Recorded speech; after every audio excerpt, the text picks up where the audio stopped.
I've got my second cup of coffee in my hand. It makes me very happy. Feel stable enough to come stand here in front of all you wonderful people and do a recap from yesterday. I'm going to do this really quickly, and for the benefit of those online, to just say that yesterday we had some wonderful opening remarks.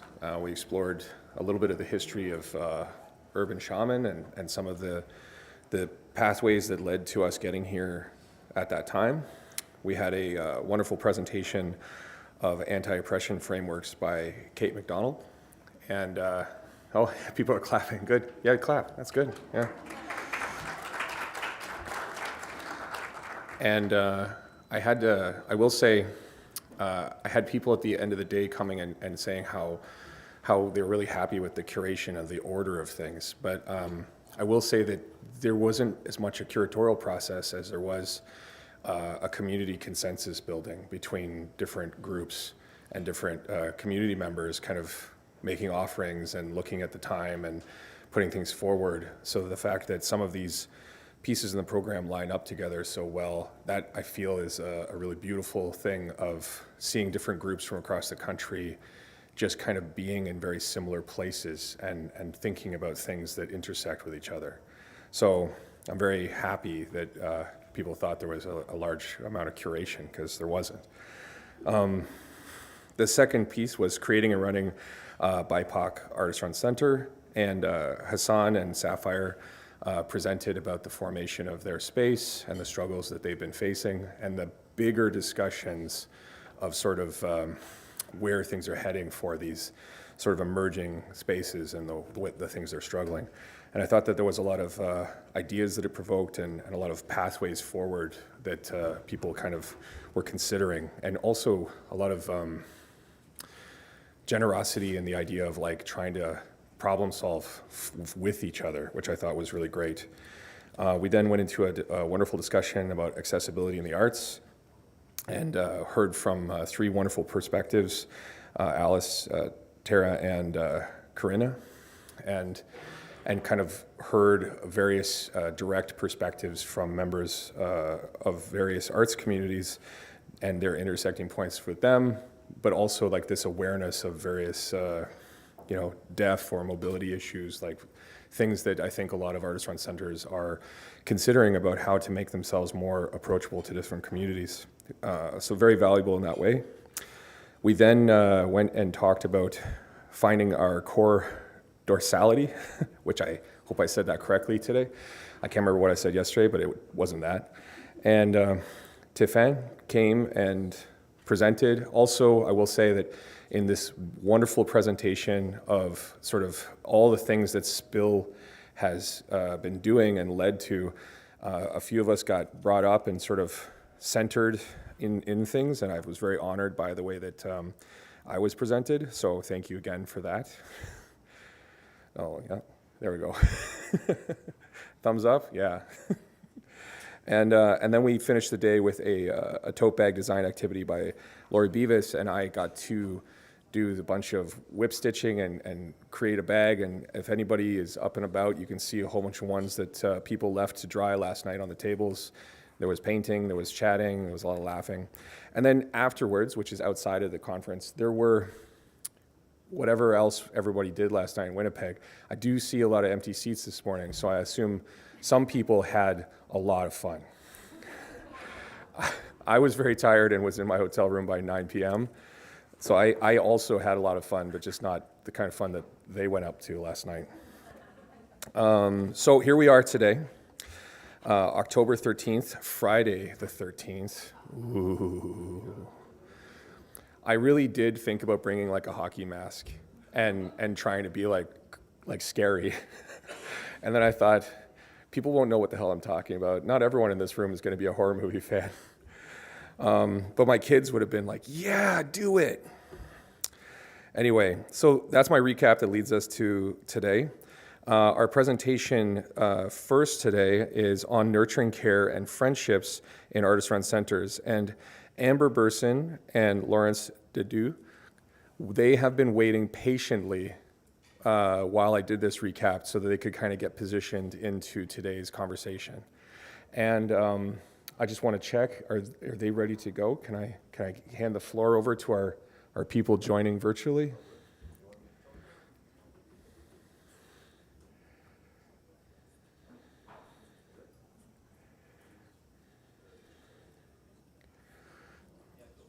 And I'll just ask everyone to be patient. We'll ask everyone to be patient as technology sometimes has delays. As this presentation unfolds, if anyone has, when we get to questions, I will have a microphone to come around, because obviously digitally they're not going to be able to hear you unless you speak into a mic. And then also, if the microphone is too quiet or whatever, we might have to ask Catherine at the front desk here to type in questions to communicate. How's it going? Can you hear us? Can I hear you? We can hear you, Clayton. Amazing. I'm going to stop talking. Let's applaud everybody. All right. Hi. I can't see any of you. I can only see the stage where Clayton was. But thank you to ARCA, and also thank you to the RCAQ for the invitation. My name's Amber Burson, she, her pronouns, and I am in Jojage, also known as Muniang, also known as Montreal, which is the unceded territory of the Kanien'kehá:ka Nation. Bonjour tout le monde, ça me fait vraiment plaisir d'être parmi vous. Mon nom est Laurence Dubuc. J'utilise les pronoms elle et personnellement, j'habite donc sur le territoire traditionnel et non cédé des peuples Wolastoqey et Mi'kmaq, aussi connus sous le nom de Moncton au Nouveau-Brunswick. I am going to ask very quickly if we can mute the collective broadcast because there's a lot of feedback. If that's possible, that might help. We have like a long, lengthy presentation, but I want to acknowledge that I don't know how all of you are feeling, but personally, I feel like my mental health is pretty bad this week, and it feels it feels like somewhat silly, even though this is very important to me. You know, the subject of nurturing care and friendship in artist-run centers is the work that I do. But it also feels silly to be talking about it in the context of what's happening globally.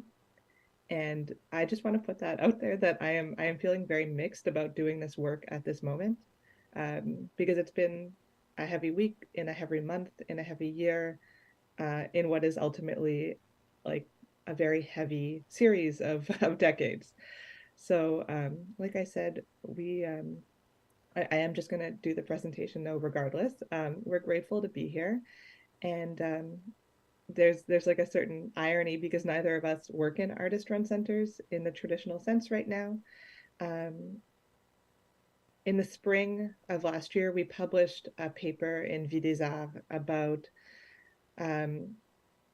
friendships in artist-run centers, and specifically the idea that friendships were the things that allowed artist-run centers to thrive in spite of huge financial and administrative challenges.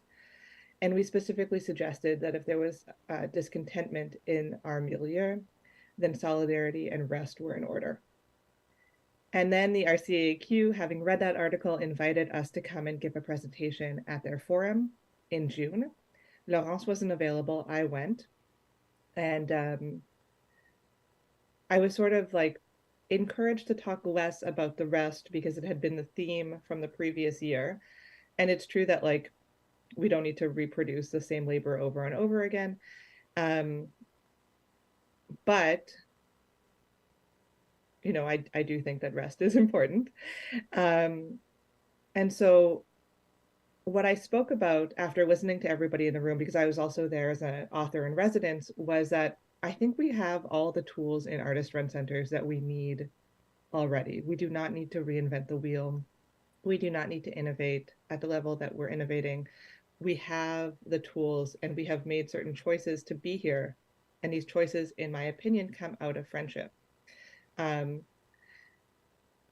We were invited, or I was invited to come back and do this sort of presentation again for ARCA. And I wanted to bring Laurence back in. So that's why we're here together, and we're really excited to continue this line of thought. So while I don't work in a traditional artist-run center now, I work in a structure that is a gallery, a school, and an outreach program. and I was started by a group of women in friendship and solidarity with each other.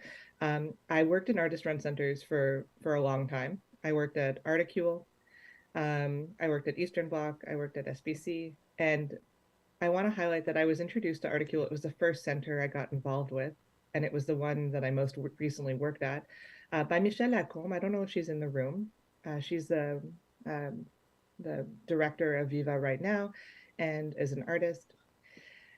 And I learned about Articule and I heard her talk about it, and I thought, oh, this sounds so familiar. It sounds just like the way we organize at Uprising, which is it was an anarchist bookstore in Toronto where I was involved for many, many years.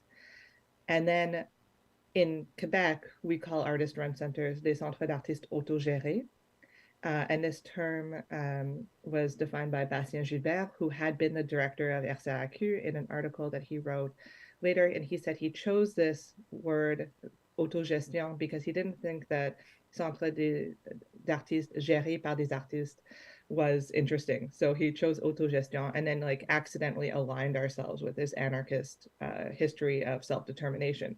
And so I had this very strange understanding of what an artist-run center is. And because I am a hopeful optimist, I just sort of continued to push through with the idea that artist-run centers were spaces where self-determination and solidarity were integral to their operations.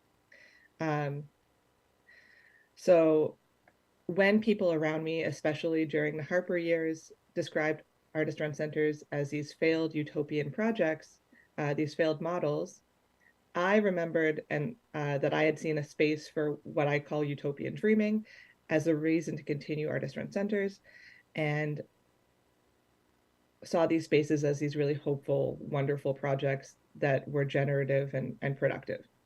And it's through this line of thought that I got to somebody named Ruth Levitas and her idea of utopian methodology, which is sort of like the background information you're going to need for this presentation. So Ruth Levitas is a British scholar, and she's the founder of Utopian Studies.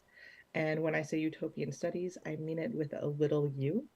So there's two types of utopia: big U utopia, which is the idea of utopia as a blueprint. So it's a project where you build something and then you have an end goal, and we all arrive there and we agree that this is the end, and we're all super satisfied with it and we don't have to move forward. But then there's little u utopia. And this is utopia as sort of like a 2 steps forward, 1 step back, always reevaluating what it is you're thinking about. And it's a really useful model to think about what we want next. When I started in artist-run centers, like as a very quick example, we did not do land acknowledgements.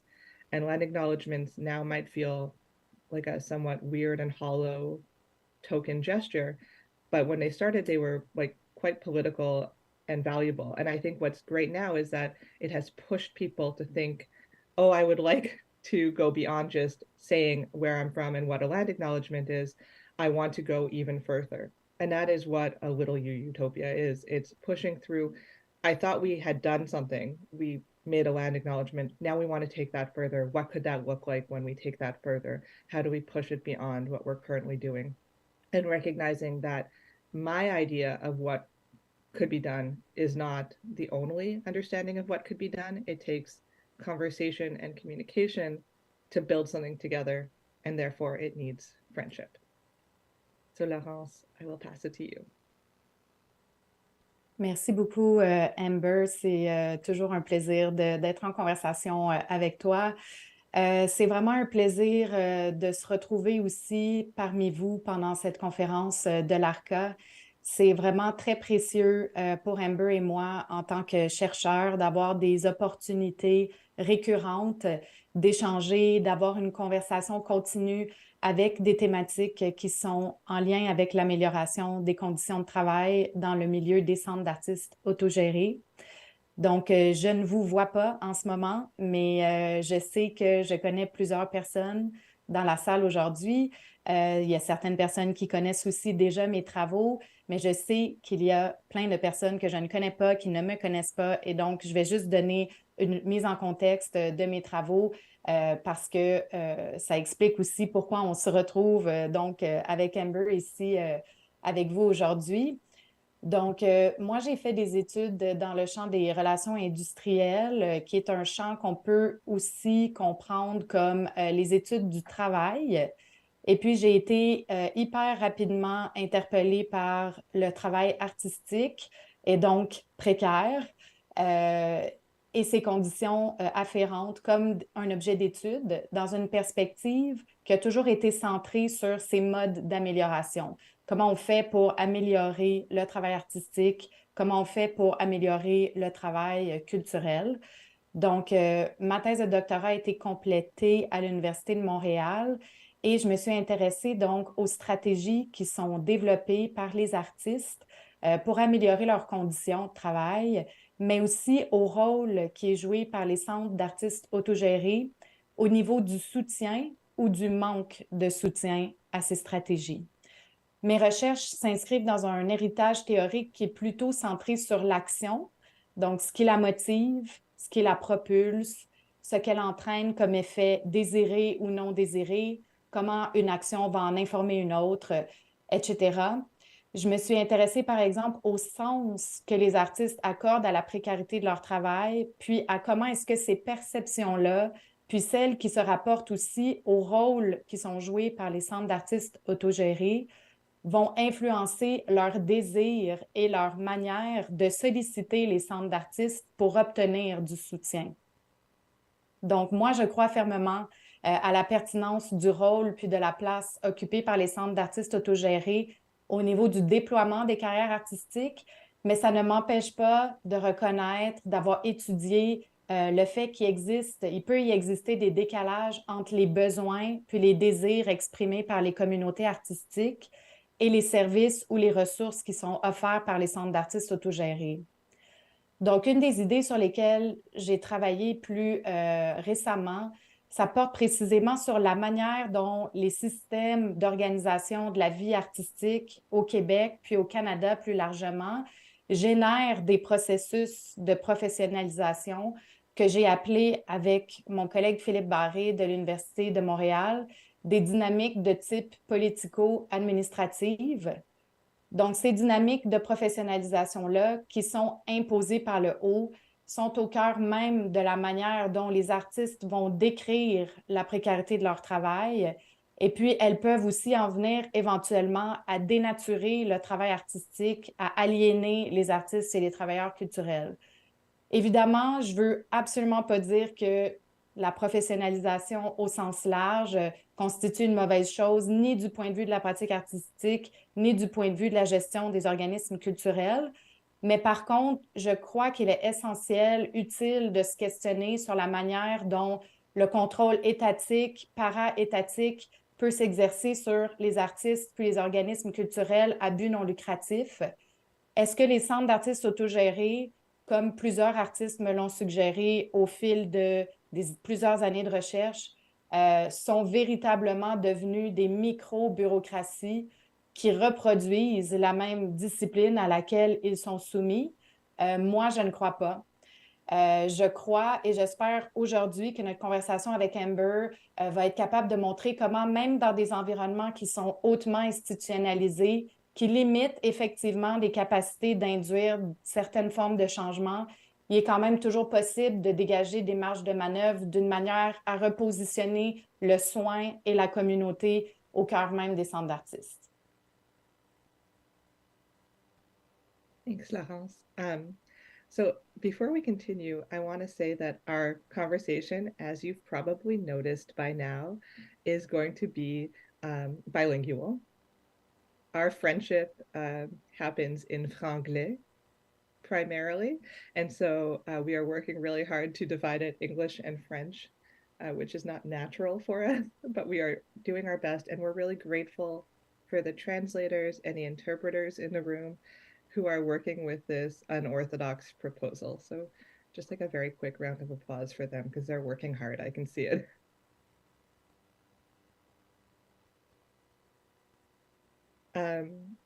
So we're formatting the presentation as a conversation where we're asking each other questions, and then we're going to open up the conversation to questions from you. You are welcome to respond to any of the questions we're asking each other. We also have questions specifically for you, and then obviously any other question is welcome. So Laurence, our early conversations started with a thinking around the genealogy of artist-run centers, with a desire specifically to consider friendships and kinship models as a more generative way to consider these spaces. We want to, I want to know, how does this differ from a more commonly used conception of artist-run centers as networks? Networks that are often posited with a founder at the center, and the founder being this important node. That model seems very stale to me now, and it seems that it might be because that model seems to fall into a way of working that is aligned with like a very capitalist, very colonial mode of thinking. One in which artist-run centers are definitely often aligned, but may not want to be aligned. And so is there a way to extract like sort of like a care model here that might be more generative to think about? I want to prioritize relationships and community support over institutions and individual gain. So I don't know, what do you think about this? What are your thoughts? Quand on était en train de préparer donc cette présentation, Amber développait cette question, puis je lui disais, j'adore cette question parce que je pense que vraiment la richesse des échanges que j'ai avec Amber provient entre autres du fait que nos recherches s'inscrivent vraiment dans des héritages théoriques différents. Euh, et moi qui proviens, mettons, plus d'une école institutionnaliste que féministe, par exemple, même si ça m'intéresse beaucoup, c'est moins mon champ d'expertise. Et donc, d'un point de vue institutionnaliste, je dirais que parce qu'effectivement, on est dans une économie capitaliste dont les principes, dont les logiques structurent aussi les mondes de l'art qui ne peuvent pas, même si c'est leur désir, y échapper complètement. Moi, je trouve que c'est toujours utile de réfléchir au centre d'artistes à partir d'une perspective qui est centrée sur les relations de pouvoir, les réseaux, puis une qui met de l'avant comment les individus puis les collectifs doivent, dans ce monde-ci, le monde dans lequel on est, compétitionner pour améliorer ou conserver la position qu'ils occupent dans un milieu pour obtenir certaines formes de capital économique ou symbolique. Donc, moi, j'ai vraiment étudié le réseau des centres d'artistes autogérés à partir de théories qui conçoivent le travail artistique comme étant soutenu par des réseaux de collaboration ou des micro-champs qui sont encastrés dans des plus larges réseaux de force. Et puis l'idée de l'encastrement ici est extrêmement utile pour expliquer pourquoi est-ce qu'il est tellement difficile d'induire des formes de changement durables et significatifs dans des champs qui sont hautement institutionnalisés, comme au Québec ou au Canada. Donc, de mon point de vue, ce n'est pas réaliste ni réellement souhaitable d'envisager un monde de l'art où les relations puis les réseaux constituent pas un moteur central de l'organisation du travail, du développement des carrières ou de changement pour le meilleur et pour le pire. Parce que c'est notamment dû à des facteurs de structuration qui sont à la fois externes et internes. On sait que les mondes de l'art, les centres d'artistes autogérés et les réseaux dans lesquels ils s'inscrivent, ce sont généralement des mondes qui sont assez petits, hautement institutionnalisés. Les artistes aussi démontrent généralement plutôt un profil assez homogène en termes de scolarité puis d'expérience de travail. Ce que mes recherches ont montré, c'est qu'à Montréal, du moins, où j'ai rencontré Amber et où donc Amber réside toujours, mes recherches ont montré qu'il existe finalement un parcours assez typique de l'artiste professionnel au sein duquel les centres d'artistes occupent vraiment un rôle central. Donc, on sait que les artistes commencent généralement à créer leur réseau à l'université où est-ce qu'ils vont s'engager dans des collaborations de recherche ou de création. Ces réseaux-là peuvent être autant éphémères que perdurer à travers le temps grâce à différentes formes de soutien institutionnel. Et donc, les artistes vont entrer sur le marché du travail en tentant d'exposer dans les centres d'artistes. Ils vont déjà être capables de comprendre assez rapidement qu'il y a certains centres qui ne les sélectionneront pas probablement dès leur sortie de l'école. Ils vont devoir, par essai et erreur, déployer toute une série d'actions, de stratégies pour pouvoir progresser à l'intérieur de ce milieu-là, à la fois dans le milieu des centres d'artistes, le milieu des galeries commerciales, le milieu de la critique, le milieu muséal, etc. Et puis, on sait aussi qu'en parallèle à leur pratique, ils ont généralement une préférence pour le travail culturel. Donc, plusieurs artistes vont aussi évoluer dans les centres d'artistes autogérés, où est-ce qu'ils vont faire toute une série d'apprentissages super importants qui participent à leur professionnalisation. Ce que l'éminent sociologue Pierre-Michel Menger, sociologue des professions artistiques, a montré, c'est qu'en raison du fait que dans le monde dans lequel on est, donc capitaliste, la réputation, le capital symbolique, c'est vraiment central au développement des carrières. Et puis les artistes, comme les organismes culturels, en viennent finalement à tendre à investir leurs énergies et leurs ressources dans des projets où est-ce qu'ils vont être amenés à être mis en relation avec d'autres acteurs qui jouissent d'une bonne réputation. C'est un phénomène qu'on appelle l'appariement sélectif. Et donc, toutes ces dynamiques-là, finalement, elles contribuent à positionner les relations puis les réseaux au centre de la production artistique et des mondes de l'art. Donc, je ne crois pas du tout que les artistes s'engagent dans la profession artistique pour des raisons qui sont hyper individualistes. Au contraire, mais ce que j'essaie de dire, c'est que je pense que la manière dont les mondes de l'art sont couramment organisés les amène à internaliser des impératifs individualistes et qu'à la longue, elle finit par conditionner leurs désirs.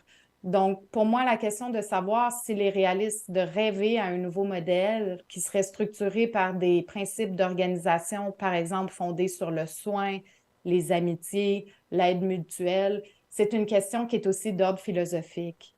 Ce que je veux dire, c'est qu'elle se rattache aux motivations puis aux désirs qui sous-tendent et qui conditionnent l'action et donc le changement.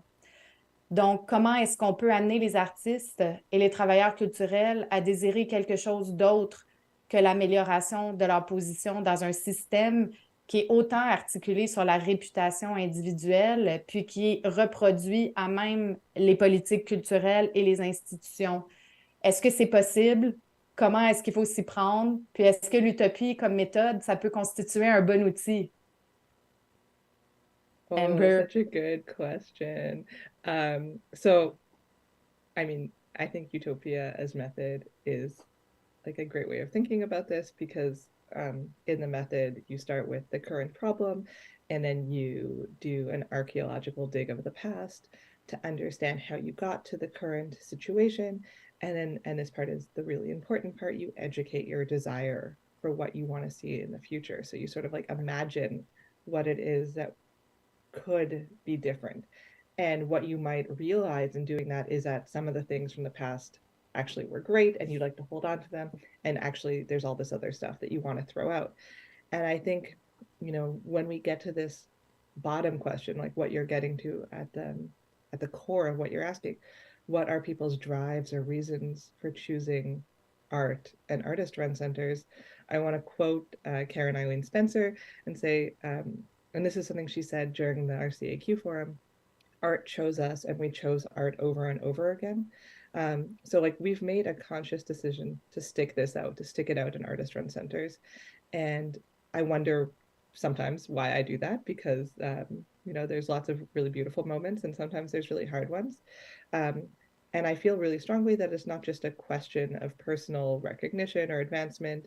It for me was 100% that I found community and I found friendship and I found like-minded individuals and I found people that I did not have any commonality with that generated really fruitful discussion and debate. And I've been really privileged to have worked and engaged in the types of spaces where those debates were allowed to flourish and in which the question of what is it that you need to be supported was asked often. But I know that that's not the case of every artist run center in every community. But I do think that is quite important. but,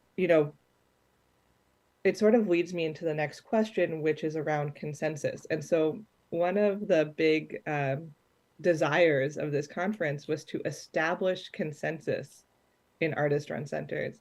And I really want to talk about that because I don't think it's necessary to have consensus about what an artist-run center is or what it can do or who the community is in order to like move us forward or to even exist. And I feel really strongly that silence is not consensus. So unless we had everybody involved in artist-run culture in Canada be present and actively participate, it would be impossible to establish consensus. Because to not be consulted or to not actively voice your opinion is not actually consensus.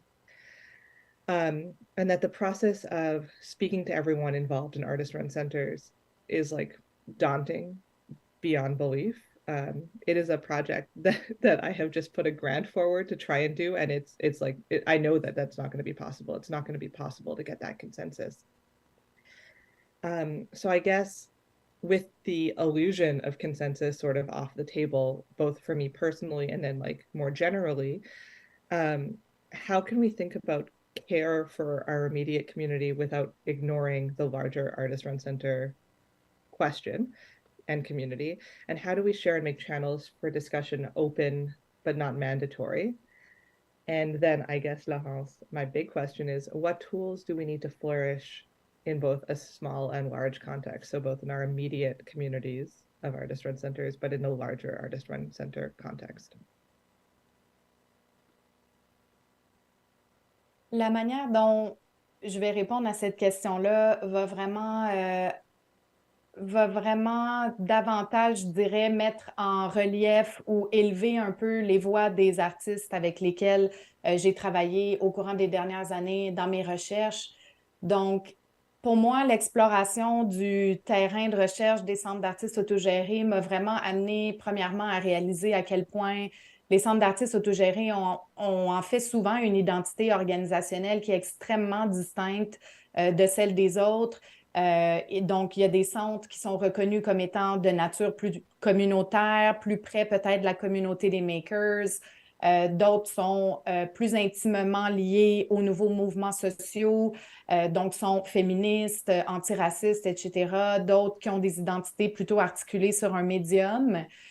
Et ce que j'ai pu constater aussi, c'est à quel point au sein d'un plus large réseau, certains centres vont donc tisser des liens assez serrés entre eux, fondés sur le partage d'affinités et de valeurs similaires, alors que d'autres entretiennent virtuellement aucun lien ensemble, mis à part sporadiquement quand il va y avoir, par exemple, un forum comme celui-ci ou une activité qui est organisée par leur regroupement associatif. Et pourtant, en dépit de ces différences-là, puis de leurs effets de réseau, je pense qu'il est quand même assez intéressant de constater qu'une majorité de centres, du moins ceux qui sont situés à Montréal, hein, c'est le terrain que moi j'ai étudié, donc ce réseau-là offre généralement des services assez similaires aux artistes dans un cadre qui est aussi assez similaire. Donc, on va voir, par exemple, généralement des espaces d'exposition de calibre professionnel où les artistes vont parfois être appelés à participer à une résidence, à une conférence, etc. Donc, un des points qui est vraiment ressorti de mes recherches, de mes entretiens avec les artistes au niveau de leur perception du rôle joué par les centres d'artistes autogérés au niveau du développement puis de la progression de leur carrière, elle a précisément trait à cette certaine homogénéité-là des services et des ressources qui sont offertes par les centres d'artistes. Donc, c'est certain que les artistes ont besoin d'avoir accès à des espaces pour exposer leur travail, mais ils ont aussi d'autres besoins qui ne sont pas nécessairement bien pris en charge par les centres d'artistes. Donc, par exemple, et là, je donne juste une série d'exemples de questions qui m'ont été posées. Pourquoi est-ce qu'une majorité de centres d'artistes sont fermés durant 2 mois pendant l'été et qu'il n'y a pas une manière pour les communautés artistiques d'habiter ces espaces-là? Pourquoi est-ce qu'un centre d'artistes ne pourrait pas offrir des espaces d'ateliers? Ce serait ça son unique mission, particulièrement dans le contexte de forte gentrification puis de crise des espaces d'ateliers dans les grandes villes canadiennes. pourquoi est-ce qu'un centre d'artistes pourrait pas, par exemple, être dédié à la production de matériel audiovisuel sur la pratique ou sur la démarche d'un artiste, de manière à ce qu'il puisse utiliser ce matériel-là lorsqu'il y a des appels de candidature ou encore l'utiliser à des fins promotionnelles sur son site web. Donc, ce sont juste des exemples qui mettent de l'avant comment est-ce que les artistes ont quand même une série de besoins assez diversifiés qui pourraient aussi être pris en charge par les centres d'artistes. Donc, est-ce qu'un sondage de ces besoins-là aujourd'hui, est-ce qu'un engagement à en adresser au moins certains nouveaux, est-ce que ça pourrait être une avenue pertinente de renouvellement pour les centres d'artistes? Moi, je laisse ces questions-là mijoter un peu dans vos esprits, puis j'espère qu'on aura l'occasion d'y revenir tout à l'heure. J'ai beaucoup parlé et là, Amber, c'est moi qui te pose une question. Donc, dans le texte qu'on a écrit pour Vie des Arts, donc, on a parlé du concept de mutualisation versus l'aide mutuelle. Donc, est-ce que tu peux nous dire un peu quelles sont tes idées par rapport à la différence entre ces concepts-là, mutualisation, aide mutuelle? Yeah. Well, I feel somewhat strongly that mutualization is just a very fancy way of saying we are broke. And instead of offering more support and care, we are making you work together without actual solidarity. So we're going to buy one projector and you're all going to share it. And maybe there's going to be a Google Doc or calendar to tell you when you can use it. But it's not actually supportive. It's not actually solidarity. And it's the result of needs shifting under capitalism compared to mutual aid, which I see as something coming out of a community of care, a desire to support and nurture each other. And, I see mutual aid as being a very productive way of working, but maybe something that is more familiar to people doing activist work and not necessarily something super pertinent to artist-run centers specifically. And that, maybe a more generative tool for us would actually be thinking through the commons, which are, in my opinion, a direct alternative to capitalism. The word commons comes out of a Latin root with community. So it's really about bringing together and sharing. And to quote, I don't know if everybody's familiar with the idea of the commons. I hope you are.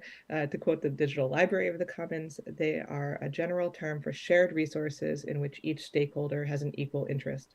Studies on the commons include the information commons with issues about public knowledge, the public domain, open science, and a free exchange of ideas, all issues at the core of democracy. But it's not just about the sharing of ideas, it's also the sharing of resources. So you can have common land, you can have common tools, a way of thinking that is similar to mutualization, but doesn't come out of an obligation. It comes out of a desire to build something together. The way I've been thinking through this has been really influenced by Silvia Federici, who I'm sure you all know is a feminist writer, teacher, and activist. And she wrote a wonderful book called Reenchanting the World, Feminism and the Politics of the Commons. It came out in 2019. And she really just posits that they're the recognition that we can create a life where we are not competing against each other, we are working together. And I think that this idea of working together is at the core of the commons. And so I've been thinking a lot about what an artist-run center commons could look like. And of course, it includes the shared resources and the shared information tools and shared tactics for translation and things like that, because it's like a big issue where I live. But I don't think it's just that. I think that moments like conferences are an opportunity to generate a common understanding and a shared desire for what it is we want. And that makes up the commons as well. What is it that we as a community need is just the question is part of the commons. It's not just a resource database. It is voicing our collective needs.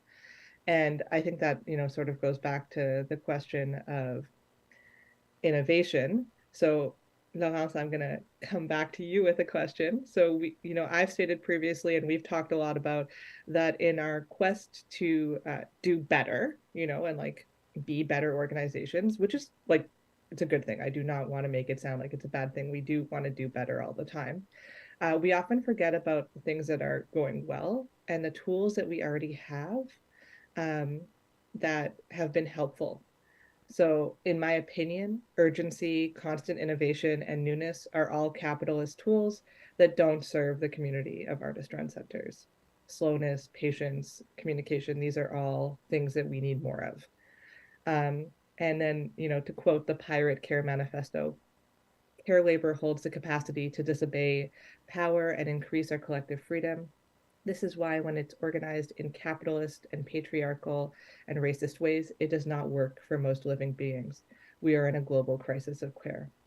And so we need to get back in a way to thinking through what it is we need that pushes away the top-down obligations that have been imposed on artist-run centers through funding models, through arm's reach government intervention. And so I guess I have this question of what are some of your favorite tools personally for avoiding the trap of capitalism while still existing in it, either as an artist, as somebody working in the arts, in your case, like a researcher in the arts. Effectively, how do you keep caring? Cette question-là est extrêmement intéressante aussi parce que j'ai envie de jouer sur mes deux chapeaux. Donc, d'un côté, mon chapeau de chercheur et de l'autre, mon chapeau de gestionnaire dans le milieu des arts et de la culture au Nouveau-Brunswick. Donc, une des choses que je fais, c'est d'être directrice adjointe de l'Association acadienne des artistes professionnels du Nouveau-Brunswick. Et dans le cadre de ces fonctions-là, donc, je suis souvent, régulièrement, chaque semaine, chaque 2 semaines, en dialogue avec donc des interlocuteurs dans des ministères, donc ministres, sous-ministres. On fait énormément de démarchage politique pour améliorer les conditions de travail des artistes, mais aussi pour s'assurer de voir les budgets qui sont réservés aux arts et à la culture, pour les voir augmenter au niveau provincial surtout. Et dans le cadre de ces fonctions-là, je constate vraiment à quel point le terme innovation est employé par les organismes subventionnaires, puis les organes politiques qui sont en charge de déterminer les enveloppes budgétaires. Comment est-ce que l'interprétation du mot innovation est faite d'une manière qui est extrêmement dommageable pour le développement du secteur? Donc, c'est absolument évident que le terme innovation est souvent utilisé comme un synonyme à nouveauté. Peu importe si cette nouveauté-là va être éventuellement appropriée par la communauté qui est concernée et peu importe si cette nouveauté-là va donc mener à des changements qui sont positifs au niveau à la fois des usages, des pratiques et des perceptions. Et je pense que tout le monde ici, à la conférence d'aujourd'hui, je ne vous vois pas, mais je suis certaine que tout le monde ici connaît très bien la situation où les organismes subventionnaires poussent donc les organismes à monter constamment des nouveaux projets sur une base continue, sans se préoccuper de qu'est-ce que ça génère en termes de surcharge de travail ou encore de gaspillage. Donc, c'est extrêmement problématique à tellement d'égards et du point de vue des humains puis des humaines qui travaillent dans les organismes culturels et notamment dans les centres d'artistes autogérés. Cette orientation-là, cette interprétation-là, elle a des impacts négatifs vraiment très, très concrets sur leurs conditions de travail. Donc, c'est évident, et là, c'est une conclusion très évidente, me direz-vous, que la capacité des organismes à soutenir les artistes est évidemment contrainte par des facteurs comme leur propre précarité institutionnelle, qui est exacerbée aussi avec toutes sortes d'enjeux contemporains comme la pénurie de main-d'œuvre, la flambée de l'inflation, les enveloppes budgétaires qui n'augmentent pas ou qui connaissent des coupures, etc. Mais quand même, en dépit de ces contraintes-là, ce que moi j'ai identifié à travers mes recherches des dernières années, toujours à Montréal, c'est que j'ai pu voir des centres d'artistes autogérés qui expérimentent avec des pratiques qui visent à pallier la précarité, mais à l'intérieur de leurs propres contraintes institutionnelles. Et là, je donne juste un nombre d'exemples. Par exemple, on m'a parlé de prise de pause d'une durée ferme durant les journées de travail, donc vraiment demander que les employés prennent des pauses d'une certaine durée et ne dérogent pas à cette règle-là, même lorsqu'ils sont vraiment surchargés. Manger les repas ensemble sur l'heure du midi pour pouvoir échanger et pas seulement échanger sur des choses qui sont liées au travail, mais vraiment avoir des conversations sur d'autres choses que le travail. Faire la promotion de pratiques artistiques qui sont liées à l'idée du ralentissement, notamment à même les programmations. Instaurer, par exemple, une politique qui va interdire toute forme de travail gratuit qui, sans nécessairement être rétribué monétairement, devra, par exemple, faire impérativement l'objet d'un échange de services. Donc, pour moi, il est vraiment clair qu'il existe une marge de manœuvre à saisir pour les organismes culturels, peu importe la situation structurelle dans laquelle les organismes se retrouvent. Et puis, un dernier point que je voudrais amener par rapport à ça, c'est la question de la perception que les artistes ont du rôle que les centres d'artistes jouent au niveau de l'amélioration de leurs conditions de travail. Donc, comme je l'ai mentionné tout à l'heure, il y a effectivement des gens à qui j'ai parlé qui ont un peu une lecture que je pense qui peut être un peu qui est très compréhensible, mais qui peut être un peu sauter vite aux conclusions, comme quoi les centres d'artistes ne seraient plus investis de cette mission historique centrée sur l'autodétermination et l'autonomie. Et je pense que je le mentionne parce que pour moi, c'est extrêmement important. C'est un message que je veux passé aujourd'hui, c'est extrêmement important pour les centres d'artistes et les organismes culturels plus généralement, je pense, de s'intéresser à cet enjeu de perception-là des artistes qui composent leur communauté. C'est important de le faire si on veut effectivement se repositionner comme des acteurs qui vont faire du développement d'une éthique du soin dans le milieu une priorité. Et évidemment, c'est ce que moi j'ai constaté, ce sont des réalités qui sont contingentes au territoire que j'ai étudié, qui est Montréal, donc une des grandes villes du Canada. Mais je pense que vous avez aujourd'hui, à travers votre conférence, l'opportunité d'échanger avec des gens qui dirigent ou qui sont impliqués dans des organismes qui sont situés pas juste dans des zones urbaines, mais aussi dans des zones qui sont plus rurales. Donc, est-ce que ce sont les mêmes outils, les mêmes stratégies qui sont utilisées à travers les régions? Pourquoi? Donc, vraiment, je pense que l'existence de réseaux comme le RCAQ ou comme ARCA, c'est vraiment donc des espaces, des infrastructures de choix pour s'assurer de ce partage-là de connaissances puis de compétences qui peut être très, très riche. Je m'arrête là-dessus. I'm going to switch gears a little bit. And we've talked a lot about these issues that are important to us, care and community and friendship. But I want to talk about sort of like the flip side of talking about friendship and why we've often downplayed friendships in our community. Because I think, we often associate friendships with the negative elements of nepotism. And we obviously have a lot of desire for neutrality and avoidance of conflict of interest. Who has not sat on some form of jury and had to excuse themselves from thinking about an artist dossier because they have some kind of relationship with that person? It is impossible to not have relationships in this community. But I don't think that friendship and operating under friendship as a method is the same as nepotism and conflict of interest. To me, they're separate things. One is in which you top down power and you control who gets what. And one is one in which you work in solidarity with people under a method of care and friendship. So maybe I'd like you to think about what that means for you, and then I have some thoughts at the end. Oui, je pense que par rapport à cette question-là, la première chose que j'ai envie de relever, c'est que Je pense que c'est tout à fait compréhensible de vouloir discuter de ces enjeux-là, de l'enjeu de potentiel conflit d'intérêts dans une conversation qui pose sur le repositionnement du soin puis des amitiés au sein des organisations. Ce sont des enjeux qui existent, ce sont des enjeux importants qu'il faut prendre au sérieux. Et notamment en raison, comme je l'expliquais tout à l'heure, de la centralité des réseaux puis des relations au niveau de la structuration des milieux artistiques.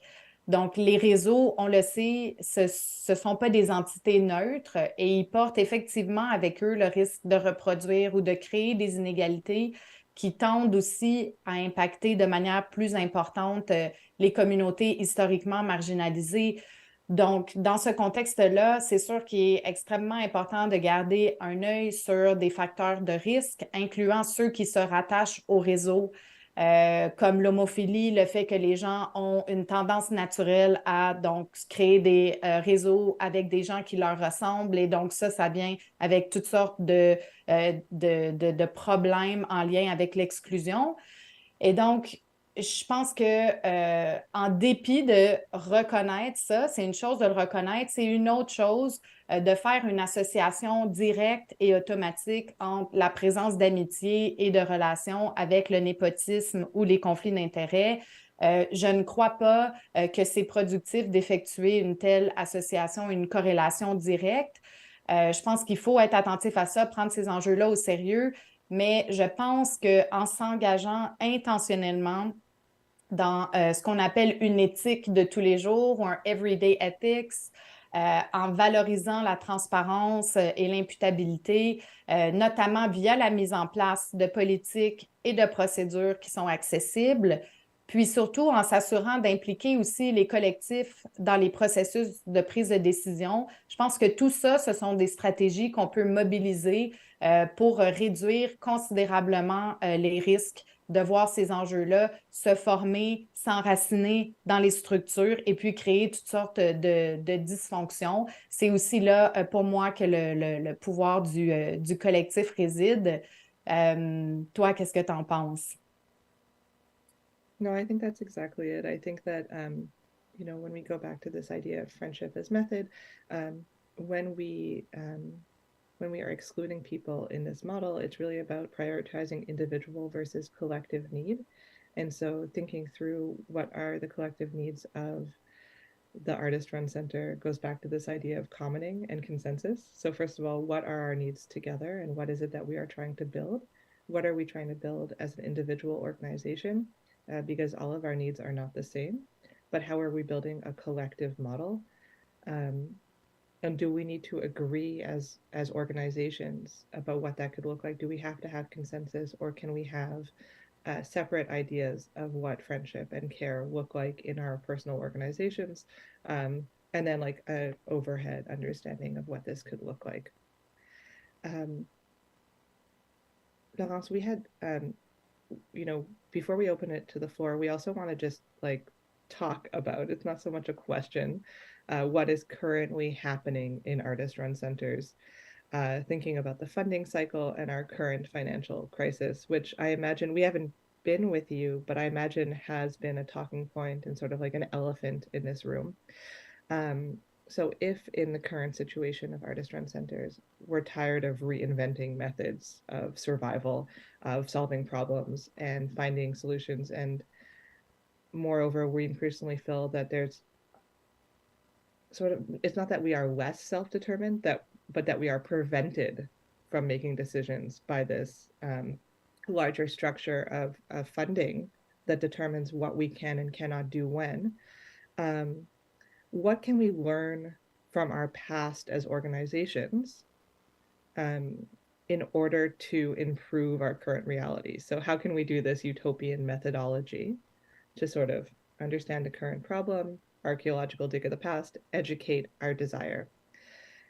Is there a way of imagining working not so much, for our funders' needs and the governmental needs of what these organizations should be doing, but working for ourselves as organizations? So again, thinking through what we want.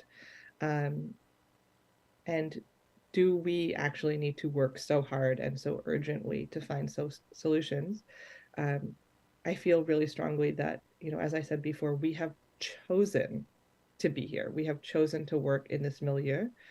This is a risk. we've made a life choice that has it's risky, but we have to believe in our own worth as organizations and as individuals working in them. And so I'm curious if we can maybe just end thinking about whether we do need to radically change, or if we can sort of use the tools we already have available in our commons to resist. C'est une grosse question et plusieurs manières, plusieurs voies pour y répondre.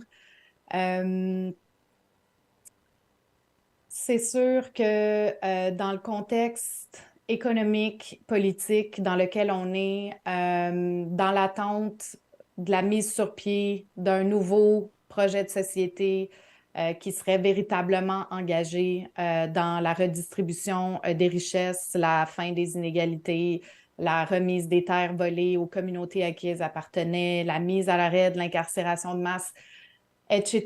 Je pense que les micro-politiques, et notamment celles qui sont menées dans les centres, elles peuvent avoir un impact positif sur les conditions d'existence des artistes et des travailleurs culturels, ainsi que les modes d'organisation à l'intérieur des collectifs que représentent les centres d'artistes autogérés, et ce, même dans le contexte dans lequel on est, où est-ce qu'on a les mode de financement qu'on a en raison aussi d'une structure juridique particulière. Donc, moi, c'est certain que par rapport au centre d'artistes autogérés, à l'idée du renouvellement de ces structures-là, c'est sûr qu'un des points qui m'intéressait beaucoup, c'était la question de l'implication que ça prend des personnes qui sont à l'intérieur de ces structures-là, qui les portent, qui les font vivre. Et puis, la question de l'alignement des valeurs, des intérêts puis des principes éthiques, quand on s'intéresse à l'implication, notamment bénévole dans des structures, c'est une question qui est extrêmement importante. Moi, je te dirais qu'après une dizaine d'années à effectuer des recherches sur des thèmes en lien avec la gouvernance participative, la démocratie au travail, je me sens assez à l'aise de dire aujourd'hui que le succès des initiatives politiques puis des pratiques expérimentales de care ou de soins dans des centres d'artistes, elle est conditionnelle à l'existence de liens qui sont forts, de respect, d'amitié entre les personnes qui le portent. Donc, pour que les projets de gouvernance participative fonctionnent, il faut que les structures qui les portent s'assurent vraiment de prendre en compte les désirs des membres, qu'elles y répondent, puis qu'elles s'adaptent à eux. Puis c'est évident que la participation, l'implication va toujours être limitée, puis va toujours être contingente aux situations personnelles de chacun et chacune, qui sont elles-mêmes façonnées par les positions qu'ils occupent dans le milieu. Mais je pense qu'on peut et on doit faire de la place pour réfléchir à des nouveaux modèles participatifs qui ne sont pas de simples répliques du modèle dominant existant, qui est celui de l'organisme à but non lucratif gouverné par un conseil d'administration, qui est souvent une structure qui finit par être dysfonctionnelle dans des milieux qui connaissent une forte précarité institutionnelle. Donc, il y a plusieurs voies qui est possible de considérer pour ça. Je pense qu'il n'y a pas un seul modèle, mais bien différents modèles qui existent, qui aspirent à ancrer le leadership d'une organisation dans sa communauté, ce qui a déjà été appelé le communityship par le chercheur en gestion Henry Mintzberg. Je crois que votre collègue Taryn DeHud va aussi aborder le thème de la on-governance cet après-midi avec vous. Moi, c'est un article de 2021 qui m'a beaucoup interpellée, que j'ai beaucoup aimé. Mais il y a toutes sortes d'auteurs aujourd'hui qui s'intéressent à la question donc de la prise en charge des besoins réels des communautés, puis du fait qu'il faut réfléchir à qu'est-ce que ça nous amènerait aussi de nous départir de ce modèle-là colonial qui est finalement assez éloigné d'un modèle fondé sur l'autogestion dans un collectif. Precisely, like 100%.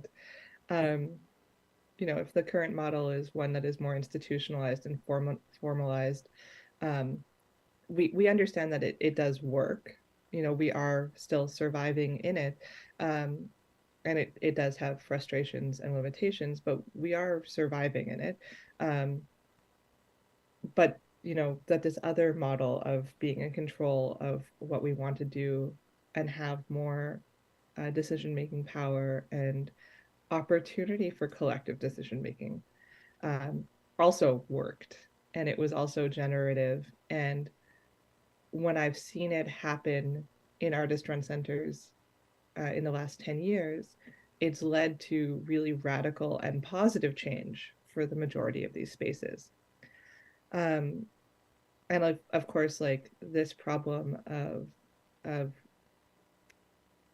self-determination, autogestion versus a more capitalist model is not the governance of these structures per se, but rather a broader systemic issue or issues, like slow funding processes, excessive government control in funding structures, from which, the government is supposed to be independent, a forced lack of self-determination in our own spaces because of the excessive demands involved in accessing this funding.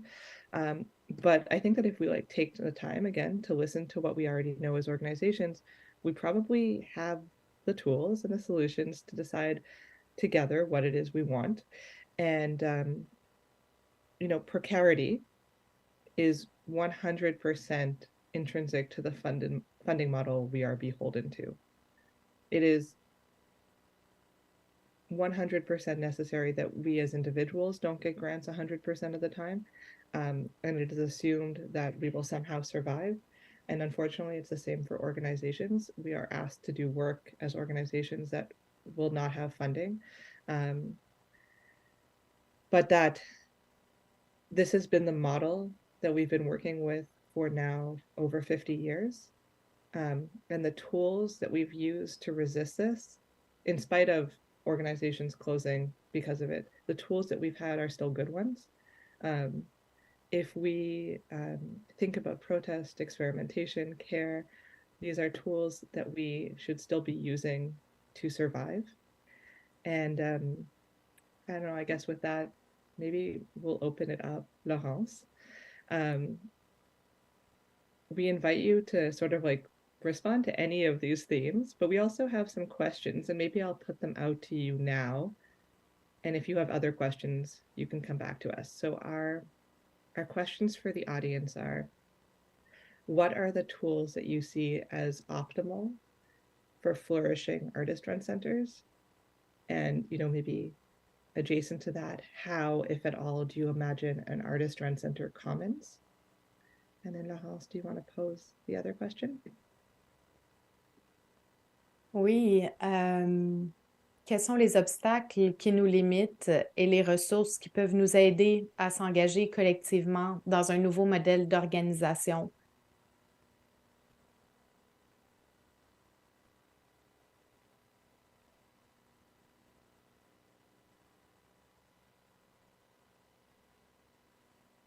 Est-ce qu'il y aurait des gens intéressés à répondre ou à... Absolutely. We're not One in a second rush. here. We'll No. just wait here. Hi, until- thank you for your presentation. My name is Jonathan Middleton. I'm at Art Metropole in Toronto. I think it was a great presentation, and it brought up a lot of thoughts, and I've had too much coffee, so bear with me. The one thing I found myself reacting to is this idea of a kind of a standard or normative artist-run center model. I think there perhaps is one, but I don't want there to be one. And I also want to kind of acknowledge that, I think the funding landscape has been changing perhaps quite radically in the past decade, becoming quite neoliberal. And I think that that's,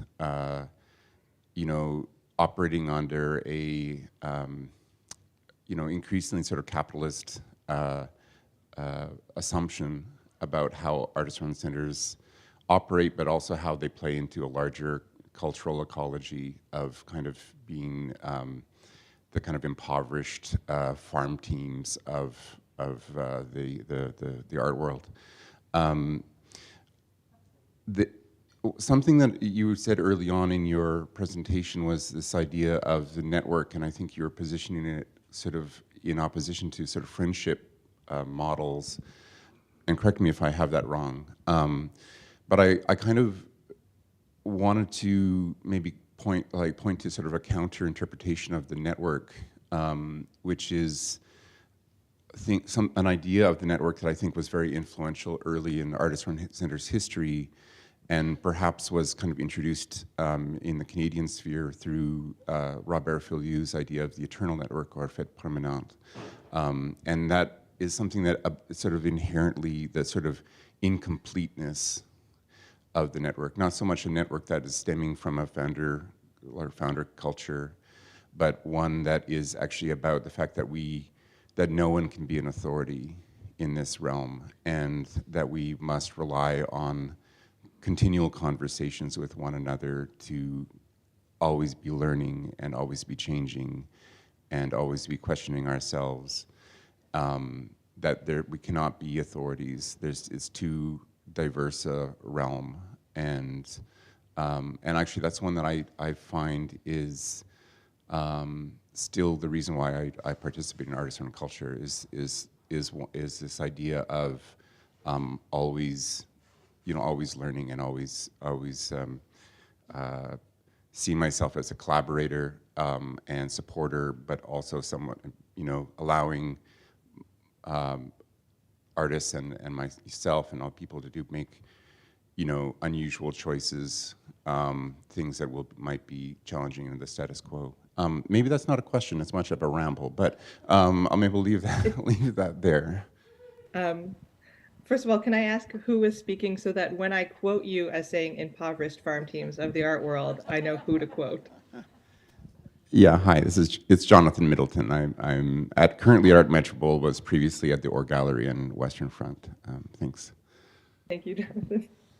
I'm going to be using that for a long time. That's fantastic. I think that there's something about the figure notion that's really important to hold on to, but that is not necessarily how we have used the network model for artist-run centers when we've defined them.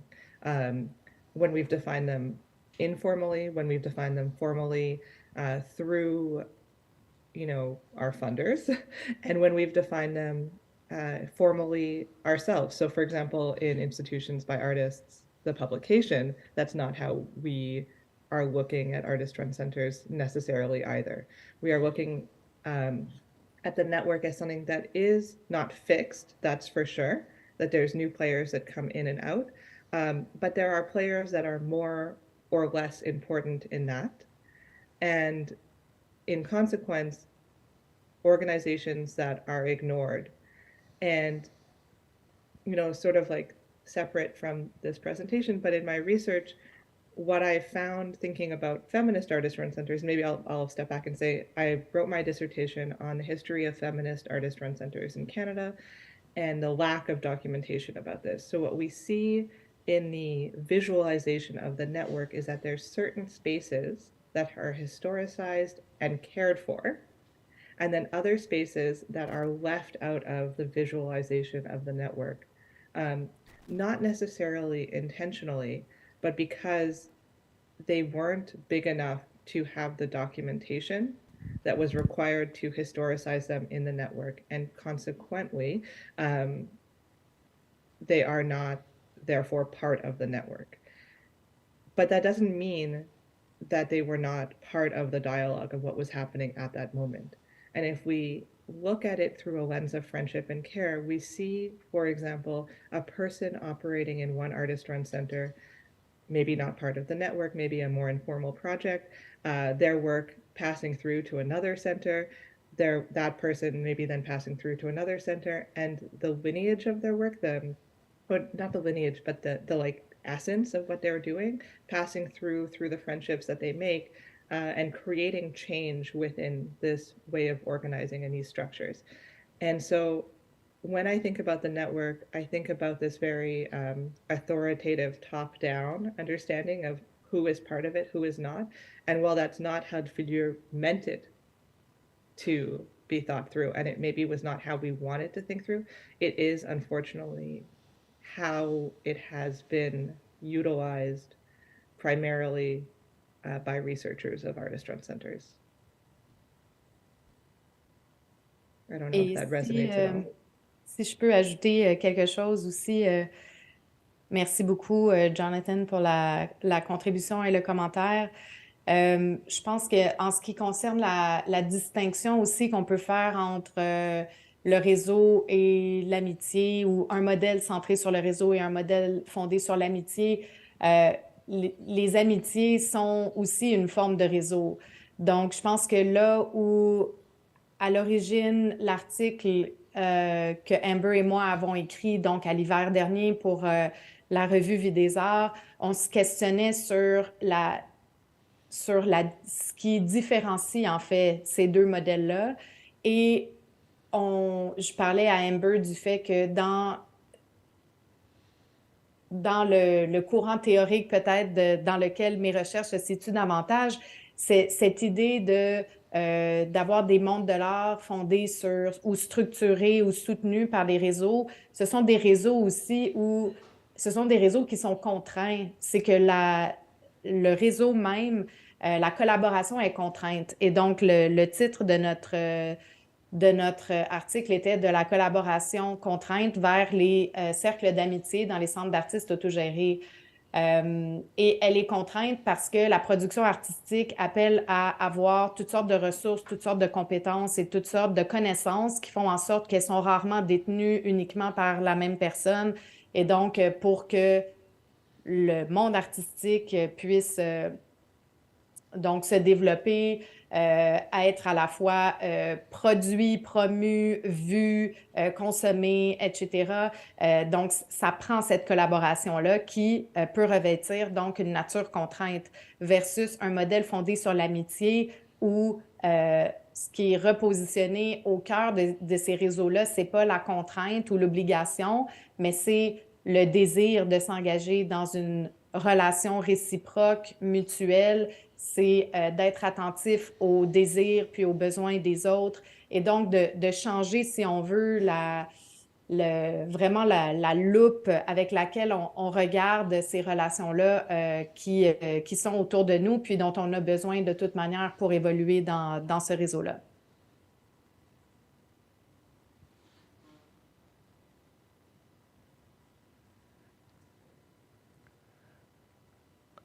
Are there other questions? I mean, I have one. Oh,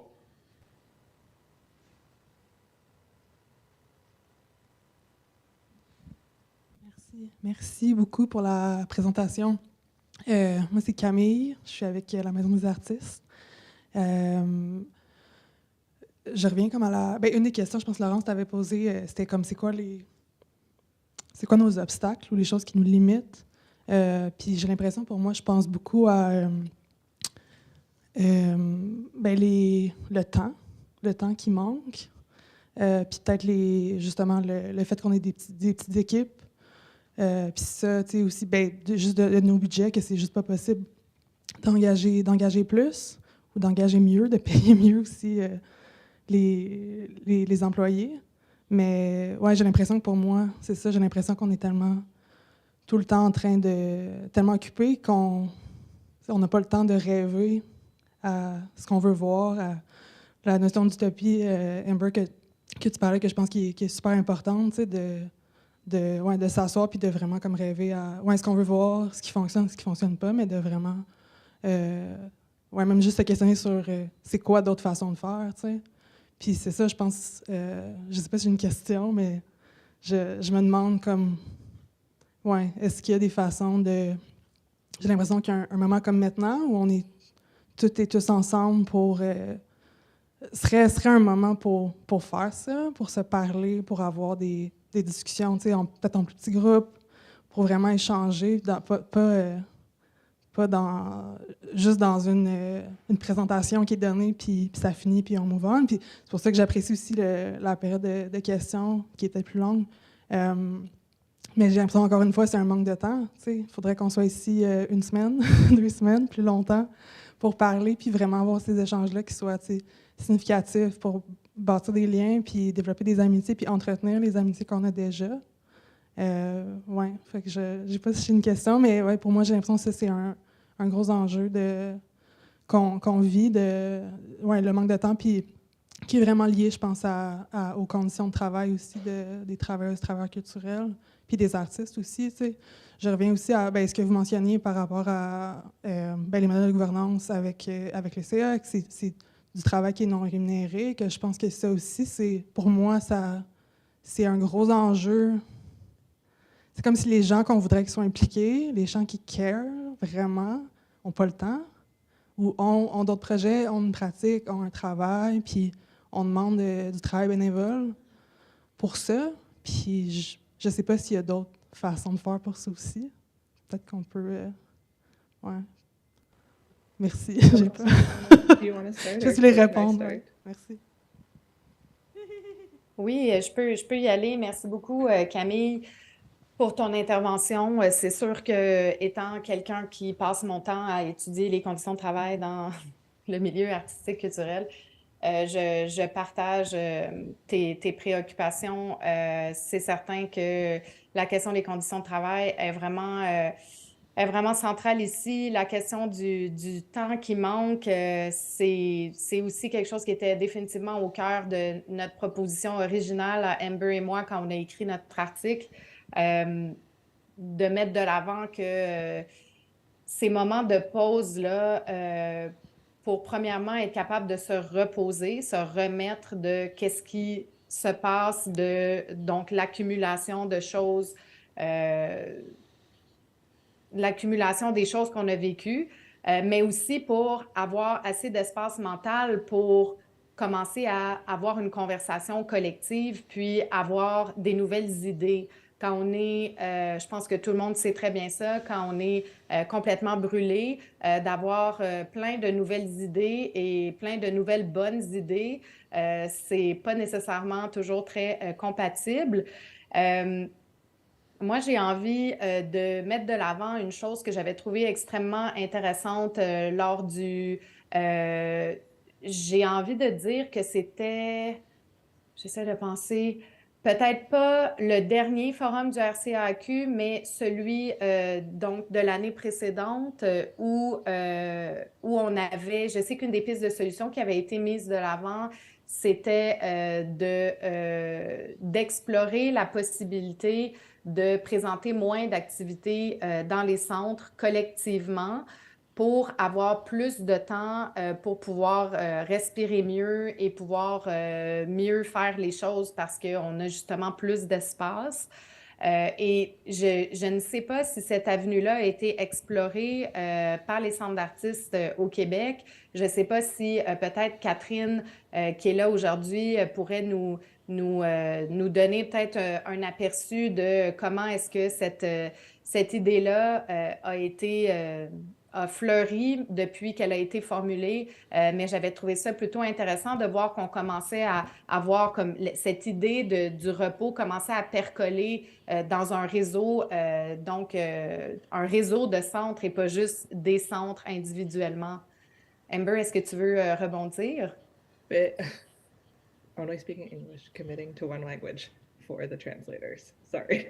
I think that I just want to add that in our article, when we were talking about rest, we weren't just talking about resting individually, we were talking about resting collectively and what it means to think through our needs during that period of rest. And we specifically spoke about the Journée sans culture, the day without culture, that happened in 2011, I think, in Montreal, in which all artist-run centers and other cultural organizations were invited to participate as well.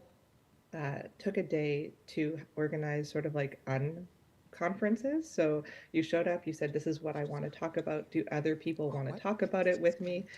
And it generated a lot of great ideas, many of which were put into action. And that we thought that this was a helpful model because, Kemi, I think your point about like it is not enough to come together and listen to a lecture. We need to discuss with the amount of time we need to actually do it, not 1 hour, but perhaps days.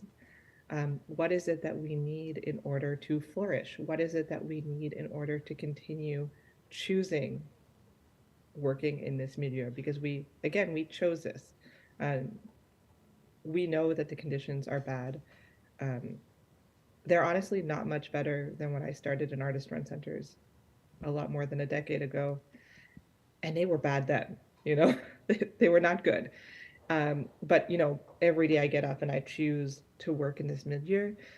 And I just wonder, why that is collectively. Why are we choosing this? What is it that we want to see? And can we take the time to really determine together what would allow us to flourish as a community? So, I think the question of rest is still an important one. To go back to my original point, it's never not an important thing. We need to constantly talk about it. We need to have the time to rethink our needs. And I guess it's a little bit like when you leave your lover or your family, like when I leave my kids for a few days and I'm like, oh my God, I'm so tired of my kids. I need like 5 days away from them. And then I come back and I'm like, I missed you so much. I love you so much. I cannot stop talking about you all the time. I care.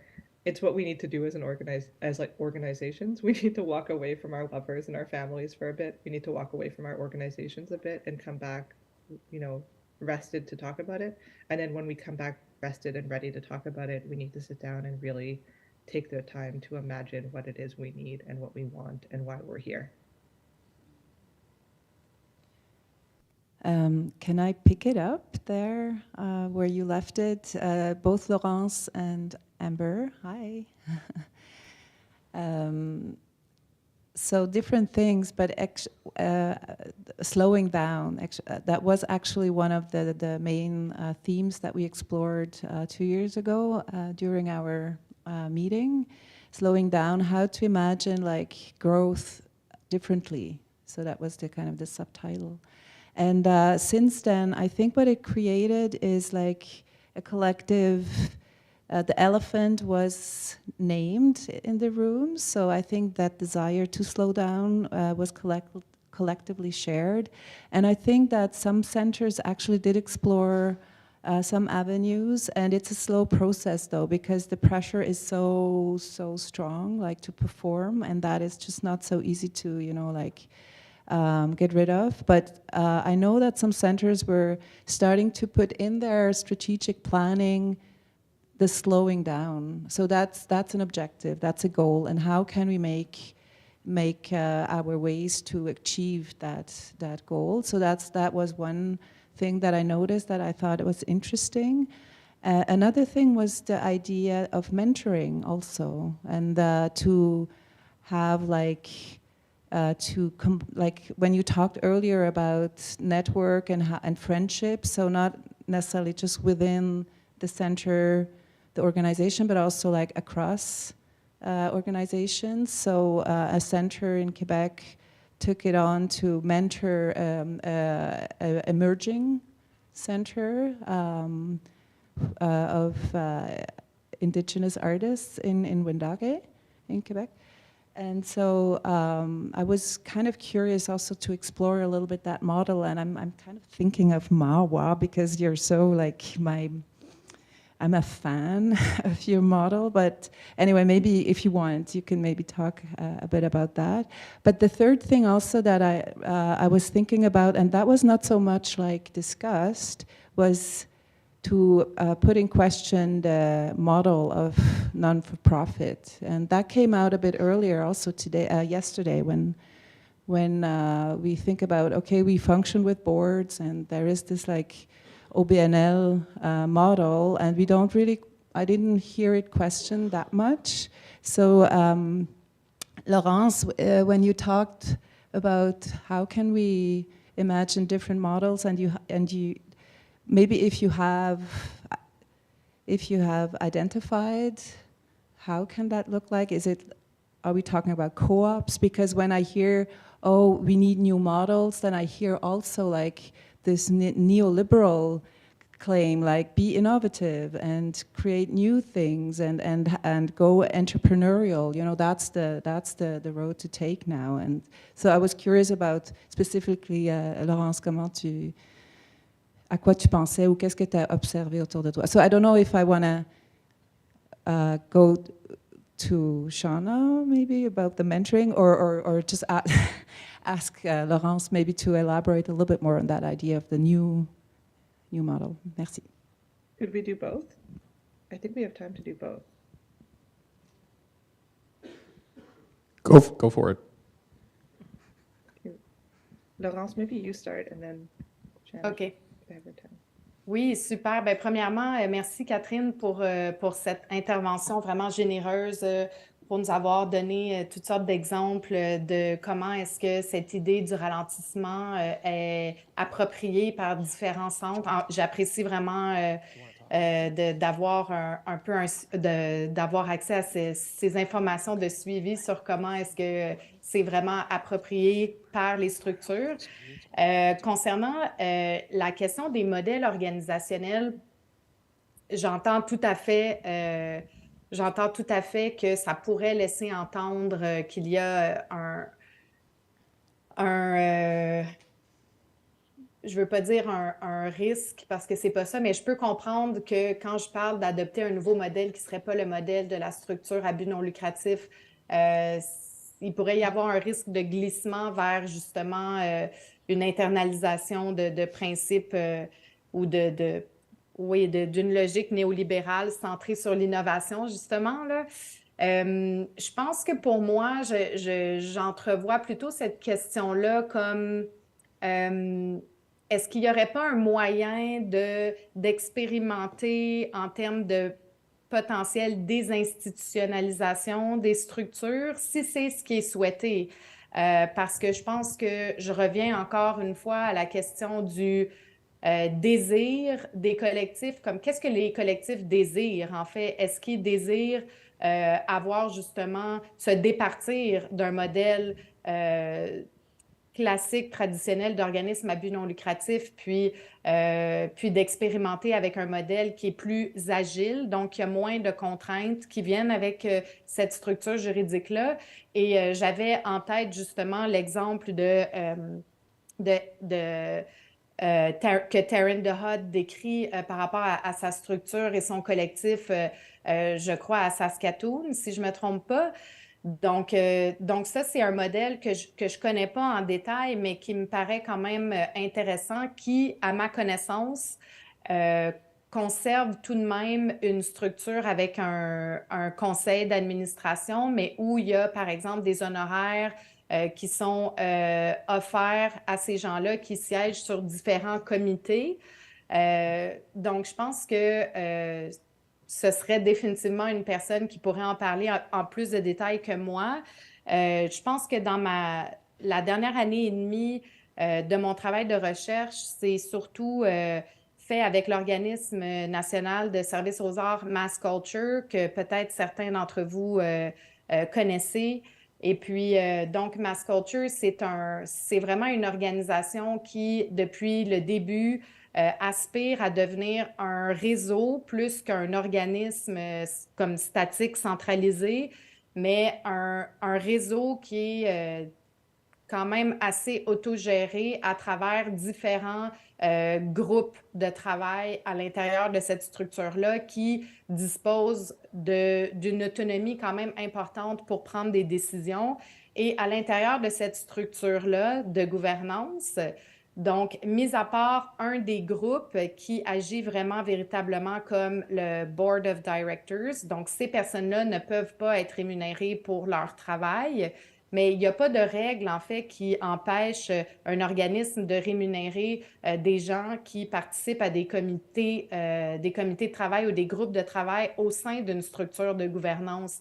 Donc, il y a cette préoccupation-là. Ils n'en sont pas là encore, mais c'est un modèle qu'ils explorent, notamment de pouvoir repenser la structure pour justement arriver à faire en sorte que ce ne soit pas un réseau à l'intérieur duquel ce sont uniquement des personnes qui ont un profil particulier qui leur permet de participer à la gouvernance qui finissent par se retrouver là, mais aussi des gens de différentes communautés qui ont peut-être aussi moins d'expérience sur le marché du travail, qui sont peut-être donc plus à un stade de professionnels ou d'artistes émergents, mais qui peuvent rejoindre la structure puis qui peuvent y participer parce qu'ils se font offrir donc des ressources pour le faire.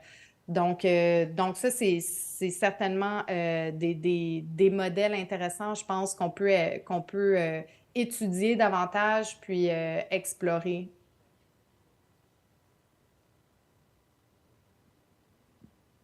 Hi, I'm Shauna Dempsey from Mentoring Artists for Women's Art. I'm going to be very brief because we're at the beginning of the next session, but because Catherine asked me to speak briefly about mentorship, I will.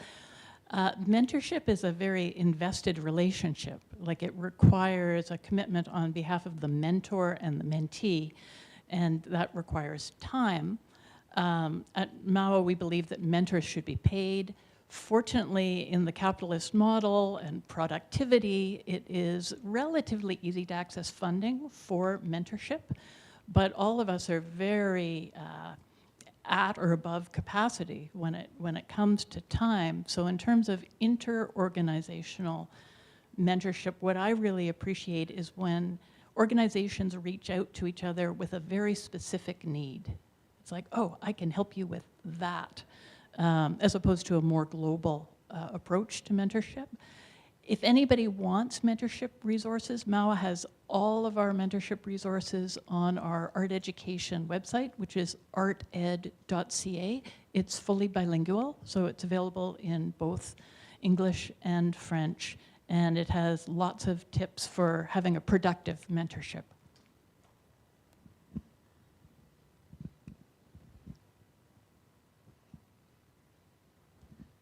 Thank you. Thank you so much.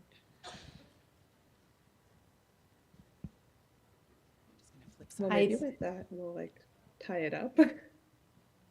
Oui, et vous laisser continuer donc votre journée d'aujourd'hui, mais c'était vraiment un plaisir d'être parmi vous aujourd'hui, puis merci beaucoup d'avoir assisté, échangé avec nous sur le contenu de notre présentation, c'est extrêmement apprécié. Amber? And Laurence, just a question from the room. Oui. Je vais y aller en français. C'est Tiffaine, je vais signer en LSQ. Donc, dans le fond, je voulais... je vais me présenter comme il faut. Je suis Tiffaine Giraud, je suis avec SPIL Propagation et puis je suis une des co-fondatrices, co-directrices de SPIL Propagation qui est située à Gatineau, mais notre communauté est partout au Canada. Dans le fond, nous, je partagerai avec vous le fonctionnement de notre organisme. Parce que c'est sûr qu'on a beaucoup de similarités avec les gens dans la salle, mais on a aussi beaucoup de défis. Nos artistes sourds travaillent souvent dans la langue des signes, c'est leur première langue. Donc, nous, les défis, souvent, c'est que le français écrit, l'anglais écrit, ce ne sont pas nos premières langues.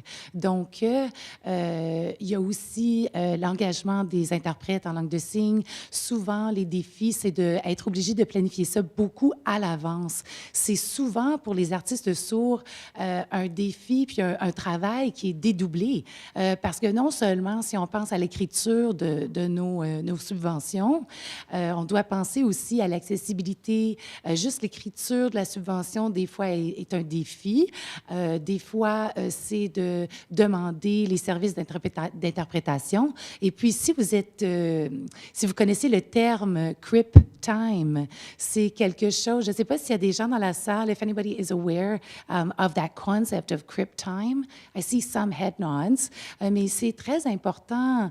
C'est sûr que dans plusieurs pays, les gens n'ont pas les opportunités qu'on a ici au Canada, mais c'est quelque chose, dans le fond, que nous, dans la communauté sourde et handicapée, on pense à ça. Le crip time, c'est vraiment un peu comme ce que vous avez dit tantôt, l'importance des pauses, l'importance de prendre du recul, l'importance aussi de penser à nos moments, comment est-ce qu'on travaille dans notre réseautage, comment est-ce qu'on travaille en personne, comment est-ce qu'on travaille en ligne. Souvent, il faut arrêter de penser à la production seule et puis de penser à nous comme êtres humains. Puis votre mot tantôt, de prendre soin, c'est très important de penser à nous et puis comment on est représenté. Je pense que c'est vraiment, vraiment important pour la santé mentale. Comme vous dites aussi, on ne peut rien faire si on n'est pas énergisé. Des fois, même si on pense à une réunion simple, c'est peut-être pas simple pour tout le monde. Donc, on doit penser, est-ce que c'est à la bonne heure pour les participants? Est-ce qu'on a pris assez de pauses? Des fois, on n'a pas tous les mêmes besoins.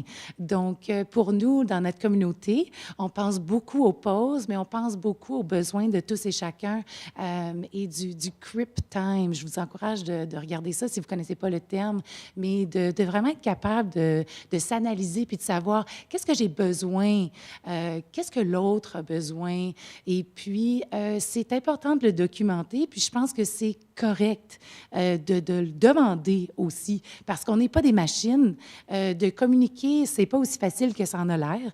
Je sais que pour moi, personnellement, ça prend beaucoup, et puis ça prend beaucoup d'énergie. Peu importe dans la situation dans laquelle on doit vraiment être flexible dans le besoin des autres. Donc, je ne sais pas si vous avez quelque chose à ajouter à ce que j'ai dit, mais c'est ça. Est-ce que vous avez vu des exemples de ça dans vos recherches? Moi, personnellement, non. Mais par contre, je suis extrêmement contente de votre contribution aujourd'hui. Merci infiniment de le mentionner.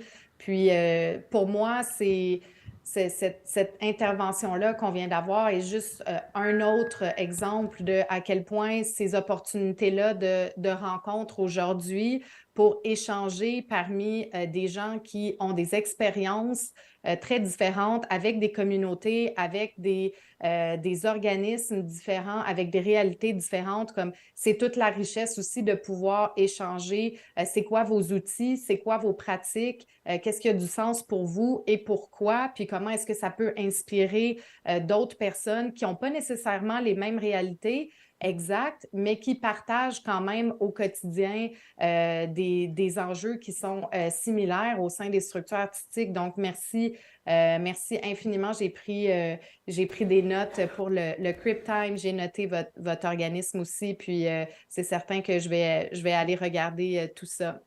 Tout comme les ressources que Shauna a mentionnées plus tôt, c'est sûr que je vais aller approfondir tout ça. Merci tout le monde. Well, I'll just jump in and say we had given our speakers assurances that they would not go past 11, and it is actually past 11. I just wanted to say thank you so much for being so amazing.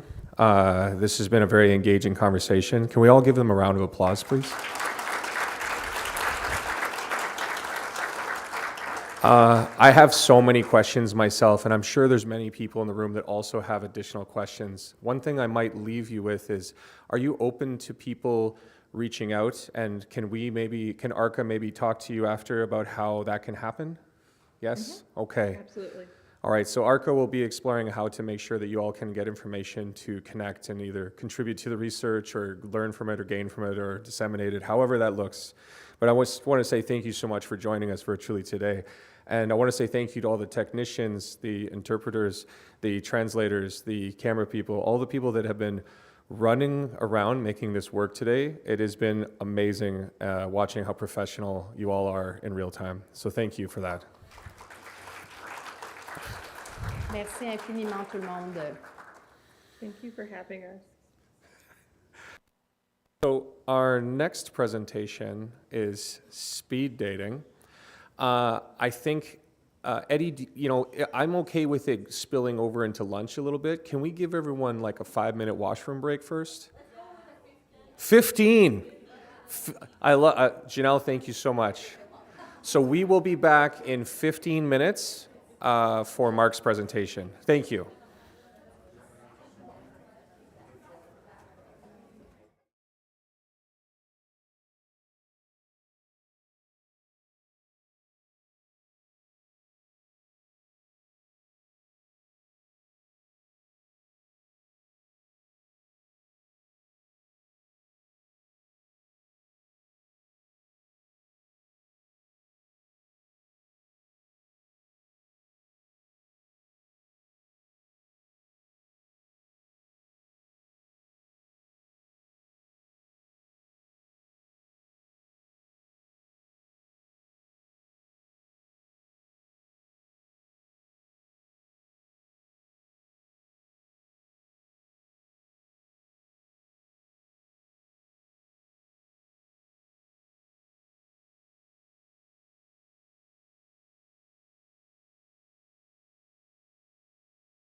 I know that some of you are already engaging in this activity, whether you know it or not. A good social environment does that. But we are going to be doing Speed Date for Collaboration, where the Manitoba Artist-run centers are going to encourage us all to engage together. I'd like to introduce Edward Ayub and Janelle Shaw, who are the co-directors of MARC, to join me up here so that I can stop talking. This one. Thanks, Clayton. Eddie Ayub here, co-chair of Manitoba Artist-Run Centers Coalition with Janelle. Janelle must have just be out in the hallway or something. But, I mean, Janelle knows who I am, so I can just introduce myself very briefly. I'm the artistic director of Art City. It's an organization, 25-year-old organization founded by artist Wanda Coop in the West Broadway neighborhood, which is like a pretty short walk from here. You can walk it in like probably less than 10 minutes. And what it does is it sort of takes the art community, which we're really well known for here in Winnipeg, and then it takes something else that we're well known for, but we're not happy about, which is that we're like a child poverty capital of the nation, and we use it's like Art City is like a space that's barrier free, and it provides like free drop-in, very innovative art programming to participants of all ages. So primarily children after school, like during weekdays and on Saturdays, but also people of all ages. And so that could be like moms with babies and strollers all the way up to like senior citizens are all coming in at the same time. No registration, no fees at all, and everyone's welcomed into this very warm space. So the facilitators and the instructors are all a whole bunch of artists from the community, but we also are constantly bringing in guests. So we have artists who are sharing their practice through workshops. So we're not, say, going on the internet and finding someone's work and basing a workshop on that. When we're working on based on an artist practice, that artist is working along with us, and we're bringing people in from not just the local community, but like all over North America. So we've got people even coming up from the States sometimes, but for sure, like every region in Canada. So that's it, Art City in a nutshell. But what this is all about is, those moments when you're at a conference and you heard someone ask a really cool question. Hey, Janelle.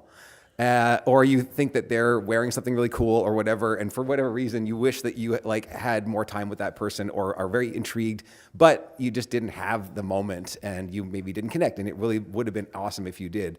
So thanks, Shauna Dempsey from MAWA for this idea to do speed dating to make sure those things happen, and that makes sure that we are all going to connect with each other, maybe with people that you might not have otherwise. So that's what this speed dating is all about. So Janelle, I'll let you introduce yourself and I just described Art City real in a nutshell. You do the same. Sure. Hi everyone, I'm Janelle Shaw, the Executive Director of Arts Accessibility Network Manitoba and the co-chair of MARC with Eddie. So A&M helps support professional artists who are deaf or disabled in their arts career and exhibitions and all that. So Eddie explained the concept. We want everyone to meet each other. We're going to do 10-minute increments. And some of the things that you might want to concentrate on asking is, what's the name of the center? And the big thing we want you to think about is, what are your needs? And talk about what it is that your organization needs to the other person in the hope that maybe they might have an idea or they might have some resources.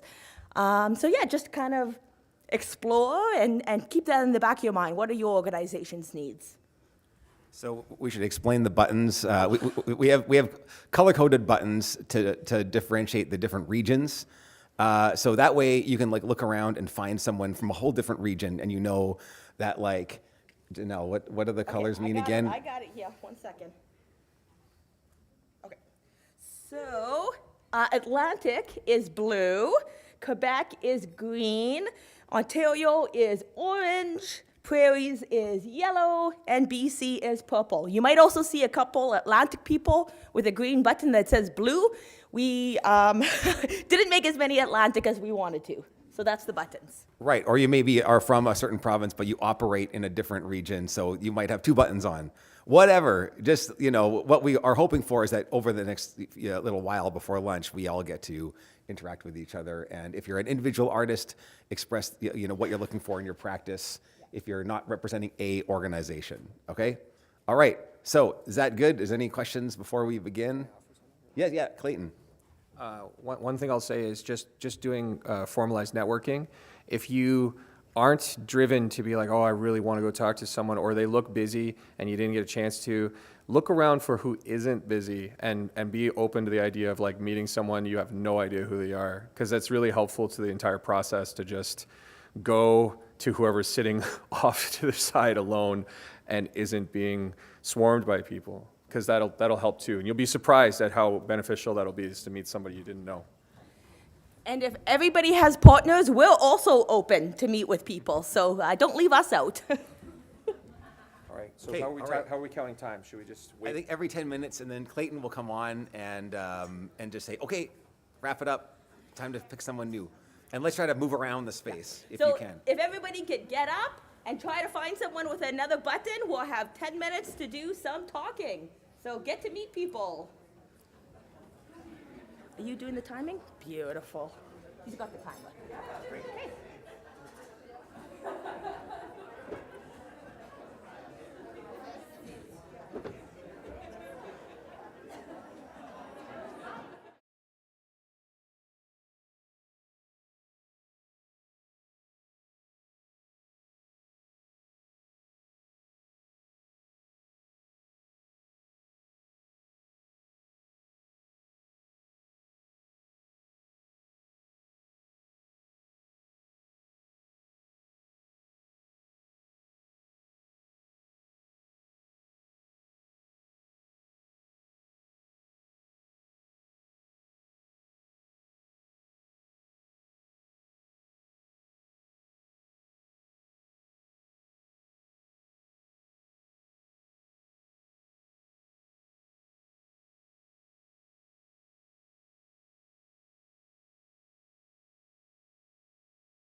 Wonderful time.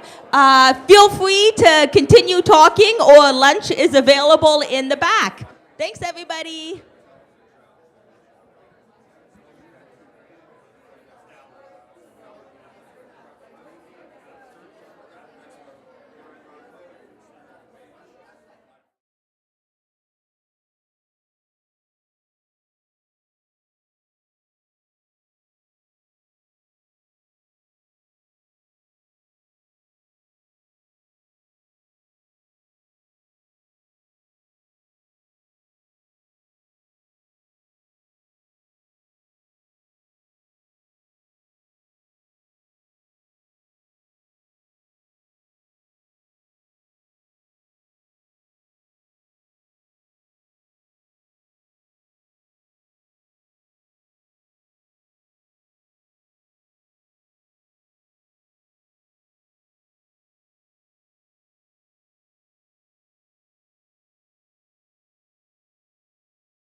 Do.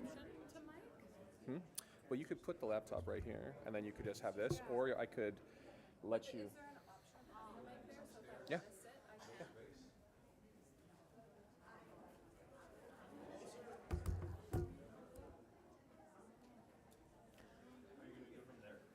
Can I have the option?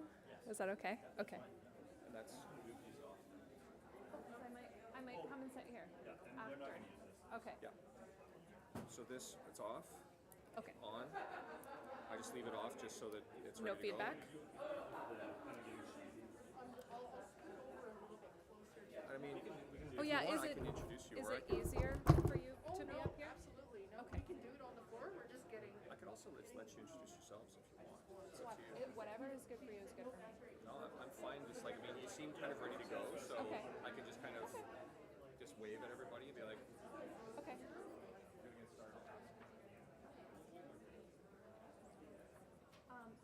The only reason I asked if it was possible for me to sit is I'm not feeling 100%. So will it be weird if I transition to sitting?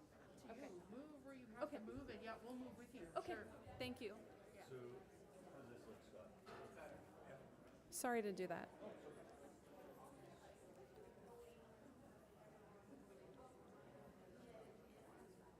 it looks like, are we ready to start? We good?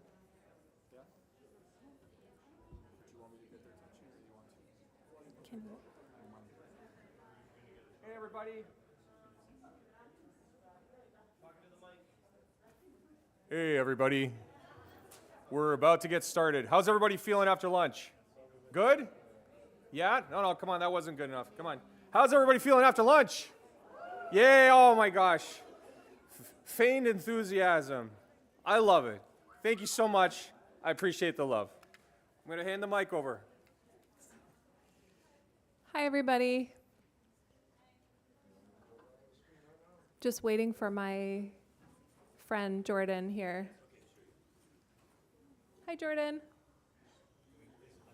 Good afternoon. Hi, everyone. Do you want to introduce yourself first? Oh, sure. Okay. Hi. Yeah, my name is Jordan Bailon. I use they, she pronouns. I was born and raised on Treaty 7 in Blackfoot territory, and also the lands of the Stoney Nakoda and the Stina. And I'm really happy to be teleporting into you from Vancouver, or properly named the home of the Squamish, Musqueam, and Tsleil-Waututh. I was really honored to perform here just last night. So I'm kind of flying by the seat of my pants and talking to you today about these ideas from a place of like actually not having a ton of time to prepare a lot of brief for you. So I think the idea today that Taryn and I came up with is to really just spend some time actually just workshopping some things today and rolling up our sleeves. So I'm really excited to share the space with you today, and I'll pass it over to Taryn to continue the intros. Thank you. Hi, everybody. My name is Taryn Dehad, and I'm excited to see all of you. I know some of you. It's been great to connect and have the opportunity to see you again. I want to just offer thanks for the organizers for bringing us all together. And I also, I'll let you know a couple of things about myself. I was born in Prince Edward Island on Mi'kmaq and Wabanaki Confederacy land. And I live and work on Treaty 6 land and the homeland of the Métis Nation. And I'm a parent and a partner. And I work at AKA. I've been there since 2014. And I used to call myself the director. And now my colleague and I are trying out some new titles. And right now we're going with lead of administration and programming. And I can't remember what Derek is the lead of, but I think it's like relationships and projects. We're just trying stuff out right now. And it's two of us there with a number of also awesome folks who join us on contract. And I want to acknowledge that my colleague is here, Derek, and also we get to be here with our building mates, Paved Arts. So we work in a facility that we co-own together and operate together. And all the work that we do, the agility of all of our colleagues and staff in that building is really what supports a lot of the work that we do. I also just want to offer thanks to the interpreters who are here today, and acknowledge that I'm an uninvited guest on this land that I came to. I think about that whenever I fly somewhere, and that Winnipeg is Treaty 1 territory, traditional and modern land of the Anishinaabe, Cree, Oji-Cree, Dakota, and Dene, and the homeland of the Métis. And something that has always stood out for me about this place is that the water here is sourced from the Shoal Lake 40 First Nation. Can we introduce the collective, Jordan? One second, let me get those. So Jordan is going to share their screen, and because they're going to offer this tool. And I would just like to, whenever I speak about the AK's collective, I try to show the faces of the folks that are doing this work. We do have conversations about when it's right for me to speak, and when someone from the collective should be speaking alternatively, or when we speak all together. And so we try to always have these conversations, and I do acknowledge that it's highly complex for me as a white person to come here and talk about this work, and it feels complex for me as well. And so if you scroll down a little bit, we'll get to see their beautiful faces. This is Alexa Hainsworth. Here's Derek and Wallace. Here's Gabby De Silva. Jelly, unfortunately, is leaving us, also known as Respectful Child, if anybody has known their music, an amazing artist. And we got a couple more here. Felicia Gay, who I'm sure a lot of you know, powerhouse. Caton Bonley. And there's me. Nobody needs to see that picture. And so Jordan is going to talk for a few minutes and just outline the session, what we're going to do today. Okay, thanks, Taryn. Can everyone hear me okay? Yeah?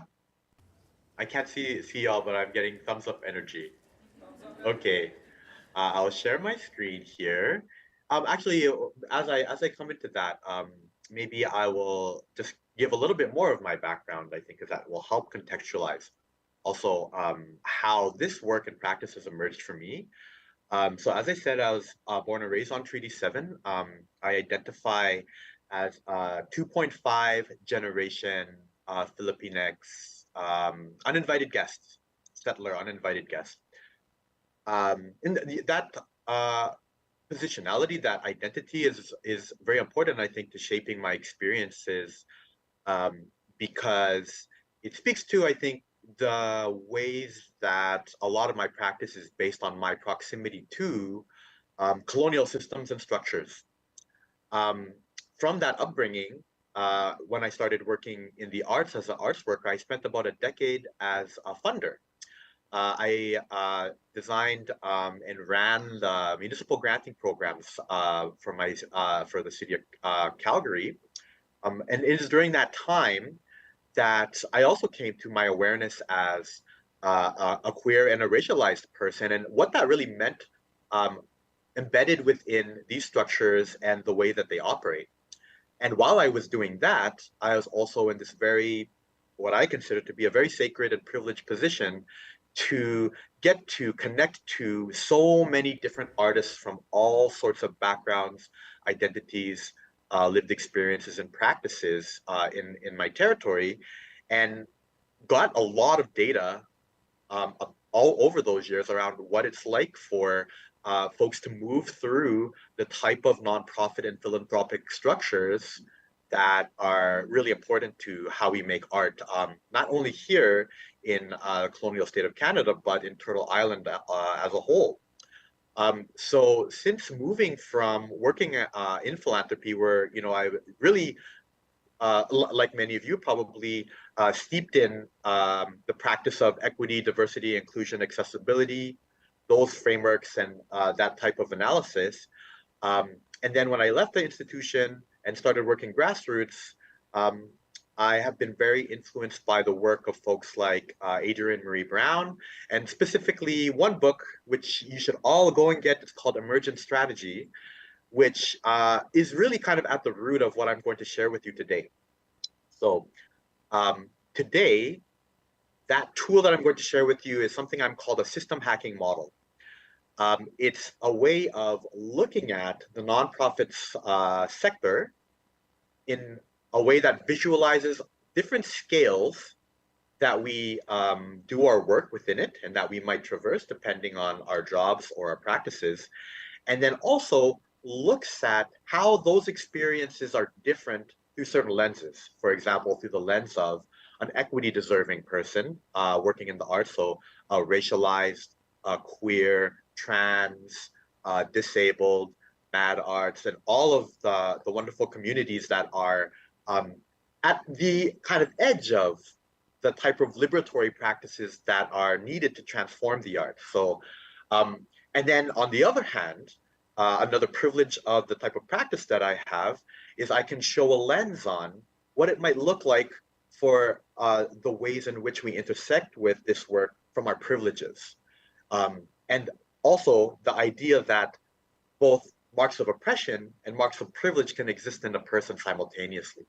And that makes for what I call a kind of impossible calculus, an impossible identity calculus of trying to figure out how you fit into these structures and make any sort of meaningful change within them, while also considering the structural reality and the constraints of like sort of how we have to do our work and how our very institutions are molded right down to the Societies Act. Okay, so without further ado, I'll just share my screen and then I'll sort of talk through some concepts with you. And first, just also give you some grounding on what you're looking at. So the goal for today, when you see this, this can look really overwhelming and like I don't want you to get scared of this. The goal for today is not for you to be able to feel like you've mastered all of the analysis that this tool is connected to, because that's a lot. And I have been sort of compiling that data, like I said, for so long now, like a decade. And there's many different stories embedded within here. So, but what you see here is an extrapolation of a lot of different patterns that I see doing anti-oppressive work, usually for nonprofit structures or boards, or in AKA's exciting case, somewhere between those things, and maybe in also other ways neither, right? So so with that disclaimer, what I want folks to try to focus on right now is try to, while I'm describing this, feel where you might see yourself here, either in terms of identities that you hold, work that you're doing, work you aspire to, questions that you're asking, and so on and so forth. If you can connect to that and make that your starting place, you'll be able to use this tool even if there are elements of perhaps other lenses that this is displaying that are still opaque to you, right? That'll be part of the journey. And today's short period will hopefully be a quick little jam so that you can see how it works. If you can think of it like, it's like one of those card games when you go to a party and someone wants you to learn it right away. You know, there's always that anxiety you have. You want to read the rules. You want to watch the YouTube to figure it all out. This is more like you need to watch someone play with the game once, and then so much about it will be revealed to you. So please suspend your disbelief, be patient with us, have some curiosity, and we'll just talk through this. And I trust that we'll build meaning together in the room as we go. All right, so with that, there's a couple of things I'm going to point out. I'm going to use this laser pen. I'm using Jamboard. This is a free online software that's really great for facilitation and therefore easy to share. unfortunately, mega corporation Google has decided to discontinue the service starting 2024. So we will have to, as a community, find some other tool, but maybe this can spark some ideas for you of like some of the lessons that came out of COVID and being able to, for me to, again, teleport there and share with you. Okay, so I'm using this tool. The first thing I'll identify here is there's scale. So on these diagrams, at the bottom, we're usually talking about a scale that's very grassroots, individual. And at the very highest, at the top part of the scale, we have the systemic. So the systemic includes our government, global politics, macroeconomics, those sorts of things. Closer to us, it represents our funders and our interface with the type of philanthropic structures that fund all of the arts in Canada. And then between that, we have the societal, right? So we can think of the societal and the space between the communal being where sort of nonprofits are, right? So there's a scale here. And then you can see I've given examples of who that is. So at the grassroots, we have artists. Somewhere blended into that are communities, intersecting with that. And then intersecting with all of that, we have this particular structure, which is what we're going to talk about, the nonprofit boards and their leadership. So when you look at this diagram, we are kind of, if I'm assuming that a lot of us in the room, or what we're actually interrogating in this session anyways, is this line here, this part of the scale, which cuts across the systemic and the individual at the point of the nonprofit, okay? And then you see these 4 clusters here, which seem pretty scary maybe at first. And each of these arrows tells a story, okay? Here in the green, this is a simplification of the experience of equity deserving artists or arts workers embedded within a nonprofit, okay? This arrow, which is solid here, represents the status quo. So in other words, how does our system work, right? How does our colonial government fund the arts, right? That's what that solid arrow is. And then these dotted lines that come off of it are, they represent possible interventions, right? And I'll explain what that means, like redirecting energy, labor, and resources, basically, right? So that's what that is. So you can see here, if we are privilege holding and or white, I highlight white here because white, the social construct of a white identity is really where a lot of the system is designed to support and buttress, and I'll explain that in a second as well.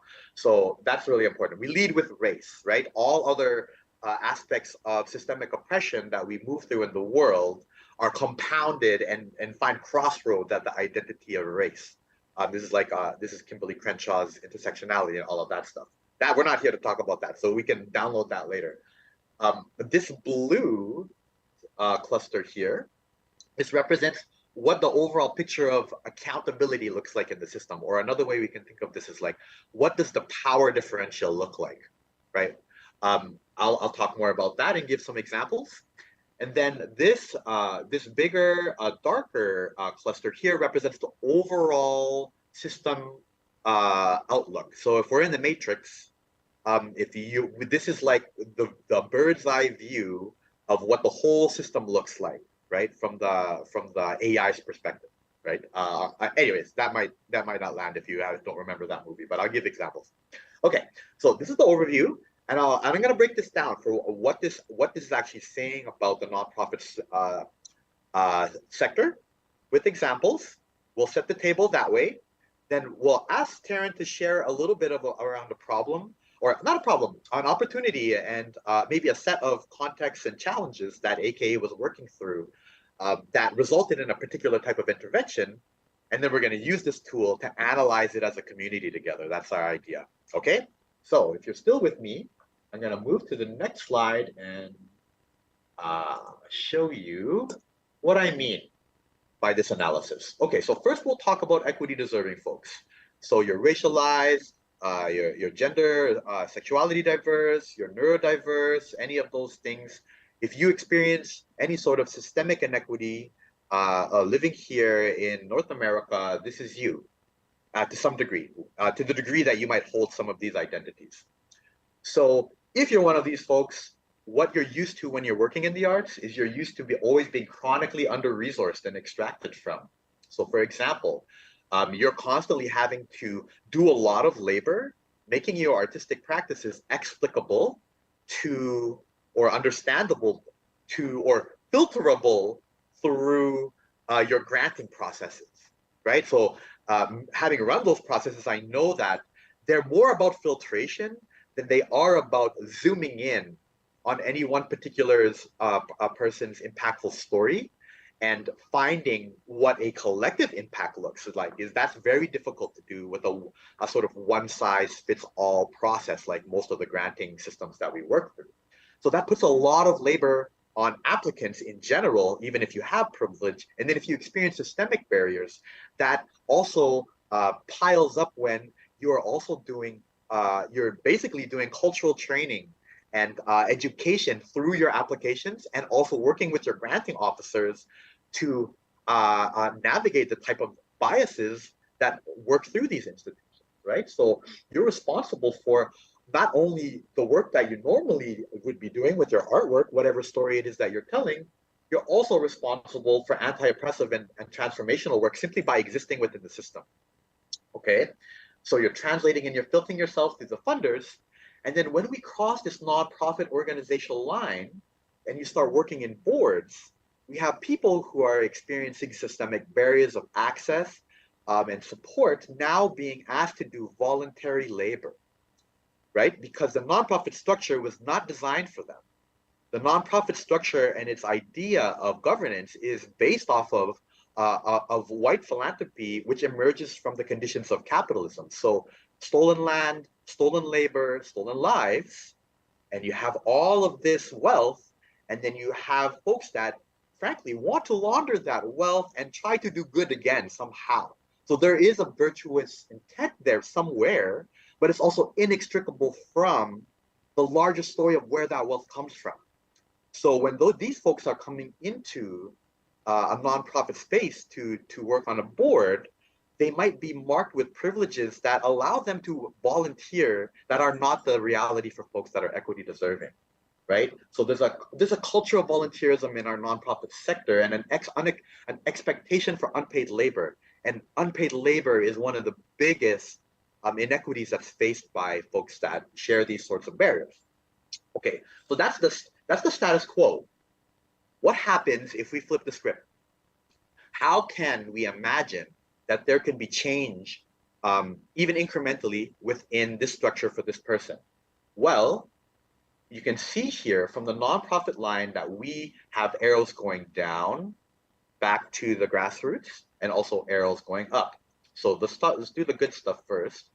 From the nonprofit, so if I'm a racialized person that's staff at an organization or on the board, by my very presence and the community relations that I have, and then my values alignment and my lived experiences, I am able to serve as a lived experience expert around anti-oppression, just by even being able to survive through my professional career or my personal life and values to get to the point where I can be on a board already speaks to a type of systems literacy I might have, right?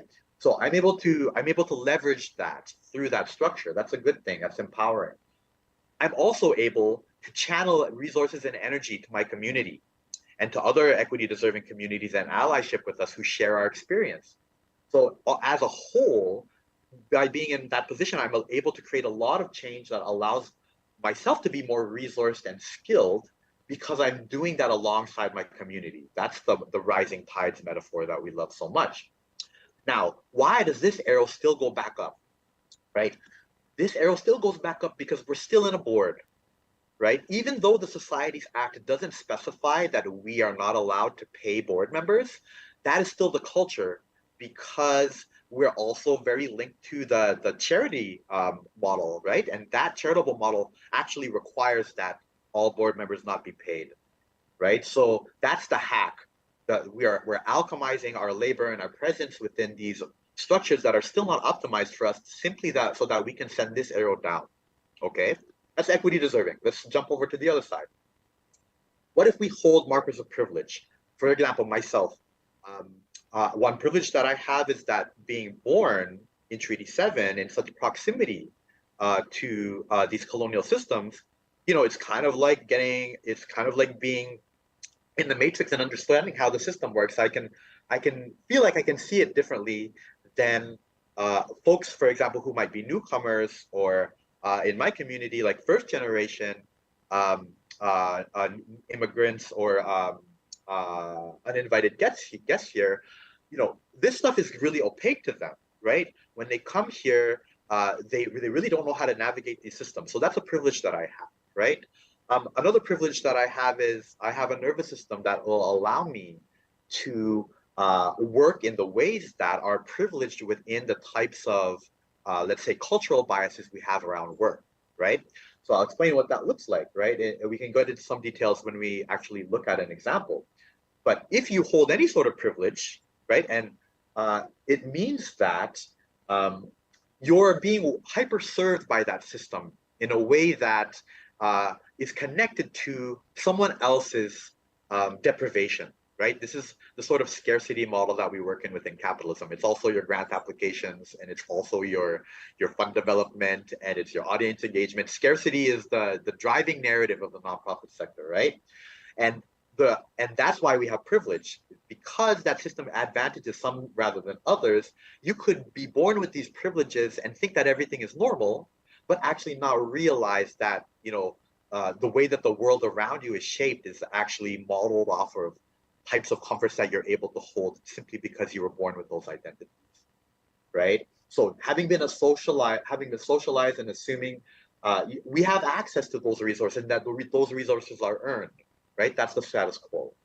And then at a core personal level, if we hold privilege, and especially at this day and age, we're afraid of being replaced, discarded, or canceled, right? Again, that's how our scarcity mindset translates to things like conflict transformation or like policing, for example, looking at our broader society, right? So, we're all afraid of being eliminated. We can't actually imagine success for ourselves where we're inextricably intertwined with each other, right? This is the big work of equity deserving folks, is to try to model that for everyone else to follow, right?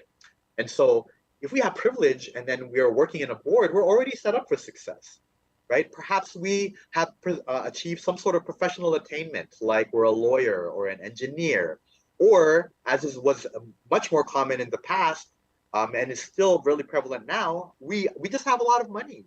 We have friends that we can hit up for donors, and those friends might have contacts that have an extremely high value to the organization and cost us nothing because they're emergent from all of the work that we've already done having those privileges. And then therefore, simply by existing within this nonprofit structure, we might be unconsciously upholding supremacist values when we're working in the arts, right? So this is the plight of the folks that identify with any sort of markers of privilege and are within these structures, which is frankly most people, right? If we look at the demographics of who is working in the arts, the majority of leadership positions are still predominantly white folks and other privilege holding folks. And the reason for that is, again, because that inequity is structural, right? It's not about everyone's best intentions. It's not about how many different types of workshops and learnings you've gone to. The structure of our work itself is what determines harm. The structure itself is what makes harm predictable. That's why I designed this tool to show us sort of how we can redirect our energy. So if we do have privilege, what can that look like to be in relation to this green arrow in a good way? Well, I think it means at a basic level that all these arrows should be going back down. We need to redirect all our energies to center around those communities whose lived experiences are actually going to be what catalyzes us, like a synergistic and abundant transformation for our entire sector and community and our societies as well. That's what I truly believe, right? And in order to do that, our work is not the same, right? We can't have one size fits all approaches. So if I have privilege, right, the first thing that I'm going to do at a personal level is I'm going to look for ways that I can funnel resources and skills to equity deserving folks directly. right? Investing in their autonomy and their abilities to self-determine how they work and tell their own stories, right? I'm also going to do my own labor to unlearn, to heal, and to take credible action, right? So instead of thinking of myself as being canceled, I'm thinking of myself as having a wound inflicted by colonialism, an intergenerational wound that has privileged me to the detriment of those that I should be connected to. And that's why we're in the situation we are now, right? So my healing is actually not about separating myself. It's about coming back in and showing up in a different way than I might be used to, right? And that looks like creating conditions for equity deserving folks to be themselves in our structures, right? And it also could mean that if we have privilege, that privilege is like a superpower that we might be able to leverage. And the only way that we can leverage it in a good way is if we're accountable and in relation to all of the folks here in this green, right? So we can actually do systems work like writing applications, navigating the system, liaising with funders, also a lot of the thought labor that often equity deserving folks are burdened with when they work in the nonprofit because they're educating, right? So that's something that we can help with if we have privilege, right? Equity deserving folks, again, always taking on that quadruple labor simply by existing in the space with the identities that they have.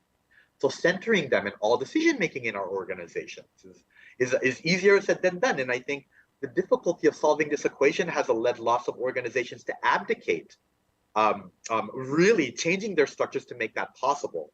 And then what we have instead is representation that is just at the level of tokenizing. It's just about checking demographic boxes.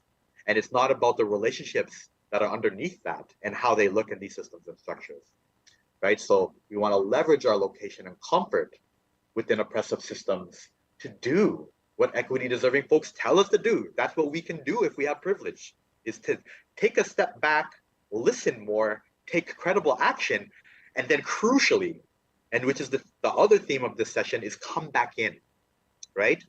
Not abdicate because of our fear or our panic about where we're at in our learning, but instead find ways to fail forward through that and embrace that discomfort and still show up, right? I think that's the crucial capacity that we're trying to build today. So I want to spend a lot of time here because it's really important that people can see what that sort of differential looks like between what it really means to be equity deserving versus having privilege, and how both of those things can exist in all of us. What does that look like for the overall system, right? So in our status quo, again, we're focused on organizational structures that are centering productivity and crafting policies and drafting statements and empty land acknowledgement. So again, it's very performative. We have folks wanting to project the semblance of being aligned to these things, but maybe not necessarily having a toolkit for it to penetrate into deeper levels within an organization, to actually be something that's emergent from values and relationships, right? And then we also have this thing called neoliberalism, right? Where instead of transforming, truly decolonizing, right? Like composting oppressive structures and rebuilding them, what we are usually doing right now is slapping a nice anti-oppressive coat of rainbow paint on our colonial thresher, our corral, right? That's neoliberalism, right? So you have a lot of corporate sponsorships, funding a lot of money into equity deserving communities. We also have organizations. We have the funders as well, creating new programs and stuff like that. But if it's not creating transformative change, then we're merely sort of prolonging and or even just slightly mitigating the harm that's still structurally inevitable, especially when our funders are defaulting to Eurocentric models and frameworks for even what culture is. I remember when I was working as a funder, there was this huge talk in the arts sector about what's the difference between arts and culture, and I never understood that as a racialized person coming from my community. That dichotomy seems more of an artifact of the types of scarcities that capitalism is trying to manage here in the colony. So as a result of that, because who I said our philanthropy is designed around, our philanthropy is also a tool to launder capitalism and white supremacy. I will say that's a very provocative statement, and I'll stand by that. But what I will say to soften is what is more like we default to that. I don't always think that that's necessarily what people have in mind when they think of our charities our charity culture here. You know, it's meant to be virtuous, but there is still, again, that unaddressed colonial wound of where this all comes from. That is our moment now, and will continue to be our moment until we can reform these structures, until we can actually, you know, see a little change. So we do see something. So now we see if we were to invert this status quo, our funders are now showing that they're able to dedicate more programs and resources for anti-oppression that are also modeling the values of the cultures that they should be in relation to, as opposed to imposing upon, right? And the people who are the furthest away from the table, in other words, who have the most wonderful perspectives that we simply haven't heard because our systemic biases have filtered those people out. Now they're being centered, they're being cheated and resourced, and they're valued as experts. So there is a type of transformative cultural currency that can be reclaimed for equity deserving folks through intervention as a nonprofit. And also, we can create conditions where now, if we go back here to the net system power, right, we start to find where we can have virtuous cycles. So the sad thing about when we look at the overall system power is that, for example, this era was much bigger than the nonprofit sector. So even if we transform the nonprofit sector, we can't necessarily do that until we address its entanglements with the social sector, with policing, with carceral states, with land back, and all of these things are interconnected. So we actually have to have that radical vision and aspiration to transform the situation and right those wrongs in order to really do anything. Right? So it's bigger than this, right? All of these things are macro systemic issues that are, again, are baked in a system and not necessarily held by any one individual, right? So we're not going to see any arrows happening over here until that nonprofit structure is reformed. See this yellow one? Yeah, so what this has also helped me to realize is that when we're working at the nonprofit, the most impact that we can do is closest to grassroots, right? Closest to repurposing this structure that was meant to support artisan community and bringing it back to its original intention, while also taking accountability for and showing up for what it means to be in right relation, right? So in no uncertain terms, that's the internal blossoming of the transformative gifts of Indigenous, Black, Brown, Fat, queer, trans, neurodiverse genius, and so on and so on and so on, right? We're working on things like mutual aid and community care through these nonprofit structures, and that's why the On Governance Collective is where I've been doing so much interesting and powerful experiments with this as a group.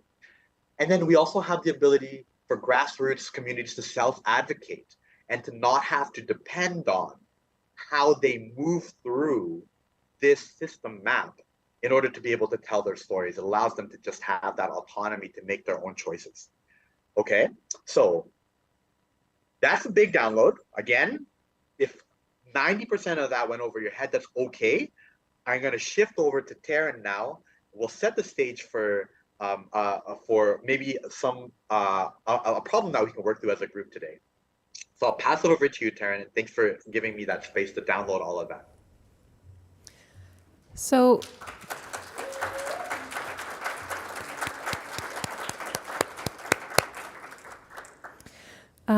I just want to set up a little context that I probably just breezed over.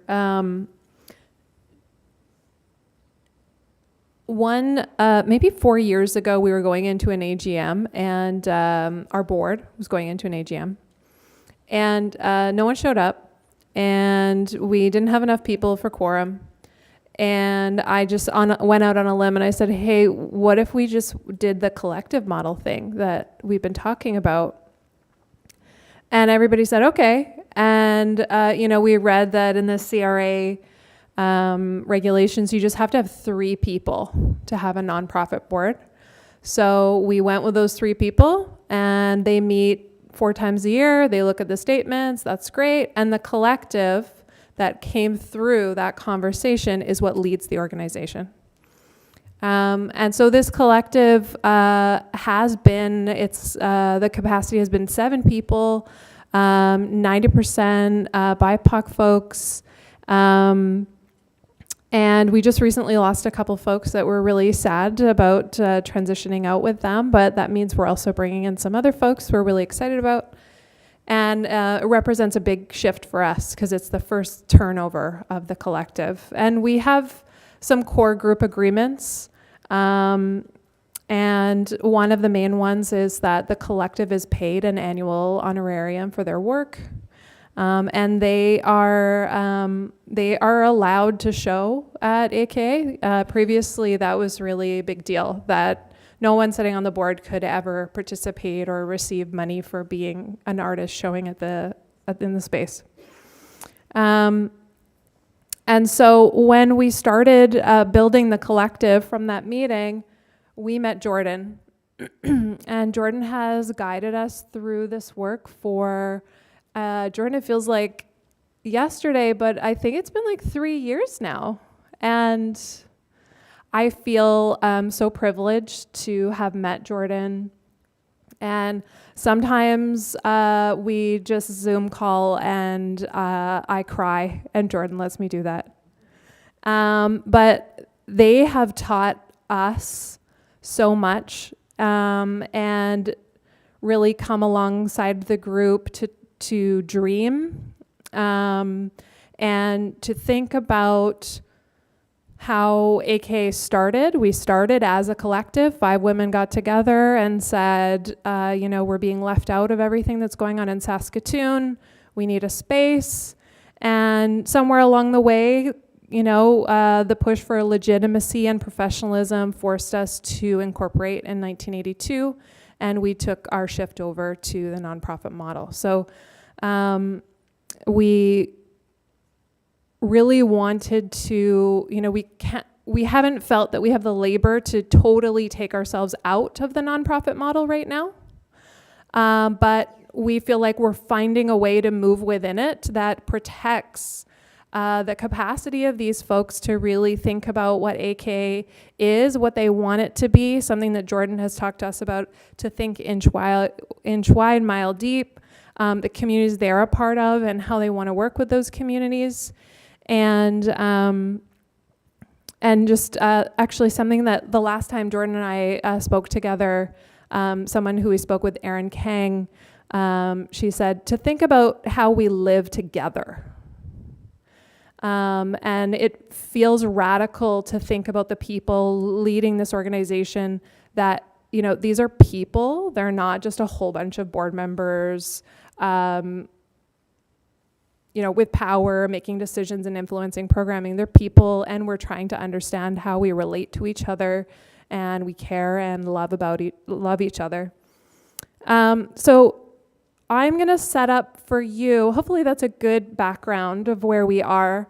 Sometimes I give entire talks all about the history of how we got to that place, so it's hard for me to get it down to like 3 minutes. So Jordan had this awesome suggestion. Do you want to pull that up on the screen for us? Should we show it briefly? We're not going to go through it because it is like a 30-minute video, but a while back, Jack Bruneau at C Magazine invited me to write an article about the process that AK was going through. And from there, we started getting invitations to do projects together. And actually, this one was thought up by my colleague, Derek. We were trying to think, hey, how can we do something digital online? I think it was still COVID, so we weren't getting together. And so he pitched this idea of doing a WhatsApp chat. And we recorded it, and it lives on Black Flash Expanded. There's a transcript there as well. And really, it's just going through this. We decided to have a chat for a week and ask each other certain big questions to try to understand why we were showing up to do the work we were doing, and also to understand what our daily lives were like, what we were doing. Because a lot of the collective work that happened during COVID. And so we weren't really relating to each other like as physical beings. We were looking at each other on the screen, which is really difficult. And so we are going to Sorry, I should say, one of the biggest things we wanted to do through this chat was to, let me pull myself back to my note about that.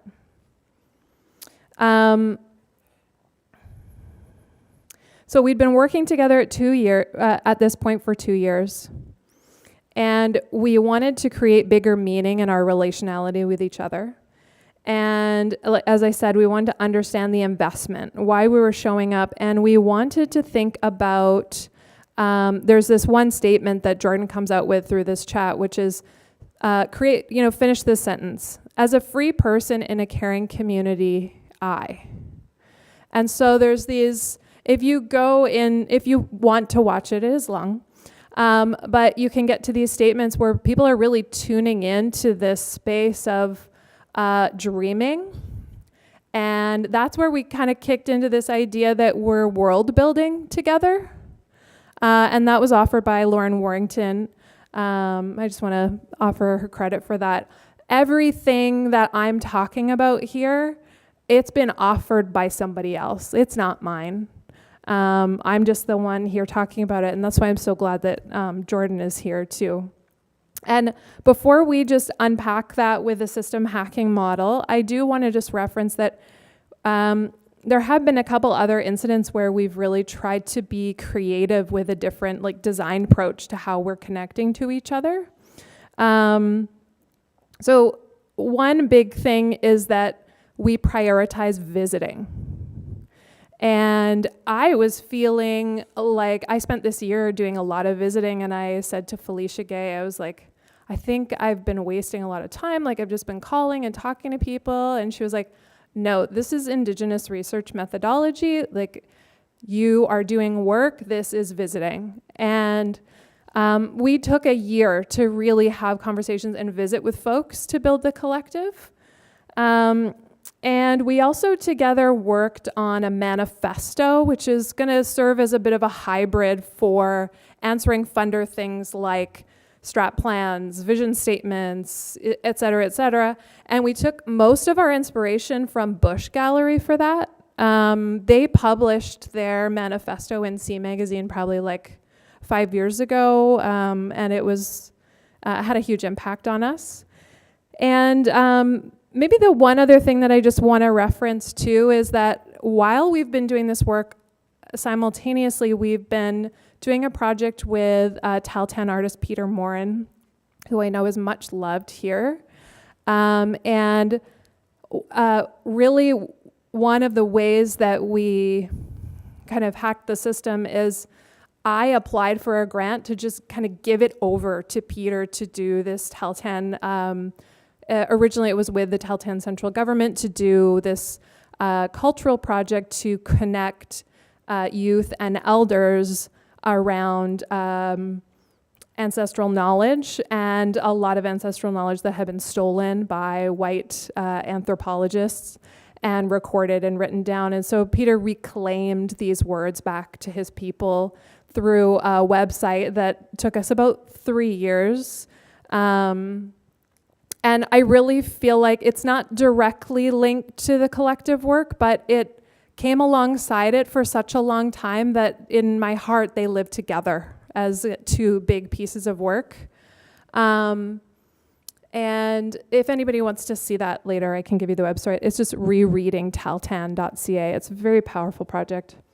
So Jordan, shall I turn it over to you to use the system hacking tool around this kind of design problem that we outlined? Let's see.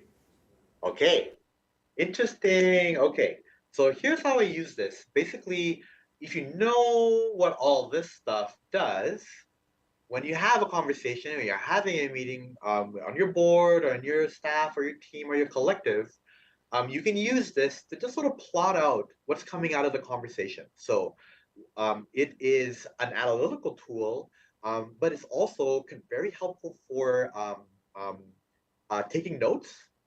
and then also doing what I call retrieval. So oftentimes, we take notes using Word document. It's some poor person's job to write down everything we say. Usually that person can't be present for the conversation because their labor is having to. So that's a very common facet of our work culture. So having tools where we can all create meaning together, and then we can come back to those notes and then continue to facilitate our conversations from them. So that's sort of what we can do here. So while Taryn was talking, I kind of extrapolated a couple of big contexts or how do I say conditions that we can use to start exploring some things here as a group. So some of the things that I heard Taryn talking about were I'm looking here at this green arrow right now because a lot of what Taryn talked about was like, how to create supportive situations for the collective members, the majority of whom are equity deserving of BIPOC, queer, and so on, right? A part of that. Oh, did you want to say something, Taryn? Do you want a screen share for it?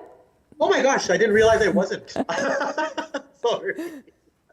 I was jumping back and forth and clicking on things. My goodness. Here we go. Sorry about that, folks. Okay, so here we go. Now you can see, right? So our sort of overall societal condition of isolation and digital engagement coming out of COVID. That's one condition that I noted here. And then, Taryn surfacing this conversation around how to support these artists. One of the things that is a precondition for this support would be paid labor, right? So I've noted that here. And then I love this phrase, protecting artist capacities, right? So I've organized these things really close to the grassroots, right? Because that's who they're impacting. And then I love this, this prompt was so beautiful. I surfaced it, but it was really emergent from what I felt people were sharing in the Blackfish Project. But this idea is, if we were unfettered by the constraints and the scarcity of working and living within this colonial structure, what would that look like? What would a caring community look like, and how would I fit into that? Another way to think of it is like a UBI fantasy. If you had your universal basic income and you had your basic needs taken care of, and you were just able to make your best offerings, what would that look like for you? Right? So that was a conversation that we have. And I think it really encapsulates like where this equity conversation lives for our communities. It's not, again, just about writing new policy. It really is connected to our very sense of why we live and why we try to raise families and create communities and tell our stories, right? So, centering around that as one of our criterion for care, right? When we're doing care work in an organization.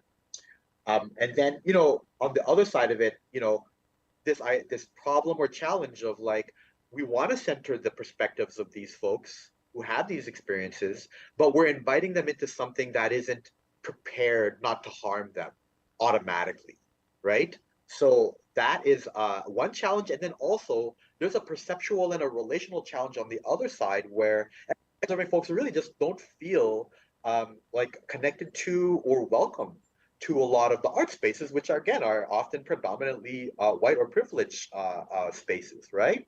So that's one thing I captured. I'll jump over to the other. So I looked over at the accountability in the system. Again, this challenge of like, how can we envision a different model of governance? That's something that I surfaced from Taryn. And then again, this value of an inch wide and a mile deep, which is opposite of everything that is natural for us when working in the arts, right? Our funders do mile wide, inch deep. They take all that funding and then they spread it out very, very thinly. And then the way you access that little slice is by filtering yourself through. So it's not a relational process, and it's not about connecting to what a larger ecosystem picture of a community that actually has equity deserving people thriving. We can't have that unless we can do deep dives into sets of identities which are not usually surfaced or centered in our conversation. So that's why that inch wide, mile deep is really important. Okay, so from here, I've laid this out. And so what Taryn surfaced, I want to kind of bring it to a general sort of problem we can work together through as a group. And Taryn will help me interlocute or translate through you and through our wonderful translators so that we can use this model live.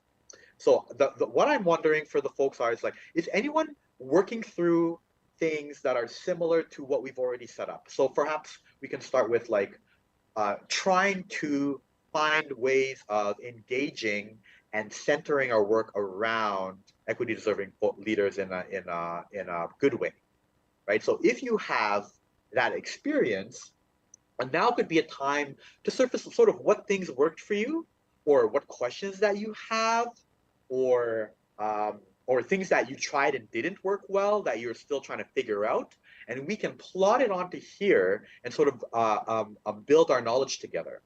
And before I pass it over to Taryn, the other way that we can use this tool now is like, so going back, so we can see how much our conversation is happening focused at the grassroots for equity deserving folks, right? So we can also see that we can have a conversation here still. There are parts of this anti-oppressive equation that fit into this part that we can talk about. And certainly we have a lot to talk about here, right? In terms of redirecting these arrows. Is that the way they should? Oh, sorry, this is the wrong way. How come? The arrow should be facing the other way. I'll adjust that. So all these arrows should be down. So make sure you get the right direction for these arrows. Yeah. So we want all of these arrows to be facing down this way. So in order for this to happen here, right? So Taryn has identified what our goals are. For this to happen down here, what needs to happen here and here to make that possible? And also we can look at here and here, right? So just plotting that out for you. And now just open it to the audience. Like, do you have questions about this? Do you have offerings of things that you've tried before? Do you have suggestions of things that have worked or things that haven't worked that you want to evaluate? So all of those kind of questions are open, and we'll work with whatever questions get surfaced. So don't be shy. Like, this is about also modeling for us now so that you can try this for your own communities, what it means to have the conversation that the people in the room can have. That's also another important anti-oppressive approach, right? Usually we're trying to force people into the conversation that we all think we need to be having in the same way, right? So, Robert's rules and like coming onto the board and you already have that structure existing and how you talk, right? Instead now thinking about how we emerge the conversation that the people in the room have their hands on. Because if we can do that, then we can actually get tangible in terms of our actions and specific in terms of what we can offer individually. And then we can also be accountable for all of the things that we're bringing into the process based on our privileges and other types of inequities that we can have a hand in shaping together. So again, quick download there, pass it over to y'all, ask us some questions and we'll just plot it onto here. While you're thinking of your questions, can we do a time check? Because I forgot to check when we started.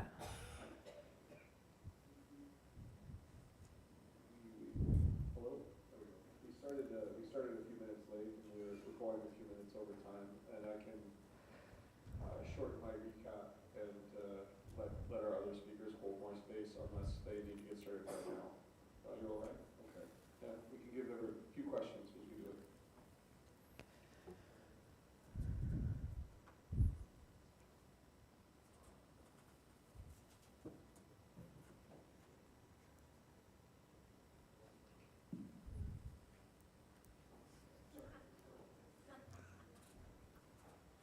Anyone? I can't see the crowd, so I'm not sure if are folks feeling shy. Can I ask a different question? You're getting one now. Okay, great. Thanks so much for this presentation, because we're really thinking about a bunch of what you brought up, and so much information that you gave me is going to be very helpful when I go back to Saw Gallery. I'm sorry, could you speak really into the mic? It's not maybe coming through on my end as much. Yeah, if you, and maybe the tech can help us amplify this person. Oh, now I can't hear at all. Oh no. What happened? Did I mess myself up? Let me fix my audio.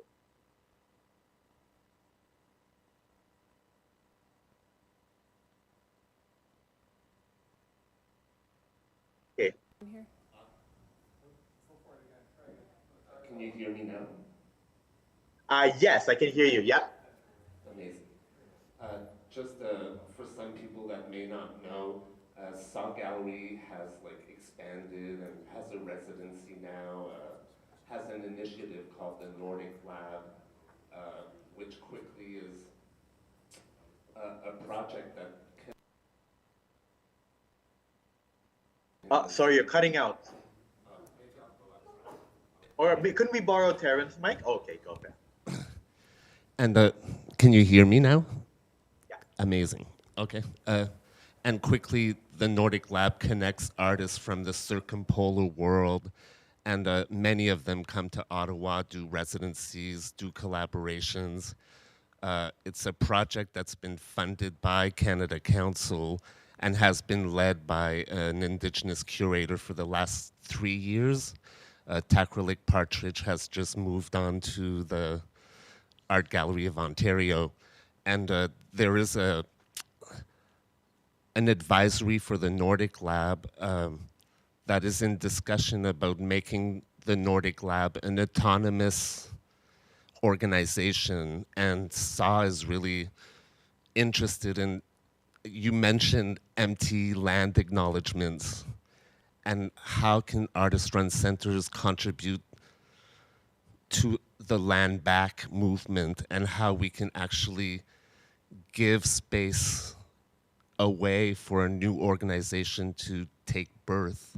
So we're really in discussion with the advisory and thinking about what we can do with the Nordic Lab, still continue a close relationship like sister organizations, be able to offer resources and support to that organization, but that they would be completely autonomous. So it's kind of like birthing or separating and giving actual land back for Indigenous arts and culture. I'm just putting that out there. Beautiful. Maybe what we can do is I've downloaded that. Maybe we can surface a couple other questions, and then I'll put them on the hack, and then I'll kind of I'll surface them all together. But I love that example. Thanks so much for sharing that.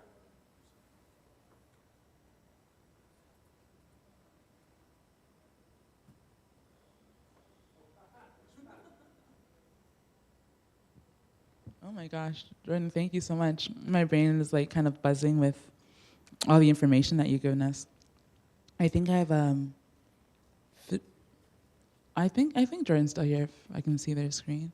Yeah, I'm still here. I'm just gonna show you live. I'll just Wizard of Oz will just raise the curtain and get into it. Yeah. Okay, I have like 3 main questions.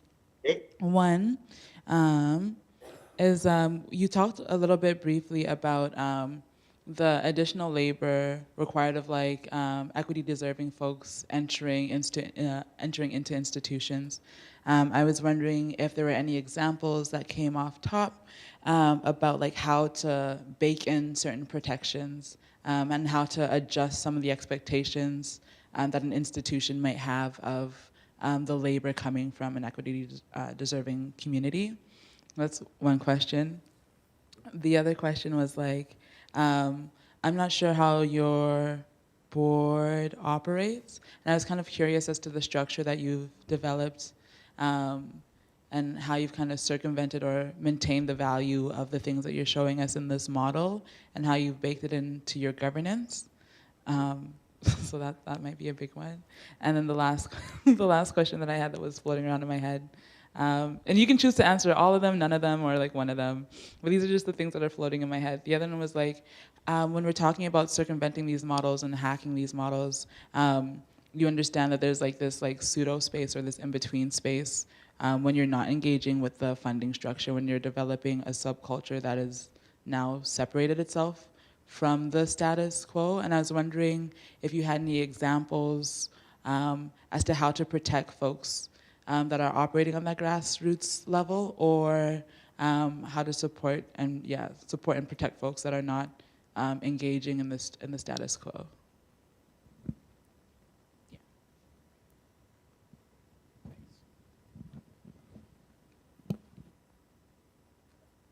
Working on. Sorry, this is what I do in our meetings. I do live retrieval at the grassroots, right, who they're not integrating, they're not trying to integrate with the status quo, whatever that looks like, based on their identities.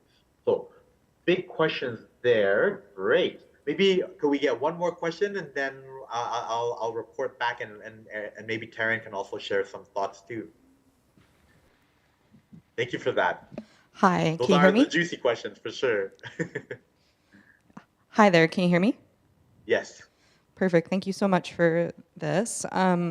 A question I had is, when you're a younger organization, you're still learning a lot of the systems that are present.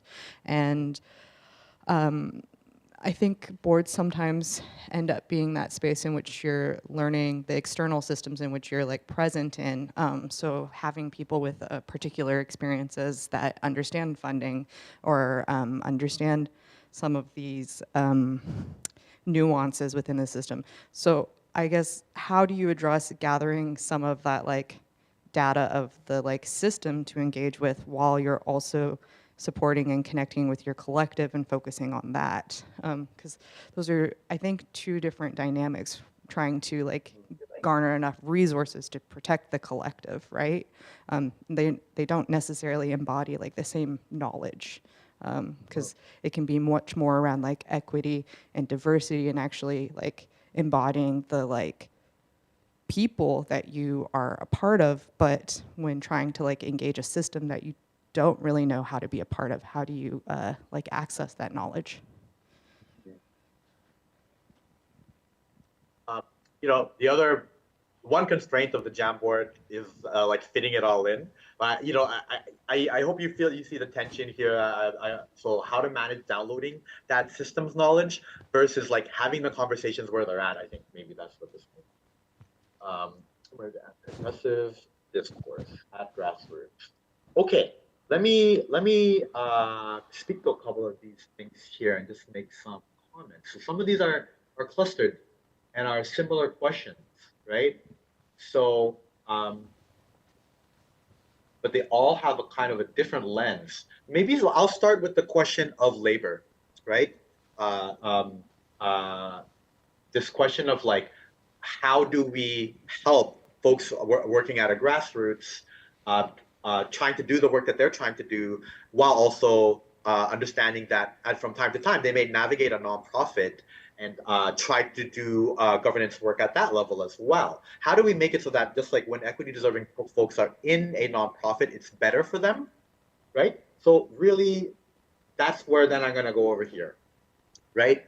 Most of the labor that equity deserving folks are doing, which is let's say the opposite of these ones here. So we didn't actually describe them. We're assuming them, right?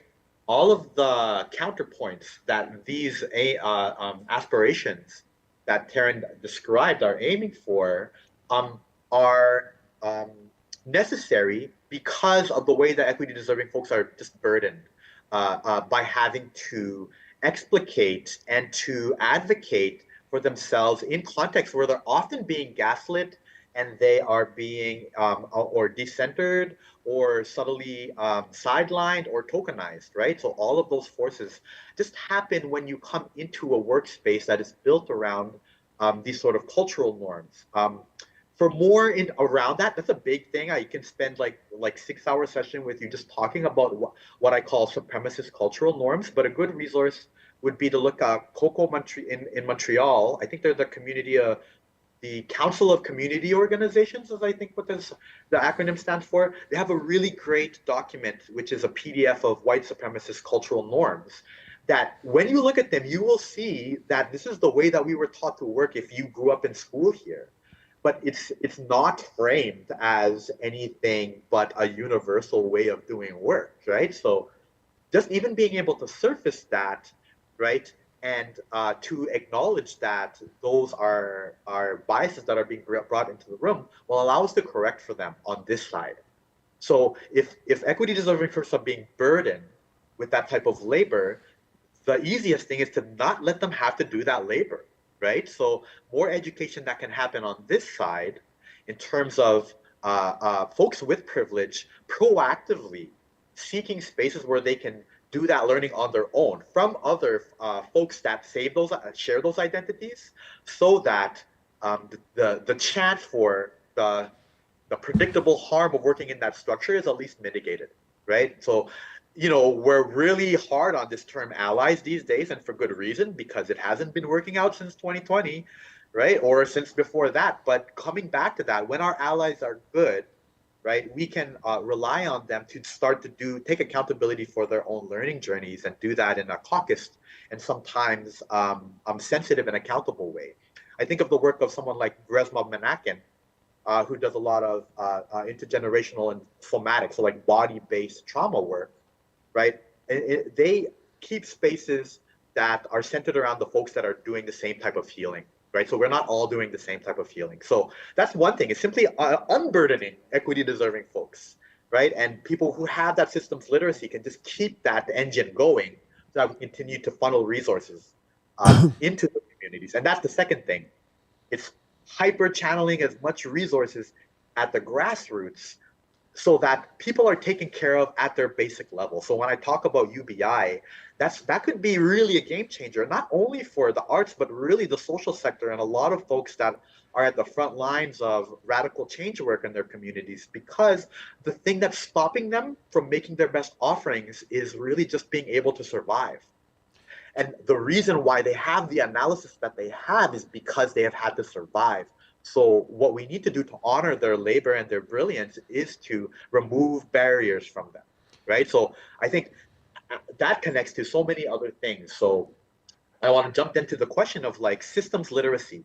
So part of the weird sort of practice that I have, which, I'll just be honest with you, from an artistic perspective, I have taken to calling my community practice my white guilt, soft dom, succubus practice, right? Because it really is about navigating that discomfort, right? And figuring out ways that we can work within the system with the knowledge that we have. And so for me, being one of the privileges that I have being raised in such proximity to the system and speaking English and so on and so forth, and working through being able to navigate the professional structures is I have that systems literacy.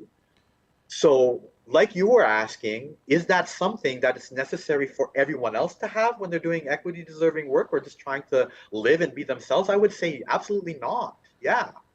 So that's the other thing. Like our nonprofit structure isn't a good in and of itself. It's only meaningful if it's actually connected to these outputs and we can sort of do that calculus. The goal for me is actually for equity deserving folks to be, again, self-determined, autonomous, free, right? Because when they can do that deep dive into those experiences and surface the types of possibilities that are there, that's when we get transformative ideas, such as what the first person who shared talked about, where we have this thing that this beautiful container that is now being invested in to create indigenous sovereignty and autonomous self-governance. Like these are not just nice things that we say in land acknowledgements. They need to be structurally reflective of who holds power in the organization and who is doing the labor.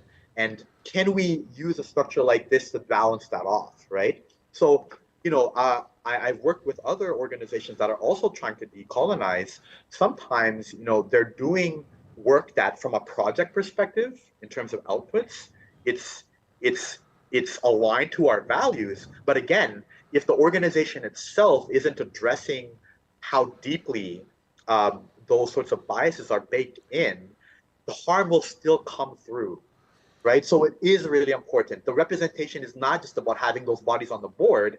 It's really about how do we relate to these structures in a good way. So that's another reason why we need to center Indigenous sovereignty and Indigenous ways of knowing and allow ourselves to be welcomed into treaty like we have been many times and continually ignore, right? If we can do that, then we surface what is actually creating the scarcity and the poverty of the system, which is the fact that we have this like stoic individual approach to all our work and it's always about output.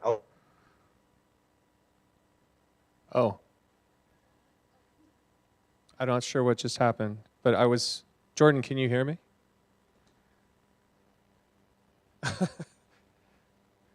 Well, that's interesting. I was about to say that I appreciated everything right? Jordan. So, Oh, yeah, sorry. Yeah, that was a good stopping point. I know that we're probably close for time. I'm happy to stay on and chat a little bit longer if folks are still in the space. But yeah, I'll pass it over to y'all. well, I just wanted to say we've gone over time. It was just so engaging and captivating, and I felt terrible trying to jump in. I mean, I'm not sure. Is there any other questions just to wrap this up, or should we just give a big round of applause for everybody here? Because I mean, it's pretty amazing what's happened, right? Yeah, I'm seeing people bowing in the background. Well, I do have one request. Can you turn the camera to me so that I can take a screenshot of all of us in the space? Is that a thing that is possible with our tech? Yay, okay, even just to see you. Thank you so much for joining. You can contact me through Taryn or through the conference, and I'd love to continue conversations. For me, I'm not trying to be proprietary about this, right? This is about a community of practice. We need to take these tools, bring them into our own context, let them become malleable and permeable and reflective of those contexts, and then share back to each other. Again, come back in, create these virtuous cycles of knowledge and not try to reinvent the wheel all the time, right? So I really value this gathering. I regret that I can't be there. I regret that, Taryn and I can't have more time to tell you our story. Maybe we'll have more opportunities to do so. But I really hope that we continue to hold all of these aspirations together and be brave to imagine. Really, the fear and scarcity is, I think, the thing that sometimes holds us back.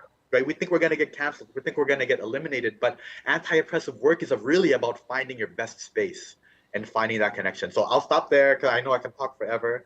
I'm really grateful for you all. Thanks, Taryn. Thanks, Catherine. And thank you for our interpreters. And yeah, talk soon. That's it for me. I'll turn off my mic if you want to keep.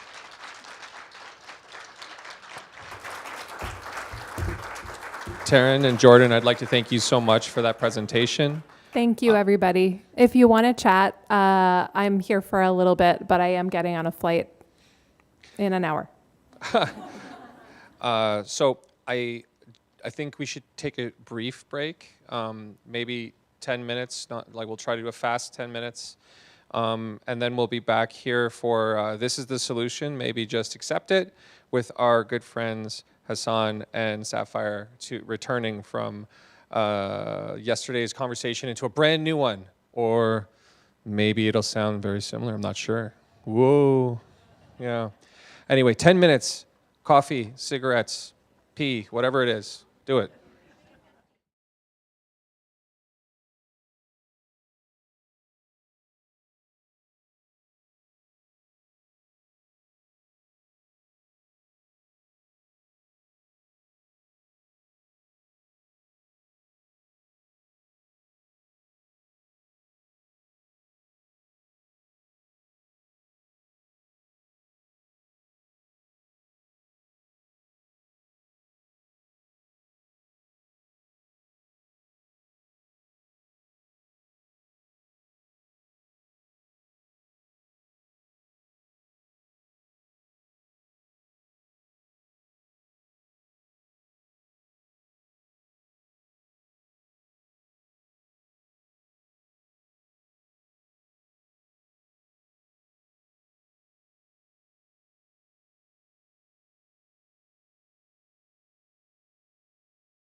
Good afternoon. Oh, thank you, thank you, thank you. All right, good to see your faces again. Really excited to talk to you some more.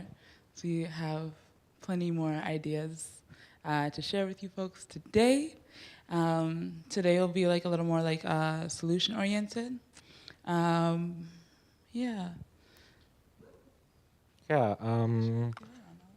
we titled it a little silly like that because these solutions are not entirely new ideas.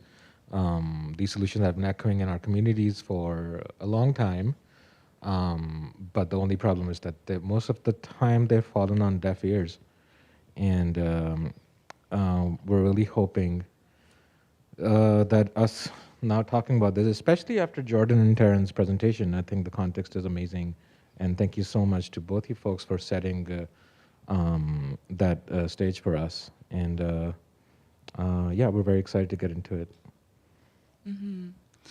I'm not sure if there's any faces that are here today that weren't here yesterday. And my name is Sapphire McLeod. This is San Asha Free Run Take Home BIPOC Arts House. Thank you. Over on the 6th floor of the Art Space building, it's been the cumulative effort of ourselves, our community, and the supportive folks at CARFAC Manitoba that have been sustaining us in this space. And so we'll just be sharing with you our findings, what's worked, what hasn't worked, and some of the solutions that we would like to pose to us as a collective here at ARCA that we think would be really generative. As we go through this conversation, my goal is to offer as many prompts for direct action as possible to create as much context as possible for where these solutions come from and how they may affect you and your organizations. Yeah, because at the end of the day, the goal is liberation for us all. Yeah, I think I'll do, should I do? Yeah. Okay, I'll kick it off to Hassan to start us off. Awesome.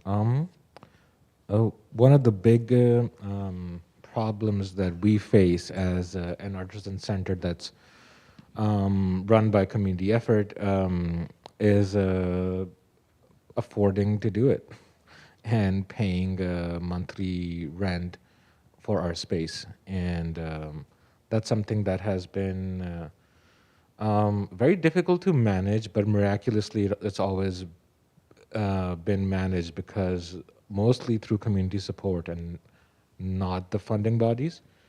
We have a donation page on the CARFAC Manitoba website, which is public, and a lot of times we don't even have the capacity to do fundraise to share that page, but every year we look at that and we find money in it that people have sent us, and with their because they believe in the space, and that has what sustained us. But what we really believe should be done in this city, in all cities, local artisan centers, especially the ones that have been established and have been there for years, have operational fundings, can afford to do so, they should be the ones who support spaces like ours.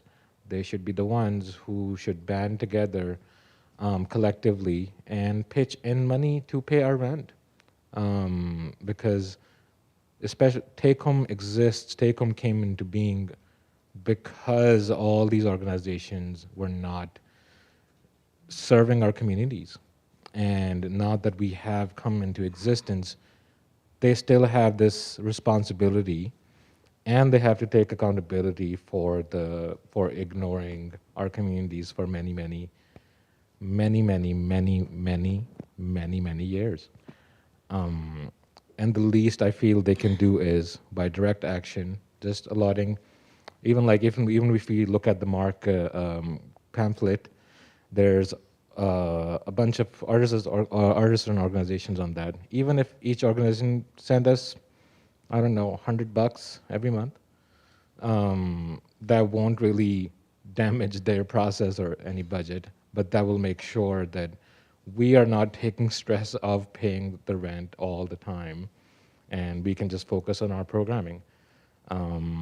I don't think that's a very rocket science kind of thing to figure out. I just think there needs to be intention behind that, and also open door for accountability to take place. We are in this situation that we have to exist as a BIPOC exclusive artisan center because of the past harms by every other space in the city. So that's something I really want to propose, and I really encourage not even like our artisan center, all other BIPOC collectives, all other marginalized collectives, to demand that support, because we are doing a lot of work just by the virtue of doing programming for marginalized communities. We are making the culture of that city better. And I feel like all other organizations can support us with that. So please take this as a message and a request to all the organizations that are here from Winnipeg. Look into that. Encourage your fellow organizations to do that. Get in touch with us. We can send you emails too asking for it, but you should be approaching us. Do you want to go ahead? Yeah, I do. Coming off the heels of AKA's talk and hearing Jordan, when we're recognizing the disproportionate amount of labor required to do what is assumed to be these bare minimum functions of maintaining a space or maintaining an organization, we understand that like the reach of the dollar, the effect of the dollar, becomes like far more constrained by the time that it reaches our hands, by the time it's able to be directly put to the needs. And I feel like here in Winnipeg, I'm speaking locally to provide an example for everybody who's from the city and beyond. Speaking locally, or provincially rather, we share this idea, we share this framework of centering marginalized voices, and then there's been this move to demonstrate like how we actualize that support for BIPOC communities, for Indigenous folks, for Black folks, especially post-2020. I think for Take Home, like this is very serious work, and like how we try to sustain the space, sustain the ourselves, and to sustain these models of governance. When we're talking about creating systems that allow for us to flourish and that allow for everyone to flourish, that takes sustaining. And so part of the reason that we were so excited to be able to speak with everyone today is like to make use of that organizational power that lies in the gathering of all of our organizations, and to be very deliberate in the ways that we access funding, distribute funding, and distribute the resources that our organizations have. So like in terms of Manitoba, an idea, there's like 3 major funding sources. If you live within Winnipeg, there's WAC, MAC, and the Canada Arts Council. But there's how many arts organizations, artists, and collectives that are all competing for the same funds.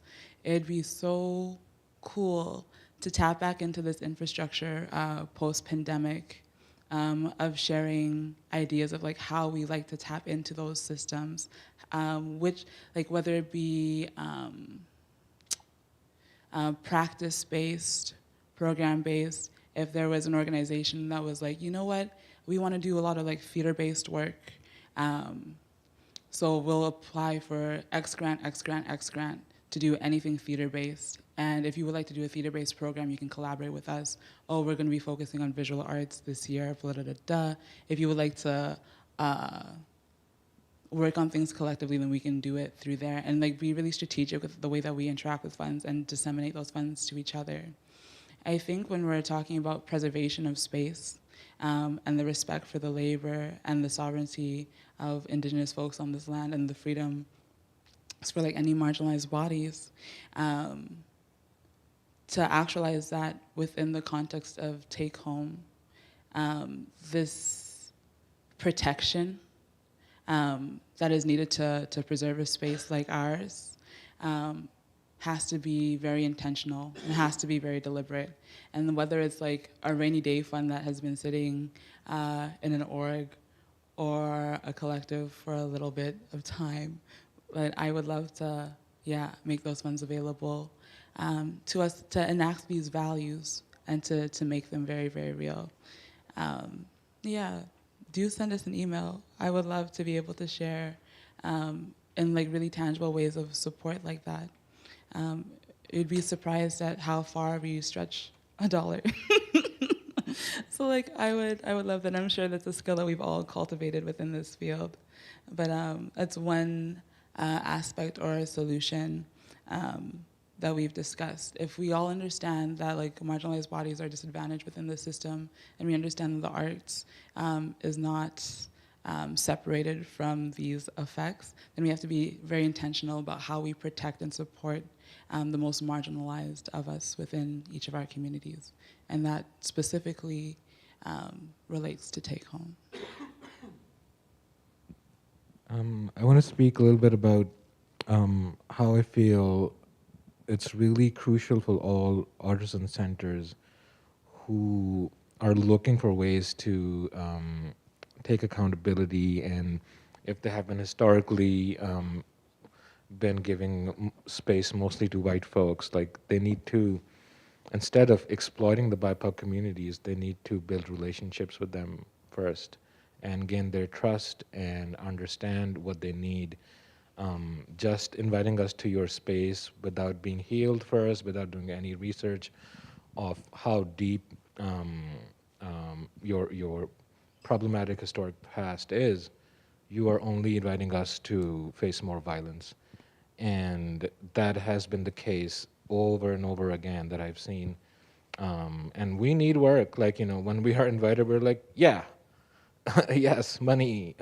We're going to pay a bill. It's going to be great for art. It's amazing. But then the work is completely different when we get there. And then we're just doing advocacy work and doing all this emotional labor that we didn't cause or are not accountable for. And then we are used to our wits' end and then discarded again. So I really want to encourage all galleries and artist centers that they have to build relationships with the community, whatever community they're serving, and realize what are marginalized voices within those communities. Like, we have to put work and funding and labor into recognizing that and researching that within our own archives. There's a lot of stuff there that most boards on artisan centers don't even look at. Moving on to the biggest example that I've seen is policy and bylaws, especially for organizations that have been around for decades. Those organizations who are predominantly white and have been historically white, board and staff and artists they've represented, those are the ones I found that almost haven't looked at their bylaws and policy in many, many years. And even the language that exists within their bylaws is so ancient that it doesn't even make sense in today's language. The only updates that I've seen people make to their policy and bylaws is to give the leadership more power over extending their positions there and staying on the board for like 1 million years, staying as the ED for 1 billion years, and being totally dandy about it. Like, I own this space and it's cool. I don't understand that, and that idea needs to really drop. Even I'll go as far as saying that no one person should be an ED of an organization more than 5 years. That is just bizarre if that extends that tenure, because we there is a life to how much you can give in your capacity, and you have to make space for newer folks, younger folks, to take leadership. And there is a time that once you are of a certain age or progression, you lose touch with what the younger majority are going through, especially in the arts. And we need younger leaders to lead us. And we should also look at younger folks as leaders. There should be no hierarchy when it comes to age. There's so much we can learn from young artists and curators, how they want to do things, especially the ones who have not gone through an academic art structure. Those people who pursue art, they have the best ideas and most radical ideas because they haven't been bound by a colonial structure yet. So.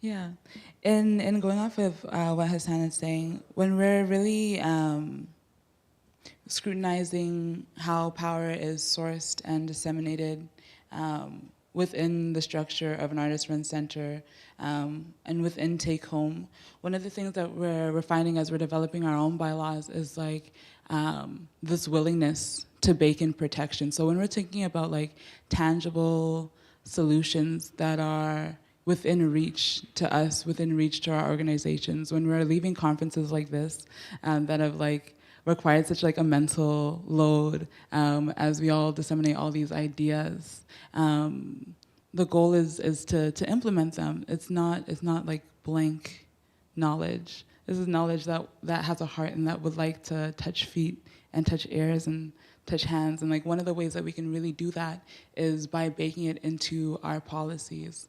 One of the things that we found is that when the unspoken structure of an organization isn't touched regularly, isn't routinely interacted with, it becomes the silent way of governance, the questions that don't get asked and the norms that are stayed like within the organizations. And what happens over time is that the values that had informed those policies initially then become deviated from, and these harms arise, and no one is really able to source where these harms are coming, or like why are they reoccurring. And I promise you they're reoccurring. It's not a phenomenon. And one way of like one very real way of interjecting with the system within your own organization is to like re-look at your policy, at least, and making time to do it, like whether it be every 2 years or every 3 years, to take time to re-engage, whether it's making a youth council to reevaluate this, a trusted relationship that you have with community to reevaluate your policy, to flag things, whether it's talking about to different disabled folks within the community, like our equity deserving folks, to really evaluate your bylaws and to illuminate your blind spots. We need a certain type of humility to enter and re-enter our structures as artist-run centers in being inviting. And I can feel that. I can feel that energy in this room. I can feel that energy within Winnipeg as we strive to do better, inviting more folks. As we speak on the value of like relationality, and that's something that'll keep on coming up. When you're reviewing your bylaws and you're inviting people to come in, I'm going to touch back on to this aspect of relationality. Because you're going to need to access community, but like, do you have relationship with community outside of your organization? Like, these are very, very, very real questions that I really want you to take time with. Within your organization, how many BIPOC staff are with you within your organization? Is there one person that immediately comes to mind? Is there only one person from your organization that is engaging with the rest of like the wider BIPOC community? The wider disabled community? Have they become your your beacon. And it's great work. Whenever there's a marginalized person within a group, they usually open the doors for other folks that look like them to come in and take part, but they can't be the only ones sustaining that work. And so to create the safeties that we're desiring, that safety also has to be extended to them, and it has to be very deliberate, and it has to be initiated by that person, and it will only come forth when they have the safety to do so. So I beg you to like really evaluate the way you enter into relationship, and to understand that initially you're coming from a position of power, and it will take active humility to check that, so that there's safety and room for relationship to build. Elsewise, there's no other way of proceeding in the work. Yeah, so that's on creating better policies to create safety and baking in your protections into your bylaws, and having that be evaluated by marginalized members of your community, so we can bake in the safety that we all so deserve. On that, I also want to touch on, and these are, a lot of these instances are coming from my experience and the experiences I've seen of my peers in the Winnipeg art community.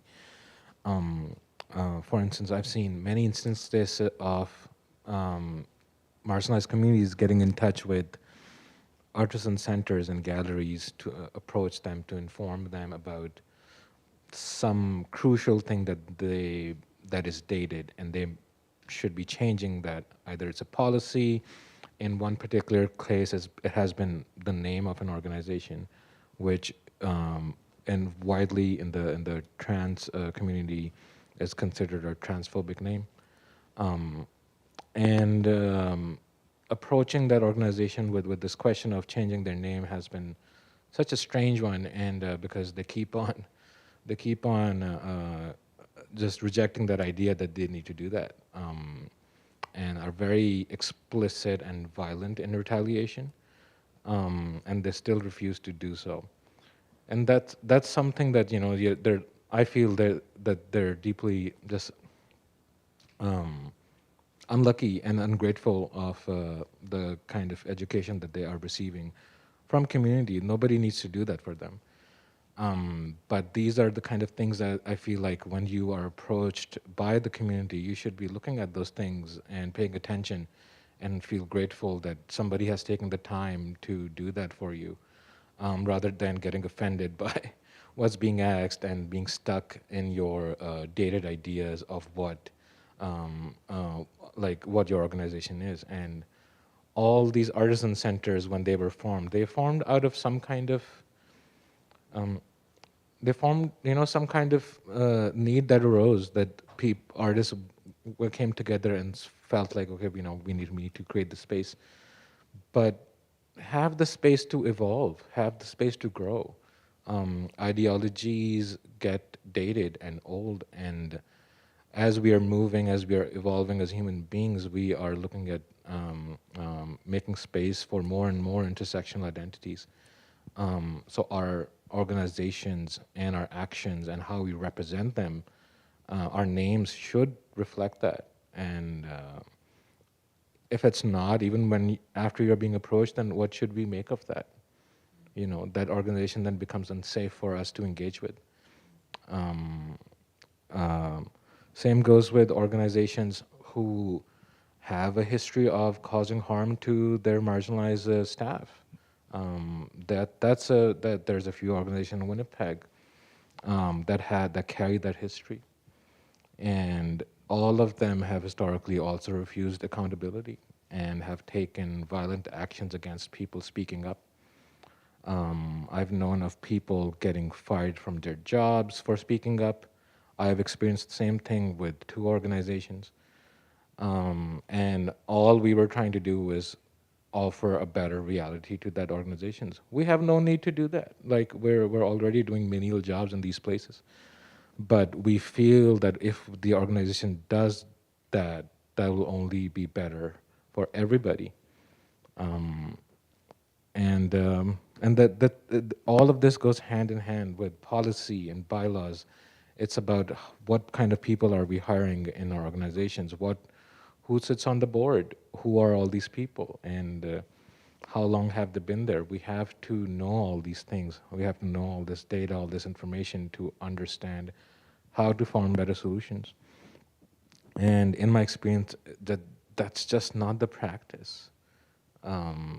And I really, really hope that that becomes a practice for us to create real change. And I'm so grateful for this conference and for all the discussions that have been made. I feel like a lot of things that are being talked about are, on the similar page. And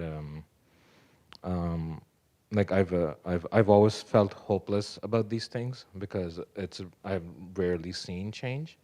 But today makes me feel pretty hopeful, and I really hope people take away good things from this. Yeah, I'm good to go on to, yeah. Speaking on this call-in culture, and I think when we're talking about the sustainability of our organizations and the effects of white supremacy, the way that my brain correlates these things is such as this. When we're envisioning futures that are loving and joyful and safe for us all to participate in, white supremacy is built in a way that demolishes all of those things in their roots. And for us to have a very positive future, we have to be very real in our acknowledgement of this system. I bring that up when it comes to cancel culture, and I'll relate this to different things, whether it be politeness and all these other symptoms that arise that suppress the voices of those that want to carry us into the future. And so when we're talking about accountability and being called in by community, often if you're being called in by BIPOC folks or marginalized folks, it's not going to be an email. It's not going to be an email. It'll feel within our structure very informal at first. It'll be a loving talk or maybe a raised voice, a very direct method of communication. And I feel like within the institutionalization of artist-run centers, we have to understand that as real and valid concern and put respect on that approach and address those concerns. When this is usually the order of action. So there's a conversation or a demand or a conversation that is had between whether it be an individual, a grassroots movement, a collective to the institution. It's ignored, and then you'll get a letter, you'll get an email, it's ignored again. There might be a statement at the AGO or any other organized action. And then I feel like what we've seen prior to the pandemic, and I speak locally because I understand that the response to us has been it's systemic issues, so the response has been systemic. So I'm not surprised to see certain patterns emerge in other cities. So I'm speaking specifically to Winnipeg, so you can find your own nuances within what's being said. When these voices are then ignored, it feels like there's this fear institutionally of being canceled. And what I would like to leave with you guys today, or depart with you, is that we only speak from a shared place of hope. In the communities that we inhabit, when we talk, when there's anger present, it means there's trust present. I trust you enough to tell you that I'm upset with what you're doing. I trust you enough to tell you that I'm being harmed by your actions. I trust in your capability and your capacity to change, or else I wouldn't have these conversations with you. I trust in you as an organization. That's why I'm trying to talk to you. And rather than being shut out, you need to open these doors for these challenging conversations. And I know that I'm probably preaching to the choir with this line of thinking, but I really need to reiterate it as many times as possible, because within Canadian culture, within this culture of politeness, the idea to be suppressed and polite and reasonable takes precedent over whatever is being said.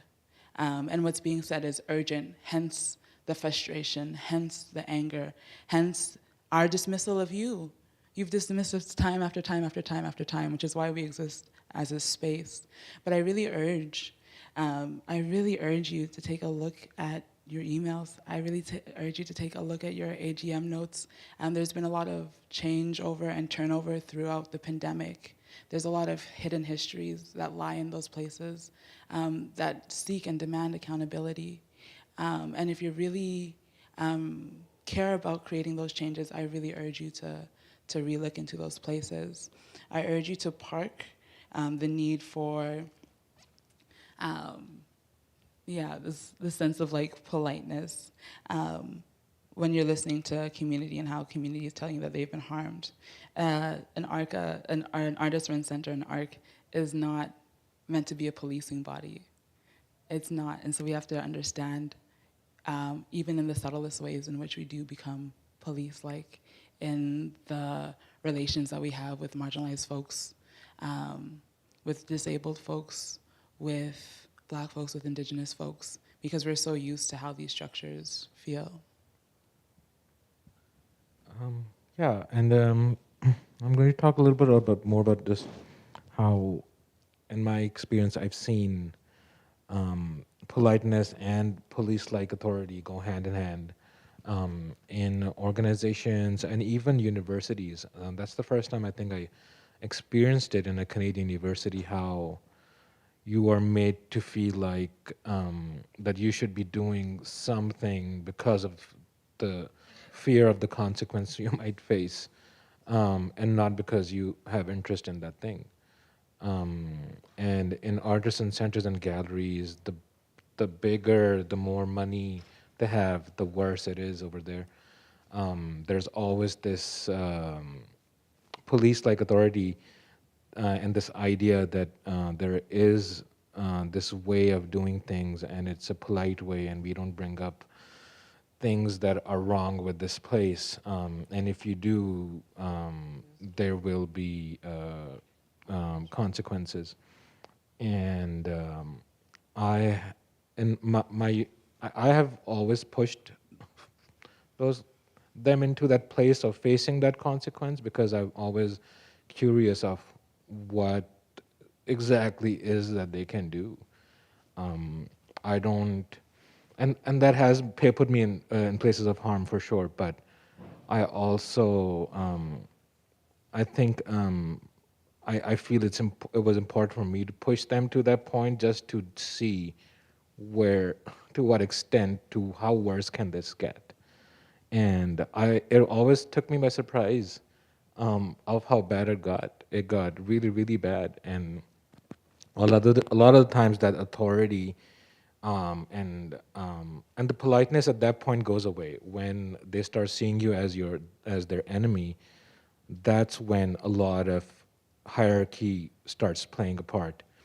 And the people on the board who were never part of the conversation or never engaged with you in your experience with that organization are now taking front seat and engaging with you and telling you that you've done this and you've done this wrong, and we are going to create some kind of punishment that applies to you. And they have always gotten away with those actions.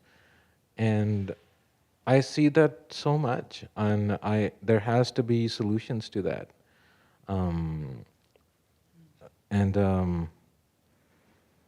Because there's this, again, there's this larger culture of shoving things under the rug, a lot of past harms that are created. And accountability for those harms will have to take place. In my mind, there's no reality that these organizations will not be held accountable. They expect people like me and people like us, marginalized folks who have seen harm, to eventually just shut the fuck up and worry about their livelihood, and eventually they'll just go away. They really try to wish us away. Winnipeg wished me away and pushed me out of the city 2 years ago. Hence, I don't live here anymore because I had too loud of a mouth. I was a trans woman of color, non-passing, and I was saying too much. and that resulted in me not getting paid opportunities enough that I couldn't even afford to live here. And that shouldn't happen. And that's not even me that's happened to. I've known too many people to whom that exact same has happened. And all the reasons that it happened, all the times, it was always the same case that that person tried to make the organization they worked for a little better by calling them in. I encourage everybody, all artists, all curators, all organizations, all art spaces that you work with, try and gather some information about the place you work with. It's your responsibility when you're welcomed into some space. It's your responsibility to figure out if that's a space that has been safe to your peers in history. And if it hasn't, I'm not saying don't stop working with them. If you need the money, do it. But address it. Address that, okay, I'm working with this place has caused harm, and I encourage them to do better. And maybe that will push them into taking some accountability. But this collective act that I see of pushing things under the rug needs to stop. It's really exhausting, and there's no need for it. It will only foster more and more violence. And yeah, I've been very tired speaking about this, this exact thing for so many years, and I see very, very, very little change. The only change I see, change is mostly tokenization of opportunities for people who really need them, and then it just perpetuates. Just a little stemming from that, I want to just put forward maybe just, and I'm sorry for it that it's an unsolicited advice, but in marginalized communities, BIPOC communities, when my peer artists, my BIPOC kin, when you are invited to work with the space, it is your responsibility to know that if that space has caused your friends harm. And in my experience, I've seen so many people work with, and people I still call friends, work with spaces that have caused harm. And that is not solidarity. And the place I come from, I'm a Punjabi and Rajasthani from Lahore, Pakistan. And that to me is culturally such a strange thing to do. The culture I grew up in, when that kind of stuff happened, there's automatic solidarity that just takes place. If a place has harmed me, a gallery has done me wrong, all my friends are going to just be like, yeah, fuck that gallery. All of them. There'll be not even a single one who will be like, try to play devil's advocate, but did you do this? No, no, that doesn't happen. I didn't even know about devil's advocacy till I came to Canada. I'm like, that's such a strange thing to do to anybody. Somebody's expressing their story of harm, and you're like, maybe they did the right thing, killing opportunities for you. They had a good reason. No, stop doing that. It's so silly. Um, sorry, I got a little passionate about that, but on to you. Going off of what Hassan was saying, I think it's really important to note that going into the future, and as we develop these frameworks and access to the language and access to these voices, really understanding that enacting current change and doing the right thing now does not erase or alleviate or absolve you of the harms that were done in the past. And the reason why this is such an important point is for forward action, we have to acknowledge the past. This is really basic principles of reconciliation, very, very basic principles of reconciliation. We have to understand what has transpired in order to be real about the protections, in order to be real about the harms, and in order to center the people that need to be included within our organizations. There's been such a focus on equity-deserving folks, on Black folks, on Indigenous folks, on disabled bodies. Currently, because we understand that we hold so many solutions, so many innovative ways of thinking, and alleviating the stress that exists within the current system within our communities. And like, in order to maintain access to these voices, that sounds so grimy, but in order to maintain relationship with us rather, like any relationship, it requires work, effort, and trust, and that comes through conflict that's built over time. And so I really urge your organizations to be real, be real with what has transpired. There's also been a lot of turnover within the province of Manitoba post-pandemic, a lot of turnover within the pandemic. Please, as an organization, cite your histories so that we can continue to engage in this forward-moving work. I'm hopeful about the direction that everyone is deciding to go into. And then I think that what I'll close on is we talked a little bit about like power cycling, but this idea of inheritance, of shared leadership, of shared information.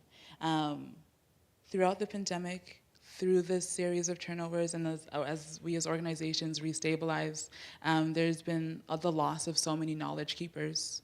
There's been the loss of so many administrative processes, the loss of so many histories, and the loss of context for certain partnerships. And I really want that kind of to be like a warning to us right now as we go to our own individual orgs, as we go back home, to think very strategically about how we share information. So what we found is, and one of our hopes and desires for Take Home is to build a structure that is solid enough to be passed on without stress. What we found in these periods of like high turnover is like the turnover just continues to increase and accumulate in its rate of speed until we find someone who's willing to take on a very disproportionate labor, like just disproportionate amount of work to what they're being compensated for, this period of like deep research, but also the need for like heavy deliverables as we try to restabilize. This process also disproportionately affects BIPOC folks who are on the front lines of your organizations, which is why we're talking about this. I feel like a very cool, simple, easy way of like avoiding this problem again in the future is to be very intentional about like who you decide to share your knowledge with. Take Home, we're trying to exist in a way where we don't hold positions of power for more than 5 years, where we're able to bring in and share the context of the relationships that we've had with different organizations, with everybody who comes in to join us as a member of our team, to be very transparent with the way that things are set up and to give people that type of agency over the projects that they want to hold. It's a way of keeping true to our histories, of keeping our histories alive, but also in ensuring that like, should Hassan ever leave, Take Home doesn't fall apart.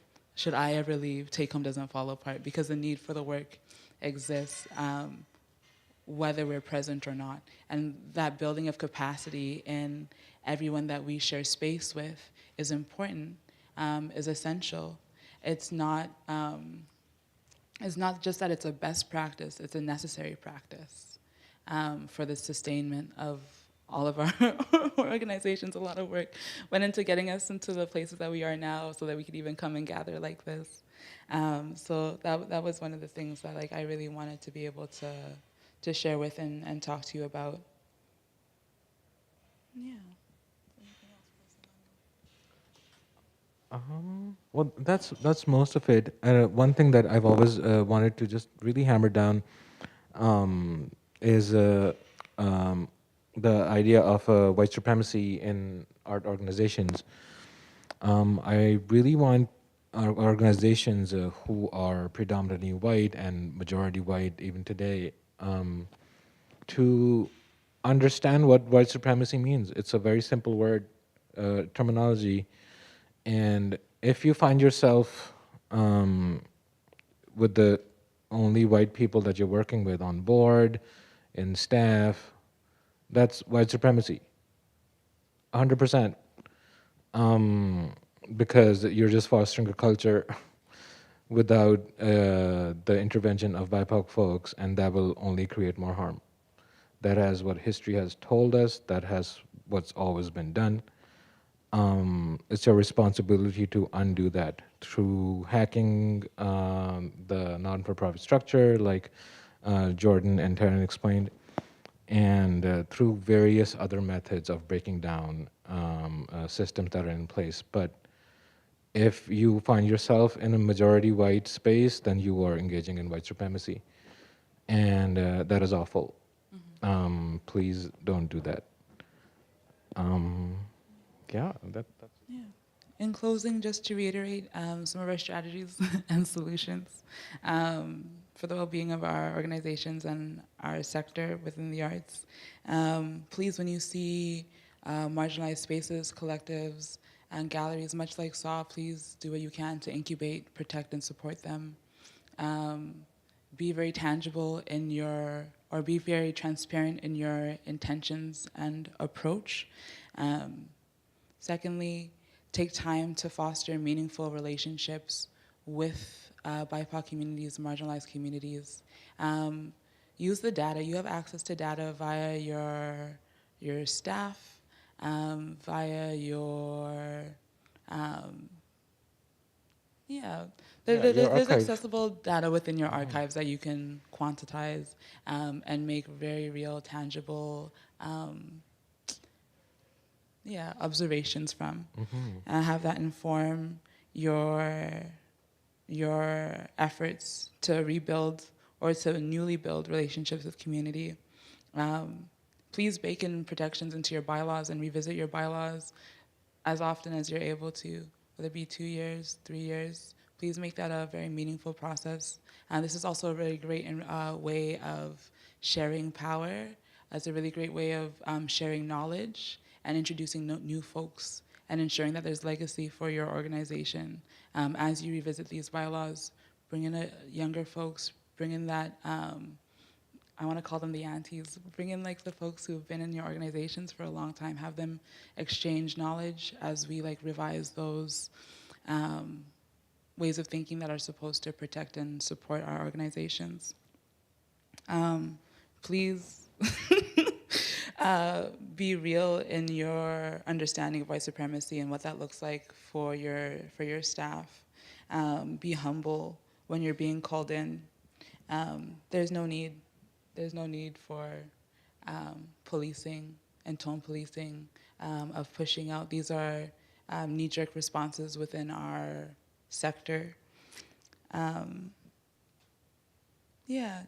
to be very tangible with the idea of like passing on the knowledge and power that you have. Thank you so much for hearing us.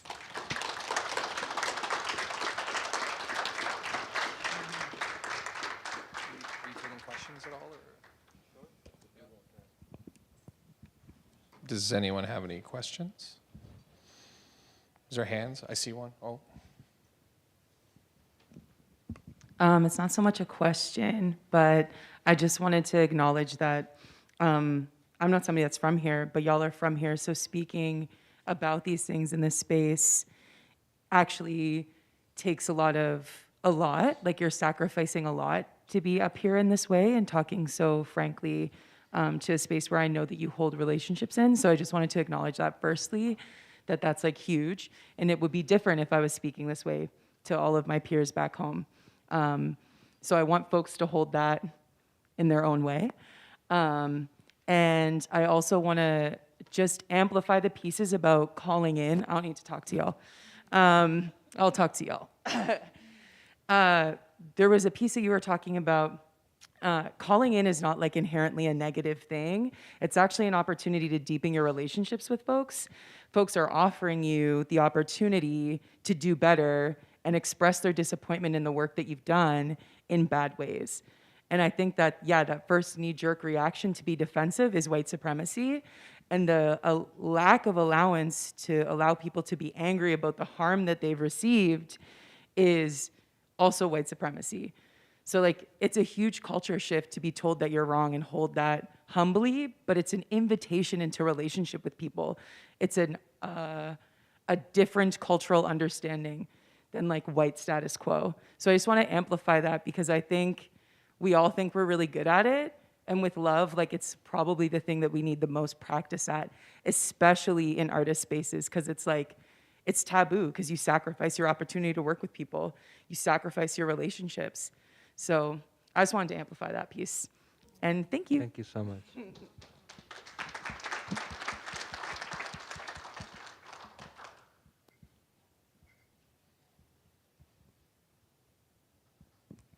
Thank you so much. And yeah, I echo the vulnerability of what you've done and brought to the space. I also, more of a comment, I just wanted to also amplify something that Hassan had said about like holding space for trans folks. I wanted to give like a tangible opportunity. For me, we have a few Canada Summer Jobs folks, and more than one has changed their name midway and then asked for a letter of recommendation and asked for, you know, or even their paycheck stubs, not knowing necessarily if they're going to like legally change their name or not. I've made sure to like provide them a letter in both for like a legal point of view, or if they do end up shifting their name legally as well, just to give them an opportunity as they leave and go into their other work to be able to use whatever they need to in order to like create a better system of survival. And so I think there are a lot of ways in which just like that little bit of effort put into the systems and into the like language and what you're leaving folks can really help make it more a supportive and safe system. So. Thank you for that.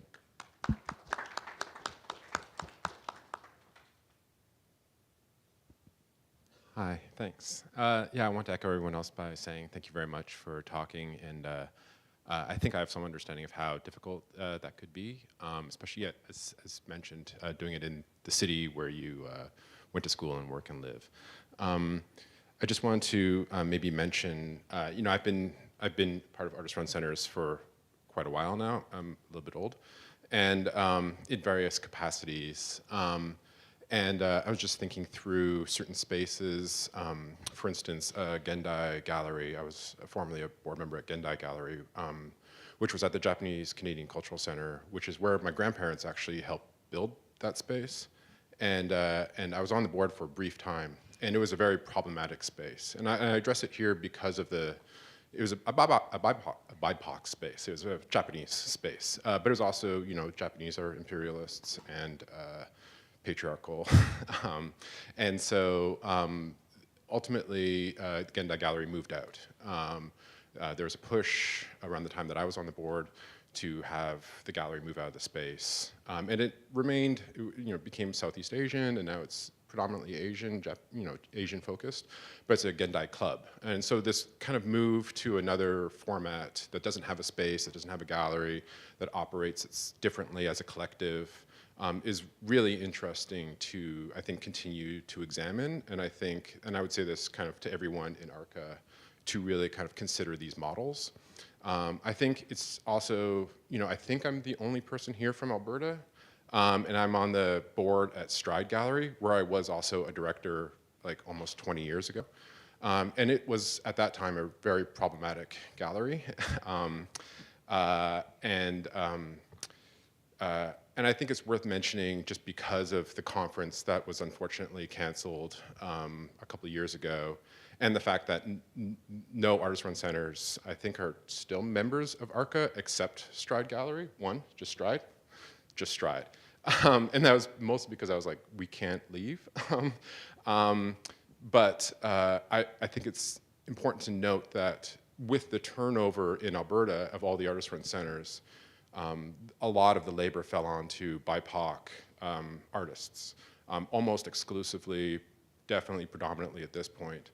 And so all of the boards turned over. And so I can say quite happily that Stride is entirely BIPOC, all of our staff, all of our board, and has been since, I guess, 2021, 2020, around there. And it's great, but I do want to note that I'm watching a lot of people get exhausted and burn out and start to burn out. And part of that is the structures that are inherent in artist-run culture. And although those individuals, I think, are young and have a ton of energy, they're also very much getting exploited. And I would really, I guess, ask ARCA, I mean, AAARC, I would say that, but I think I'm the only person on AAARC. So I guess I'll just talk to myself. But I'm trying to convince the other centers to really think about how they can create new structures. And luckily, I mean, we do have Jordan is from Calgary, so we have them. But they're also just exhausted, you know. So as I watch these like 20-year-olds, BIPOC, you know, some of whom were my students, I teach at the university, kind of turn over and quit, and disappear or leave the city entirely. I guess it's just a word of warning, but also I think to everyone to really think through how we could do it differently, having been doing it for myself for 20 some odd years. All right, thank you so much. Just to riff off some of the things that you're saying, thank you for acknowledging the past of the institutions that you've been a part of and for seeing the parallels. None of this is foreign to any of us. And so thank you for being very real with that. And then on the last part of like the 20-something-year-olds that are coming in with all this energy, there's like this repeated pattern and repeated trend that I've just been able to contextualize now that might be 15 years old or 15 years old within my memory and has probably predated that of a young crop of like BIPOC folks entering an organization, giving it all of their youth, all of their vibrancy, all of their time, all of their energy, and they'll last anywhere from 3 to 5 years. I say this because you can check this out. When you look at your ROEs, how long do BIPOC folks last in your organizations? Be very real. You have the data. You have the data. Look at it. Examine it. If there's a BIPOC person that has lasted, and it's a trend that they've lasted less than 3 years within your organization, 3 years or less, 5 years or less, there's not enough safety and there's not enough protection within your organization. We really push this urgency of paying BIPOC more and expecting less. We expect BIPOC folks to show up as white folks. And I say white because it's the norm. And I'm not saying that to pick on anybody or anything like that.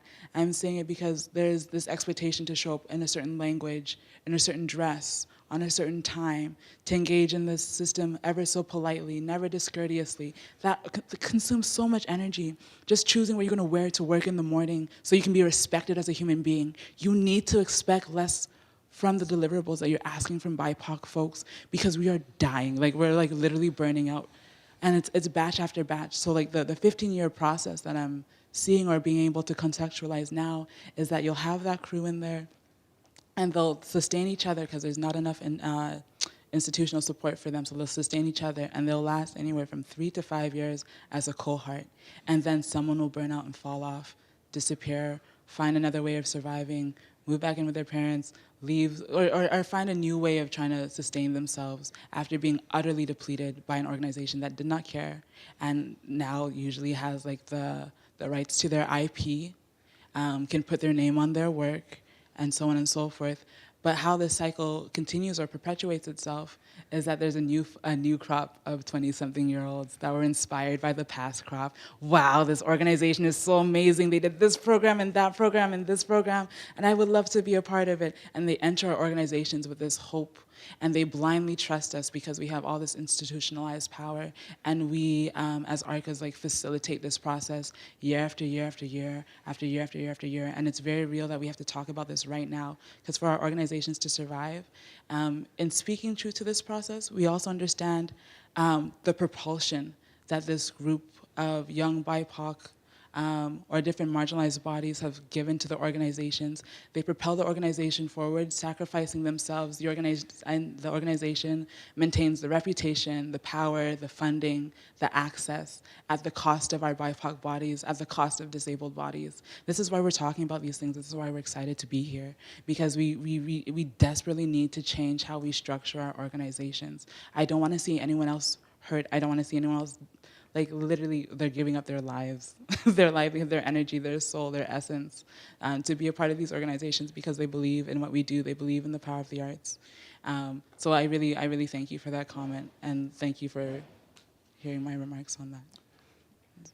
Yeah. Ha!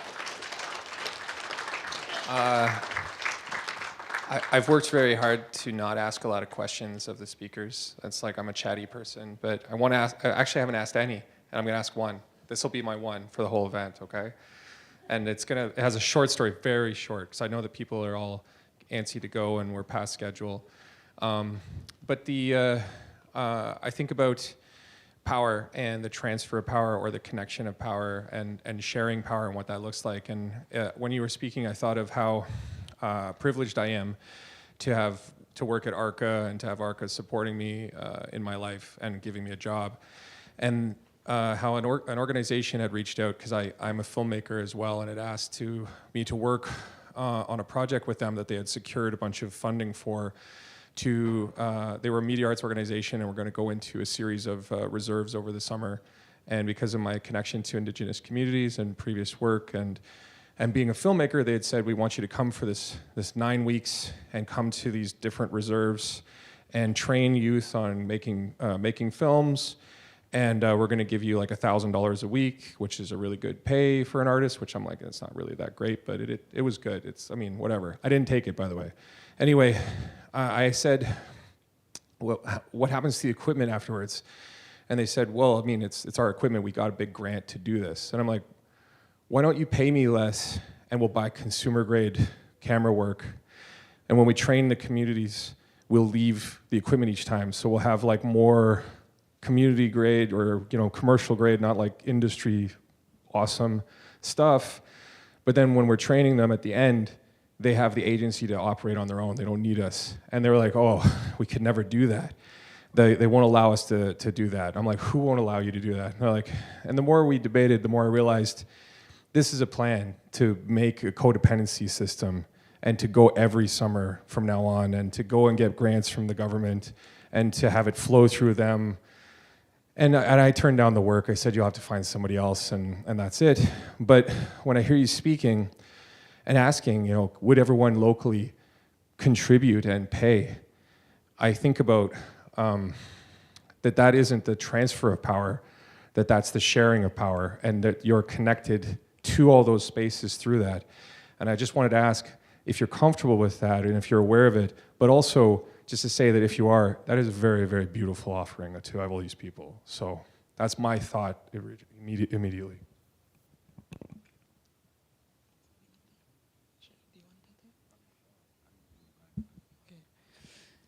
Thank you so much. Being here has been such a validating experience.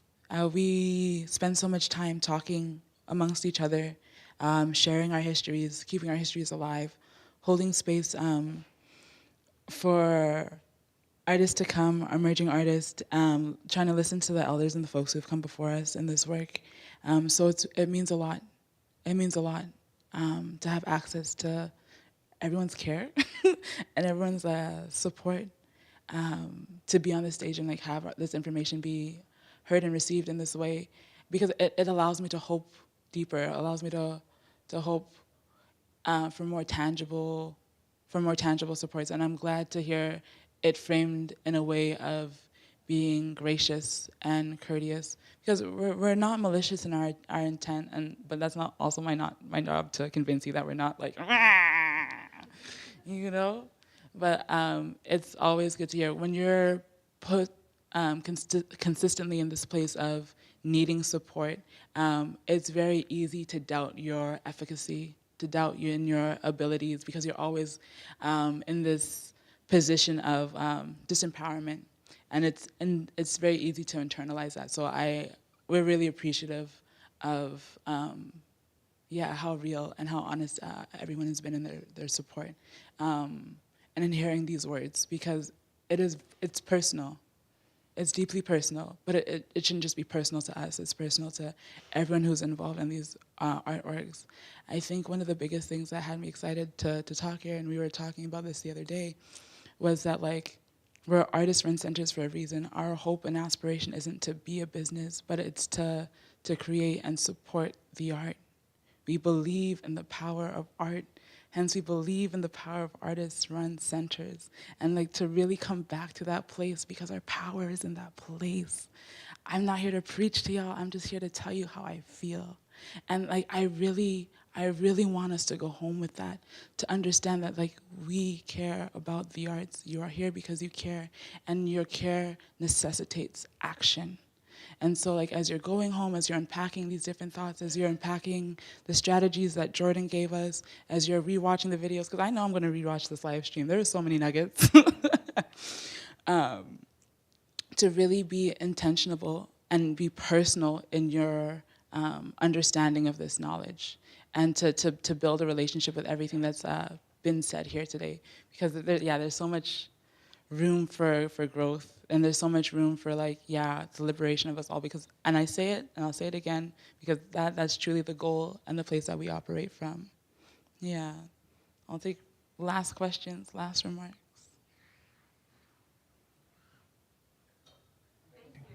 Yeah. Can we just, yes, let's do that.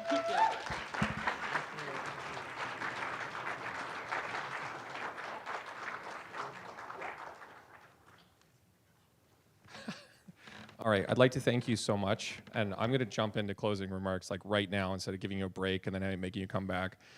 There's a reception at, 5:30, and it's in what space? It's not even in here. It's in another.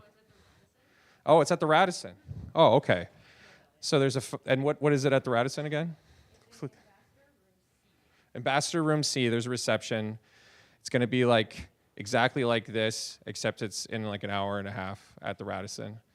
For those that are interested in going, it's like we're closing the conference here, but I think it's like light refreshments and things over there, or maybe not so light, depending what you're into and whether you're staying or whether you got to get a flight. I mean, closing remarks are supposed to be that I thank a lot of people, and I'll do a little bit of thanking right now, but I'm going to do a lot more thanking later, because there are a lot of people that put effort into making the Pathways Together conference, this gathering, happen, and I can't do justice to that list of people. There were so many interns, so many artists, so many workers that worked since the last conference ended, before this one began, over the previous years, over the previous summers, designers that helped with things, artists that helped with things, I'm going to make a big list after the fact and make it really public, and I might make a video too, just to kind of thank everybody, because that way it's sort of holding space. Time got ahead of us today, so we're obviously over schedule, but that's how I think things go, and if things are worth listening to and we're worth communicating, then we give it more time. I'd like to thank the RBC Center for having us here today, and I'd like to thank the Manitoba Artist-Run Centers for hosting this event. Can we please give them a round of applause? Yeah. Everyone at MARC has done a great job contributing, and almost exclusively as volunteers, by the way. Like, there are no MARC staff here in Winnipeg. I'd like to thank the ARCA board, who have contributed massive amounts of volunteer time and effort in offering up ideas and telling us what was happening in their various regions, and trying to make this event take place through community consensus, which, again, almost all of them are volunteering their time. So that's a big deal, and I'd really like to give them a round of applause, please.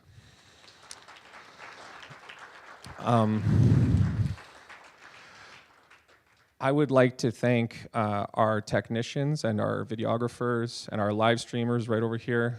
Those guys have been doing a lot of hard work. I would like to thank our translators, who have enabled both Francophone and English translation to take place in real time, and helping us on the walking tour on Wednesday evening. It was just such a great opportunity to have this present, and I just wanted to thank you very much. And I wanted to thank our interpreters, who have been very dedicated in making sure this entire event has been presented with ASL and at times LSQ. And I just got to say, your arms must be so tired at this point. Yeah? No? Whatever. Awesome. Thank you. I'm going to turn everyone's attention to my colleagues sitting here at this table. Oh, Catherine Dion. I think they know who you are. Catherine joined us earlier this year and has had so much work to do in such a short period of time, pulling this entire event together, becoming the conduit for so many people to make this happen. I thank you so much for all your hard work. You've gone above and beyond, and you've made it a wonderful event. There's so many happy people. Thank you. Would you like to say something? You're gonna cry. Would you like to come cry? Do you want to cry? No? Oh. That I'm sorry if I didn't get to meet everyone, face to face or directly, but okay, I'm gonna cry, but it's fine. I'm just really happy to have had this opportunity. Honestly, it's been so amazing. Like, I come from having studied music, so the artist-run scene was like so new to me, and like I have some background in art history as well, and just coming into this and being given that space and working with Clayton has been like a life-changing experience, honestly. Like, I've never been so trusted by someone. It's wonderful, and I just feel a special kind of love in this environment. Honestly, it's very unique. So, why are you laughing? It's true. Everybody knows it's true. Clayton is very. It's just artist-run love. Okay. Yeah. Well, coming from I will say this one thing. Coming from a background in music, it's very rigid. It's very different. It's very specific. You have to play by the rules.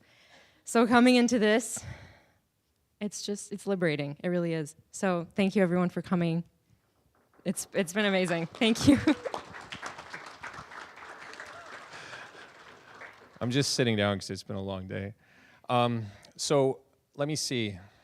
There are logistics. Oh, you know what? I'm going to thank all the funders later. There. Yeah. Thank you. You're welcome. You can clap about that. Good. And I'll tell them what I really think right after that.